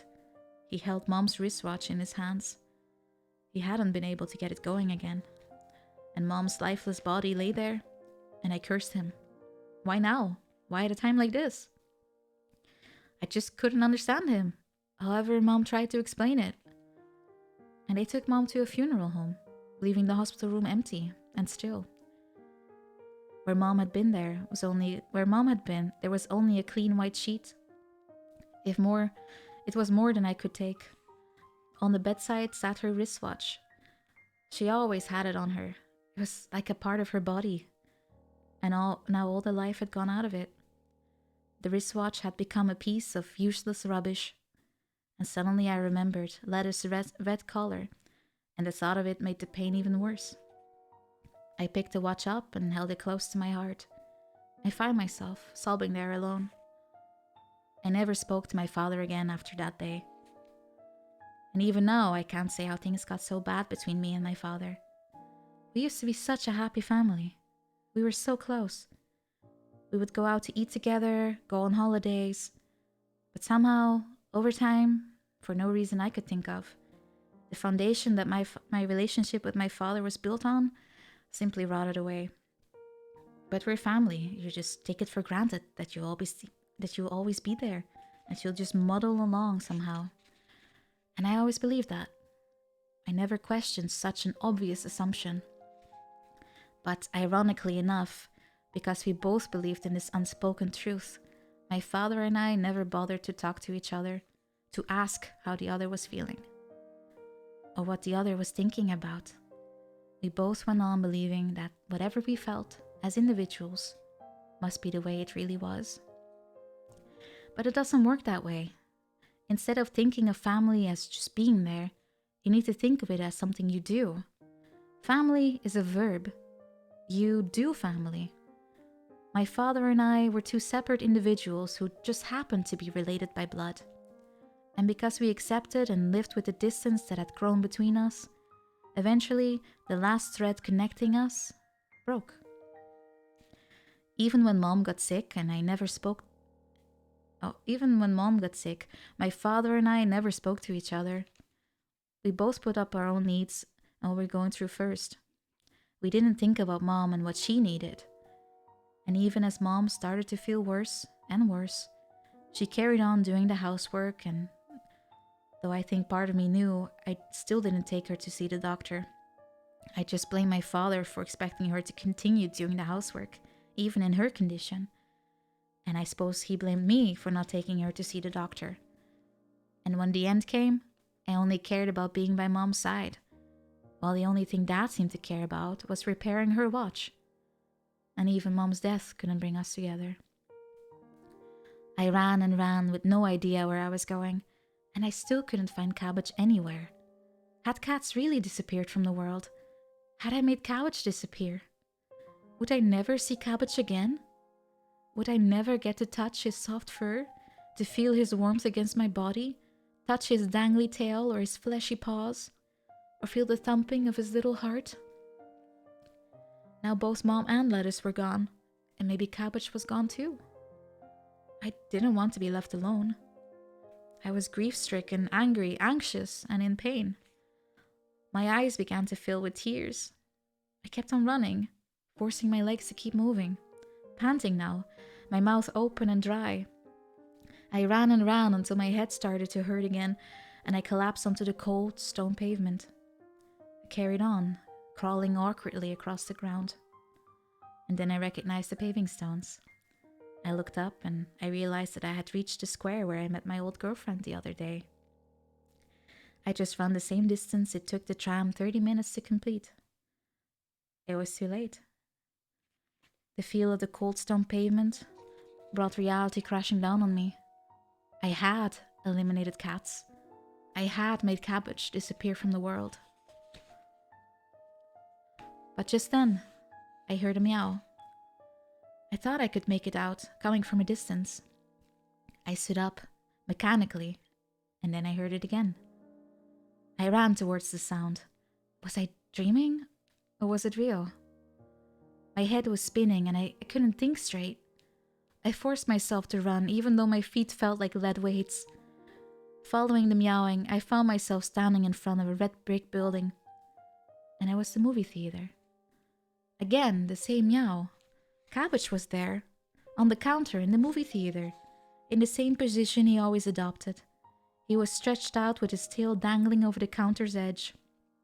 He jumped gracefully over the floor and walked towards me, letting out another meow. And I picked him up and I squeezed him tight. Feeling his soft fur and hearing him purr gave me the sense that this was what life was all about. It's good you two found each other again.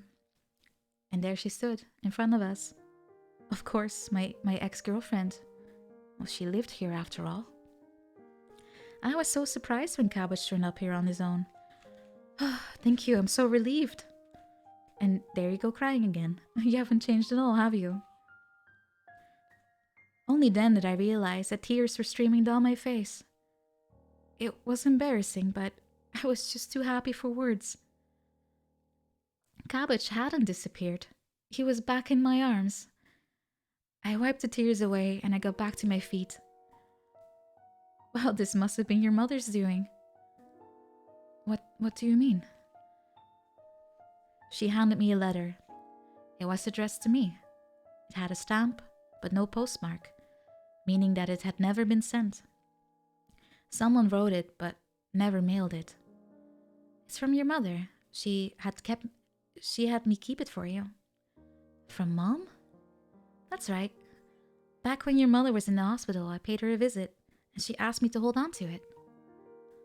I had no idea until now that my old girlfriend had visited my mom while she was in the hospital. I was finding it hard to believe, but I took the letter from her anyway. Your mother wrote you the letter while she was in the hospital, but she just couldn't send it. She was afraid that she would never see you again once she read it. So she asked me to give it to you if you were ever going through a really hard time. I see. At first I turned her down because I had broken up with you years before, and I didn't expect to see you again. But then she said it didn't matter if you never saw it. She just wanted someone to have the letter. And then when I saw that Cabbage had turned up here today, and that you were beside yourself in tears, I realized that this was the time to give you the letter. Now? She did say to give it to you if you were going through a really difficult time. Right, your mother was really great. She just knew things. It was like she had magical powers or something. Hearing herself say that, she laughed. I sat down on the sofa in the theater lobby and put Cabbage on my lap. And then I carefully opened the letter. On the top of the first page in large letters, and she had beautiful handwriting, it said, 10 things I want to do before I die. The title was a bit of an anticlimax, so both mother and son, without knowing it, had written the same thing. I couldn't help but laugh and carried on to the next page. I don't have much longer to live, so I thought I'd note down 10 things I'd like to do before I die. I'd like to travel, enjoy delicious gourmet meals. I'd like to kit myself out in some really stylish clothes. But then, as I wrote those things, I began to wonder. Was this really the kind of thing that was important to me?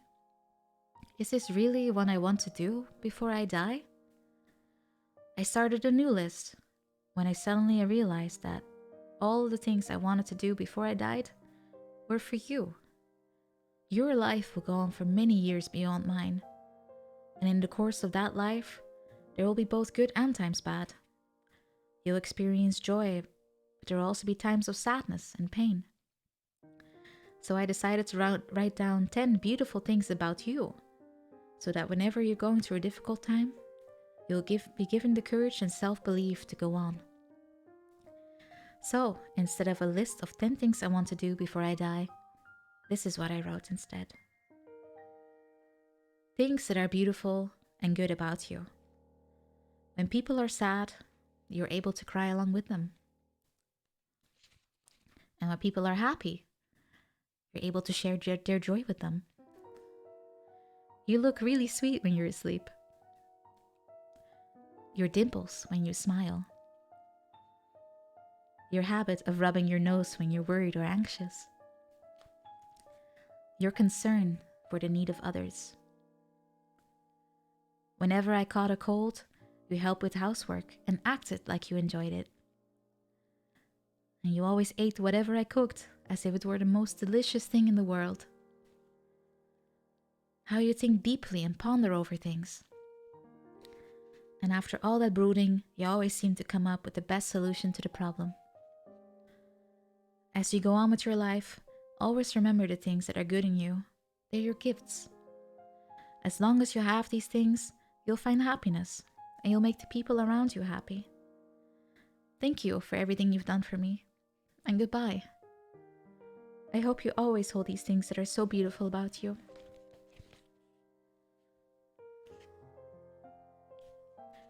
The tears rolled down and fell on the letter like warm, salty drops of rain. I quickly wiped them, not wanting to ruin a letter that mattered so much. But when I tried to stop, I just cried more and more, and the letter got wetter and wetter. The ink began to smudge, and along with the tears came a torrent of memories of my mother. Whenever I caught a cold, my mom would rub my back. Once I got lost, when we were at an amusement park and I began to cry, I remember how my mom ran to me and picked me up and held me. When I wanted when I wanted the same kind of lunchbox as the other kids, my mom ran around town all day just to find the right one. I always fidgeted when I was asleep, and my mom would come in and put the covers back on. She always bought me new clothes when I needed them, and never bought anything for herself. She made the best Japanese rolled omelette, and I could never eat enough of it, and she'd give me her portion. For her birthday, I gave her a voucher for a shoulder massage, but she never used it. She said it was too much of a treat for her, and she didn't want to waste it. She bought a piano and played my favorite songs for me, but she wasn't very good and always tripped up and made mistakes in the same places.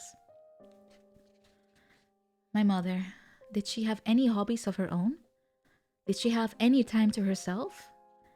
Were there things she wanted to do, hopes and dreams? I wanted to at least thank her, but I never found the words. I never even bought her flowers because it seemed cheesy. Why couldn't I have done at least something small? It was such a simple thing. And when she finally left this world, it came as such a shock. I couldn't have imagined that she would die. In order to gain something, you have to lose something. My mom's words came back to me. Mom, I don't want to die. I'm afraid of dying. But it's just like you used to say. Stealing things from others in order to live is even more painful. Come now, sir. Try those eyes. I heard a voice and I looked around. Cabbage was curled up on my lap and looking at me. Suddenly he could speak again, and I was surprised. He still had that haughty tone of voice. It's terribly simple. All you need to do is make cats disappear. No, Cabbage, I cannot do that. Why, if it were up to me, I'd have you live, sir. It shan't be easy for you when you're no longer with us. I never thought that the day would come when I'd be moved to tears by the words of a cat. But I had a feeling he would be able to communicate just as well with a meow or a purr. Just when I thought I'd calmed down, I began to tear up again. Oh, please do stop crying. My existence is a trifle compared to what you have already made disappear. No, Cabbage, no. It doesn't have to be that way. If cats disappear from the world, if lettuce and cabbage and mom disappeared, I just can't imagine it. I may not be the smartest guy, but I felt like I was beginning to understand. There's a reason that things exist in the world, and there's no reason good enough for making them disappear. I'd made my decision, and I think that Cabbage, above all, understood my resolve. He was silent for a while and then began to speak again. I understand, sir. Thank you. Now, just one more thing. One more thing? Close your eyes. What for? Never mind, just close them. So I closed my eyes, and out of the darkness, a figure appeared. It was my mother. Oh, sweet memory. A memory of childhood. When I was little, I would get upset all the time and wouldn't calm down or stop crying. And then my mother would say softly and gently, "Close your eyes." Why? Never mind, just close them. So I closed my eyes, still crying. In the darkness, my emotions became a black whirlpool, swirling around and around. What do you feel? Sad and upset, Mama. I slowly opened my eyes, and my mom went on as she gazed at me. All right, next make a happy face. I can't. Go ahead, even if you have to force it.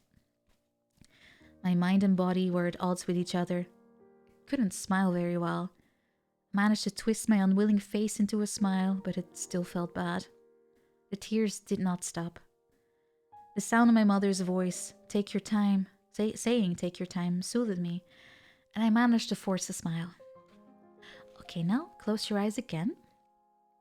Prompted by my mother, I slowly shut my eyes. When I tried closing my eyes while smiling, no matter how forced it was, I could feel my emotions being soothed. The black whirlpool disappeared, and what looked like a rising sun began to appear in the darkness. Gradually, this gentle, cream-colored light would spread all around, and I could feel my heart finally begin to warm as the light grew stronger and I was wrapped up in a feeling of tenderness. How do you feel now? I'm okay now. Good, I'm glad. Mama, how do you do that? It's a secret. What do you mean? It's a little magic trick you can play on yourself. Whenever you feel sad and lonely, just smile and close your eyes. And do it as many times as you need to. So it was Cabbage who reminded me of my mother's magic. Whenever I felt bad, I would beg her to do it. There in the lobby of the movie theater, I sat on the sofa. I slowly closed my eyes and I forced myself to smile. The warmth crept back into my heart and I felt calmed and soothed. It seems I still had some of my mom's magic left in me after all. Thank you, Mother. I'd never been able to say that to her. Those simple words, but I really did want to say it. And I finally had. I opened my eyes and Cabbage was still there, curled up, purring on my lap. Thank you, Cabbage. I stroked his fur some more and he meowed as if he'd understood what I'd said. And then he meowed some more. He seemed to be trying very hard to tell me something. The strange human speech, those expressions that came out of some old TV show were no more. It seemed to me like this was his way of saying goodbye. And I remembered again what Mom used to always say about cats. We may think we own cats, but that's not the way it is. They simply allow us the pleasure of their company. And I'm glad I had a chance to talk to Cabbage before it all ended. Maybe this was Mom's magic too. Goodbye, Cabbage. Thank you for the time you gave me. I stayed there for a while longer, sitting on the sofa of the theater lobby in the fading light. I read back over the letter again as I stroked Cabbage. I read it again and again, but each time there was something at the end of the letter that I got stuck on. Like being pricked by a thorn. I felt a little stab of pain in my heart. There was still one thing I had left to do. This is what it said at the end of the letter. Please make up with your father. I want you two to get along.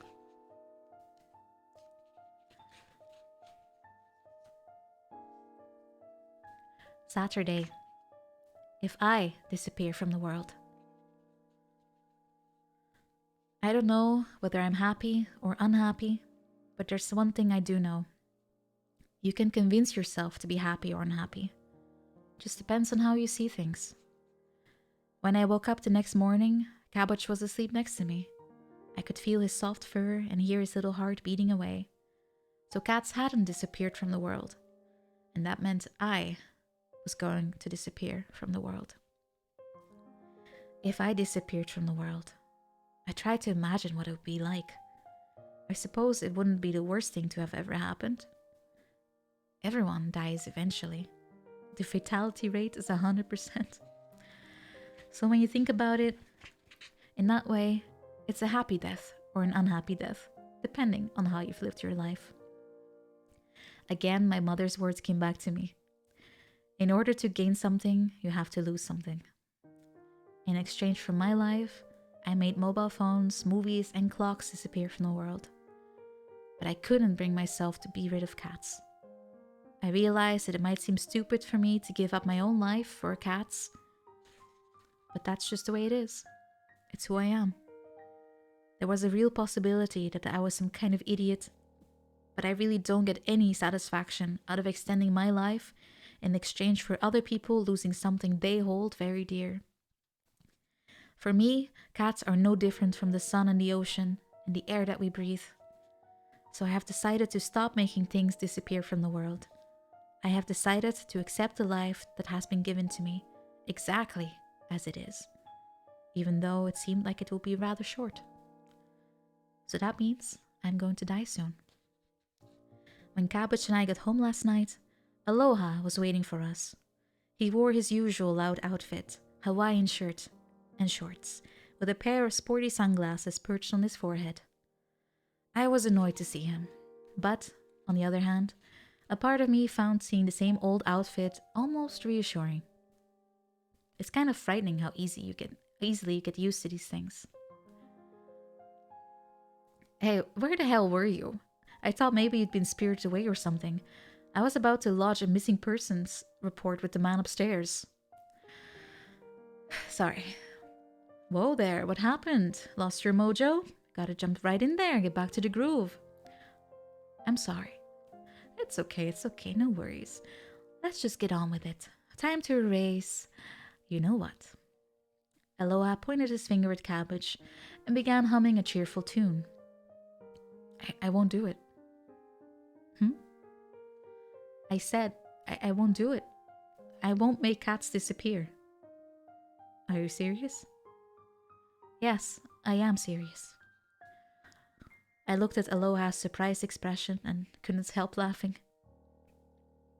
What's so funny? You're about to die, man. Are you sure about that? Yes, and I'm okay with that. I'm not going to make anything else disappear. But you can live a lot longer. Aloha looked disappointed. Yes, but just being alive doesn't mean all that much on its own. How you live is more important.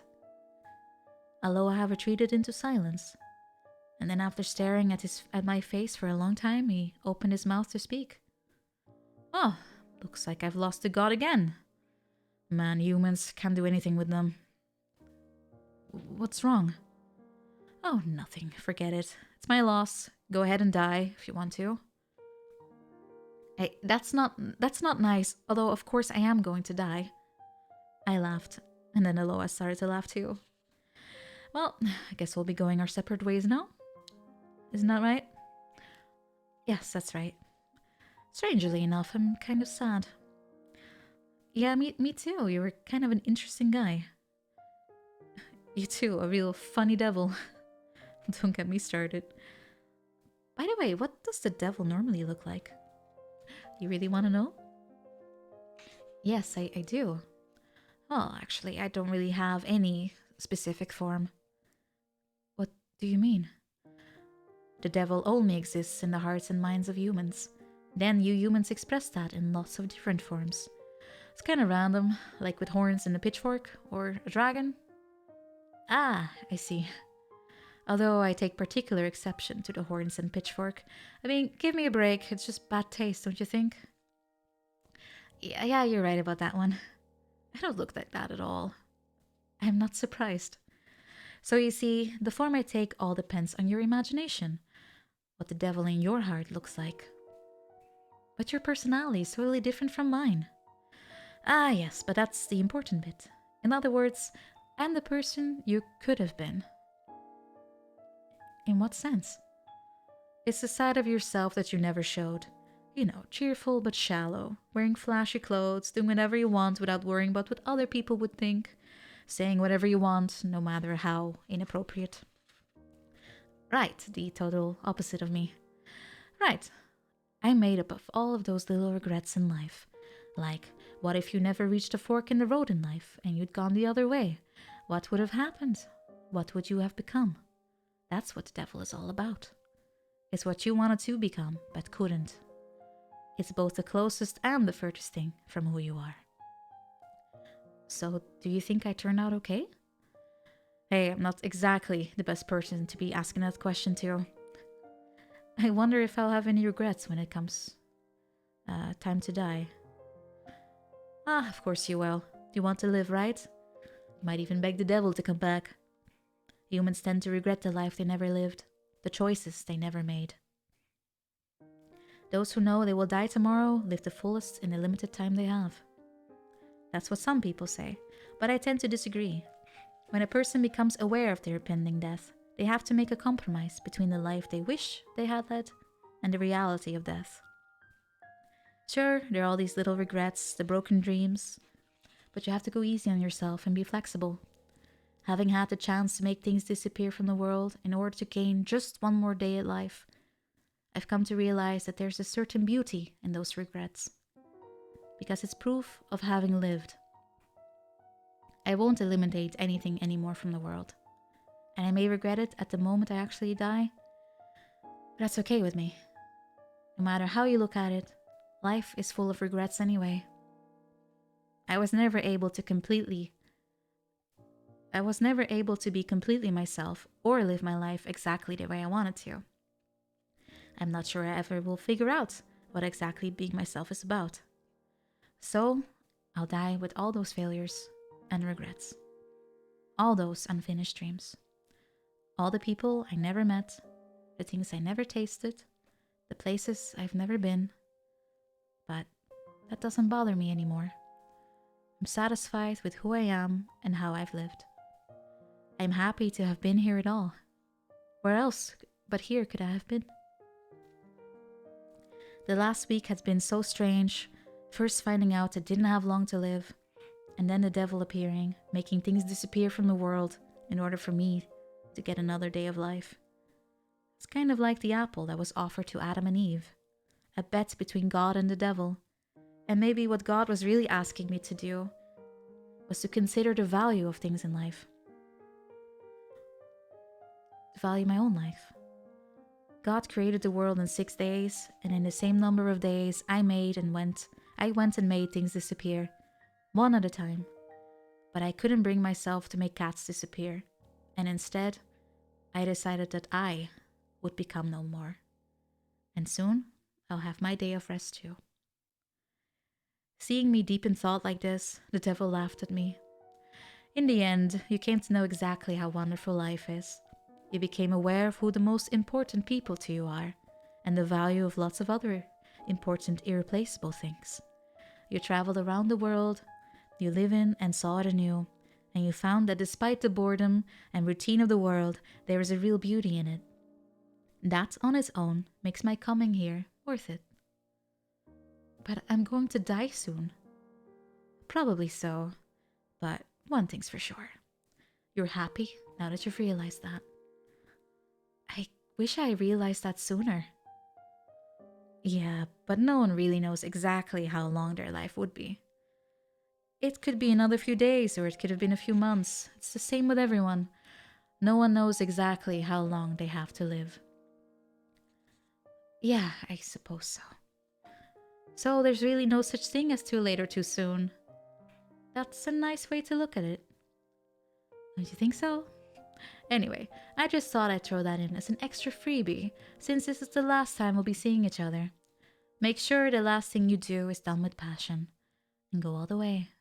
Well, it's time to go now. Goodbye. Aloha said goodbye in his usual complete lack of seriousness, and gave me a wink. That is, his poor imitation of a wink. And then he was gone. And Cabbage let out a sad-sounding meow. Then I began to get my affairs in order. I was preparing to die. First, I cleaned my room, threw away anything unnecessary, got rid of embarrassing diaries, out-of-date clothing, and photos I hadn't been able to part with until now. Fragments of my life appearing and then disappearing. I wondered whether Aloha would have given me an extension on my life if I had thrown away everything like that. But anyway, I have no regrets. I was relieved now that I didn't need to make anything else disappear. I threw away all the kinds of things that brought back memories, while Cabbage did his best to get in the way. By the time I was done, it was evening. Orange rays of light spilled in through the windows, landing on the metallic box sitting on top of the dining room table. I'd found the box deep inside the wardrobe. It was a shabby old thing that had, at one time, contained cookies. It was my box of treasures from when I was a little kid. I stared at it for a little while.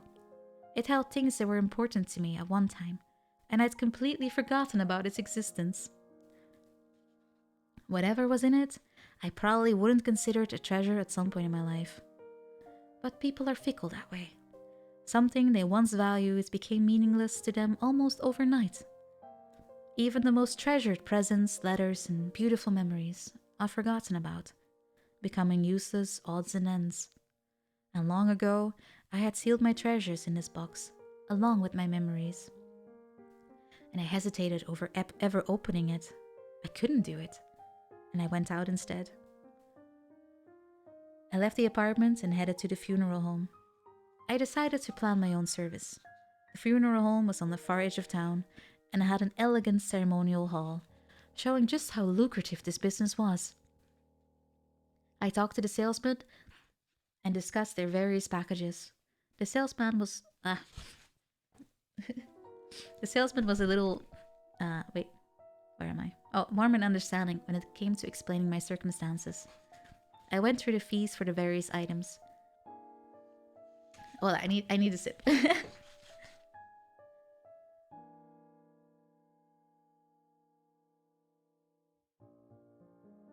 There we go. Thank you. Just one sip was enough, I think. And I also ran out. I ran out of sips. All right, chug chug. I'll get a drink after stream, I guess.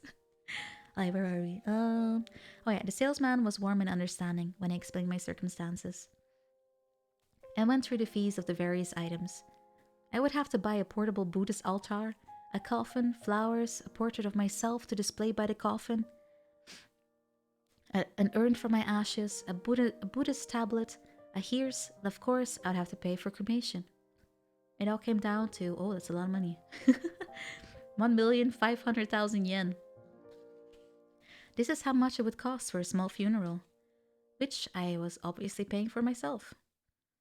Everything cost something. The cotton stuffed in the corpse's nose, the dry ice placed in the coffin, and so on. The blow-by-blow explanation seemed to go on and on. The dry ice alone, put in the coffin so the body won't decay, would cost 8,400 yen per day. So stupid. Each of the items was ranked with a breakdown of the price given. Even after death, there's a scale you're graded against. What awful creatures we humans are. But it doesn't stop there. It can also go for options like natural wood, or it can be carved and lined with suede, or even lacquered. Cost per item, anything from 50,000 to 1,000,000 yen. The salesman led me into a dimly lit room where they displayed the coffin. I tried to imagine myself inside one of those things. My funeral. But who would come? Let's see. Friends, former lovers, relatives, former teachers, colleagues? And how many of these people would really grieve for me? And when it came time for the eulogy, what would they say about me? He was a nice and funny guy, or he was lazy, impatient, hot-headed, unpopular, a loser who couldn't get a date? What will they talk about? What memories will they share as they gather around my casket? Thinking about this, I started to wonder, what had I given to people around me while I was still alive? What would I be leaving behind? My whole life will be summed up in those moments that I won't be around to see, the time after I'm dead. In all the 30 years I'd been alive, this was the first time I thought about that. My whole existence had taken place within this little sliver of time that sat between two much larger chunks of time, during which I didn't exist. It's been within this narrow slice that I have made my mark, for whatever it's worth. I returned home to a space that, after the cleaning and organizing, seemed as if it had been hollowed out. Cabbage came up to me and meowed again and again, as if complaining about having been left alone. The apartment was so empty now. There was something eerie about it. I placed the raw tuna I'd bought at the fish shop in the old shopping district on the plate, and Cabbage signaled his pleasure with an odd-sounding meow, as if to say, "Indeed, you have finally gathered my meaning." And then he started gobbling down the tuna. While Cabbage was busy eating, I picked up the old cookie container on the table and I stared at it for a while. And then I finally opened it. This is where I kept all my hopes and dreams as a boy. It was my stamp collection. There were stamps of all colors and sizes from around the world, and at some point the memories started flooding in. They were memories of my father. When I was a small boy, my father bought me a collection of Olympic commemorative stamps. They were small and colorful, and too special to use for mailing letters. After that, my father often brought me presents of stamps, small and large stamps, Japanese stamps, stamps from foreign countries. My father was so shy and reserved he barely spoke, so the stamps kind of became a way for us to communicate. And it's strange, but it's almost as if I understood what he was thinking about, depending on the stamp he gave me. When I was in elementary school, my father traveled to Europe with a group of friends. He sent postcards from all the places he visited. There were large, colorful stamps on the postcards.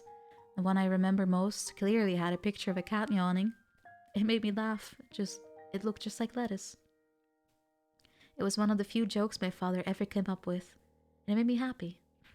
And I removed the stamp by soaking the postcard in water overnight, and I added it to my collection. I couldn't sleep that night, imagining all the places my father had visited in Europe. I imagined him on the street corners in Paris, buying the cat stamp at a shop, speaking his stilted French, and then sitting in a cafe, writing the postcard. I even imagined him dropping the card into a yellow mailbox, and then the postman collecting it, taking it to the airport where it was loaded with other mail heading for Japan. And then finally, the postcards will be delivered to my little small town and to our house. The entire journey of the postcard after it had been posted fascinated me. And finally, I understood why I became a postman. I would spend ages gazing at the stamps, all the different colors and the many countries they'd come from. There were all kinds of pictures and designs on the stamps. Pictures of people and places that I could only imagine. They became really precious to me. And then I thought about all the things I might have made disappear from the world if I'd gone on with the devil's deal. Maybe the world wouldn't have changed that much without these things in it. But at the same time, it's all these individual objects, along with all the other things that exist, that make up this world. That's what occurred to me as I held these little squares cut out of paper. Somehow I began to feel like the whole process of placing a stamp on an envelope and mailing it, arriving at its destination, it all had a deeper meaning. Just imagining it gave me a warm, happy feeling. Then I realized what I needed to do in the time left. I needed to write you a letter. I need to write you about all the things I've never told you these past years, the thousands of words that lay dormant within me, all the greetings I never sent your way, the emotions I never shared. I let all my feelings flow out onto me onto the paper and put a stamp on it. I imagine all the stamps scattering and falling like flower petals, decorating my final moments. So many stamps with so many pictures. A festival, a horse, a gymnast, a dove, a Japanese woodblock print, and an ocean.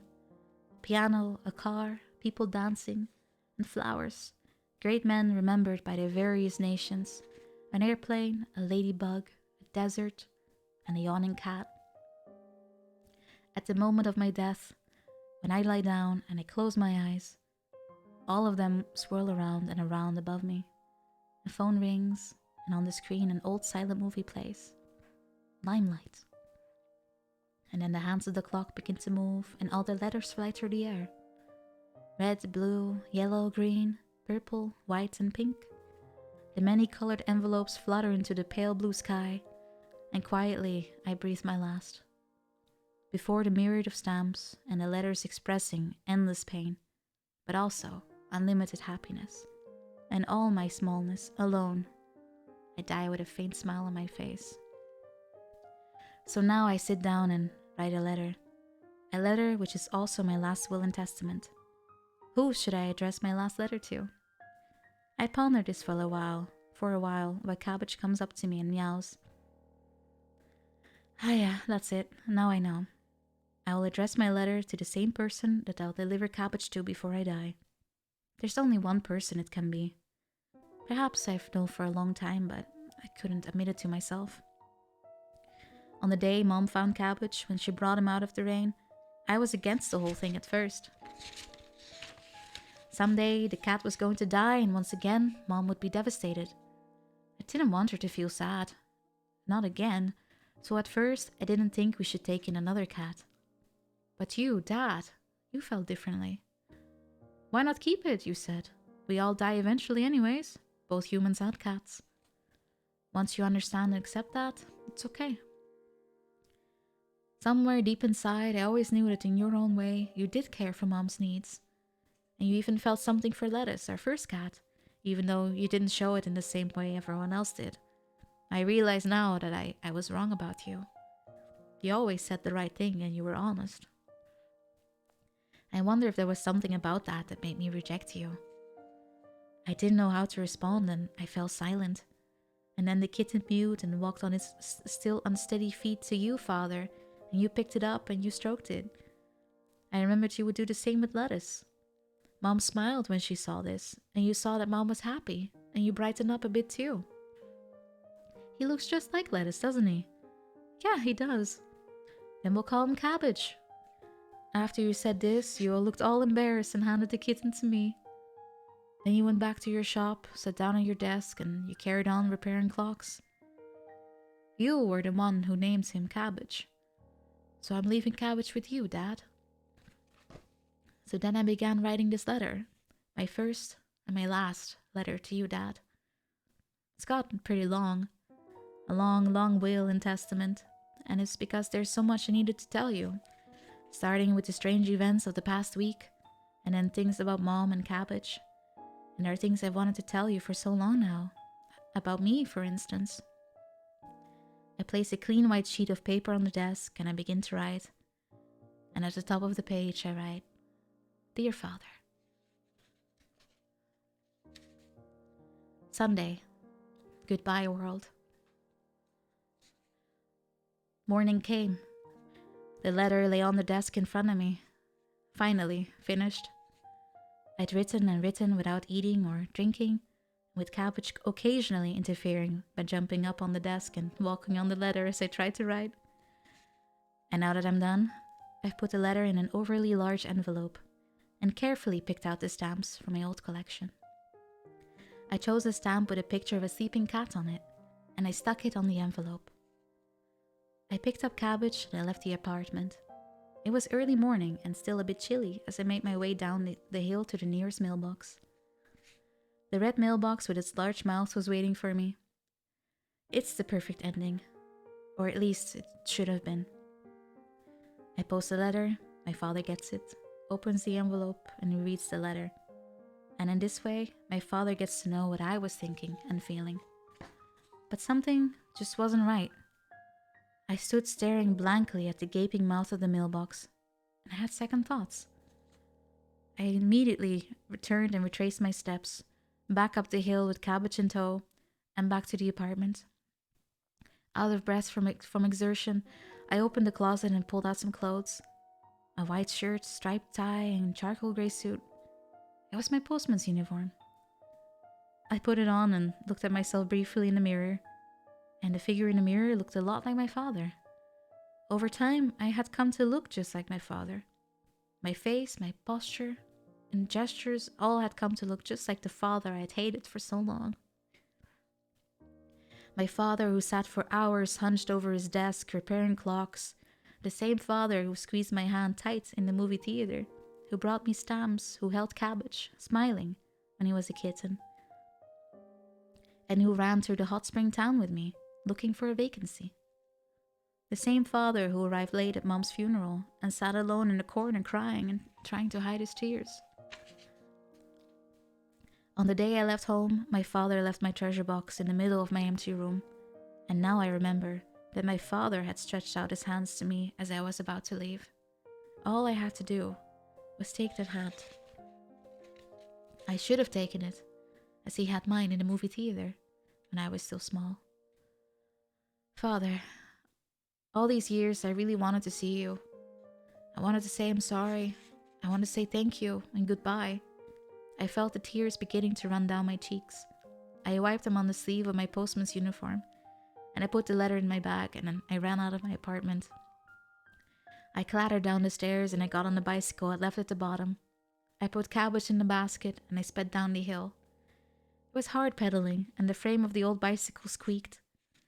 The tears ran down my face as I pedaled, and soon I reached the next hill, which I had to climb. The wind began to blow, the sky cleared, and I got the feeling that spring was on its way. The warm rays of the sun enveloping me. Cabbage was clearly enjoying the wind in his face, and he let out a meow. Directly below me, I could see the dark blue of the ocean. My father lived on the other side of the bay. I often looked down on that town from the top of the hill. It was so close, yet I never gone to visit him. That's where I was headed, to the neighboring town to see my father. I pedaled hard, and then coasted downhill, gradually speeding up. Faster and faster I went, as I got closer to my father's house.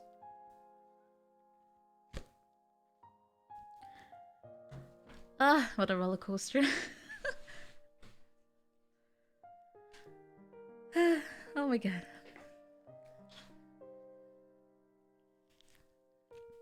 Thank you, everyone. I'll take a few sips. I don't think that will help anymore.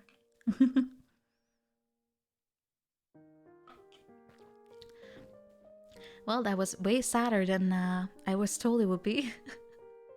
That was quite a sad book, yeah.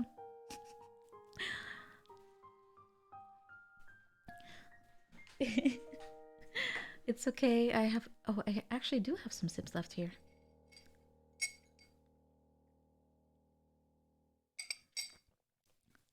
You had issues keeping tears in check. Me too, Obscure. Yeah, I hope it wasn't too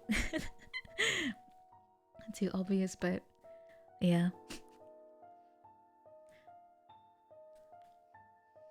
It was definitely a story about acceptance. Yeah, grief and acceptance, but it was surprisingly still quite a, I wouldn't say comfy, but more like you just want to keep on reading.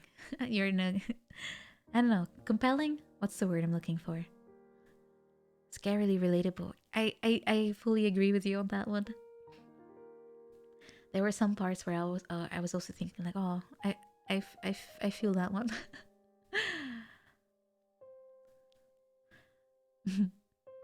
But yeah, now I'm feeling a little destroyed though.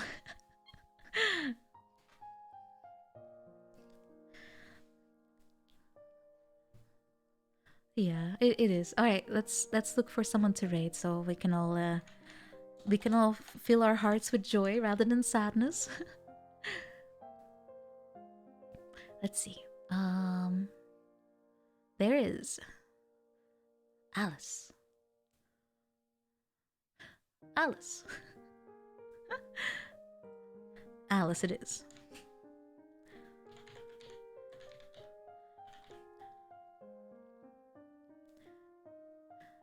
Alice is always a fun to watch.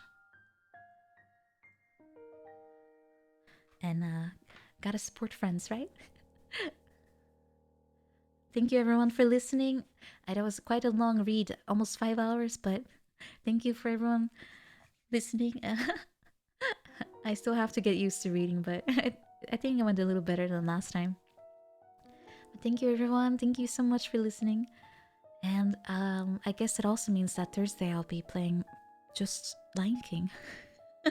More time to torment myself with that one. Hi everyone, thank you so much. I'm gonna go read Alice. If I can spell. There you go. That should work. There we go. Yeah. Alright, good night everyone. Good night, good night. Thank you so much again. I'll see you on Thursday. Take care so much. Thank you. Sleep well. Bye bye. Bye bye. Where's my thingy? Oh, I always lose it. There it is. Bye bye.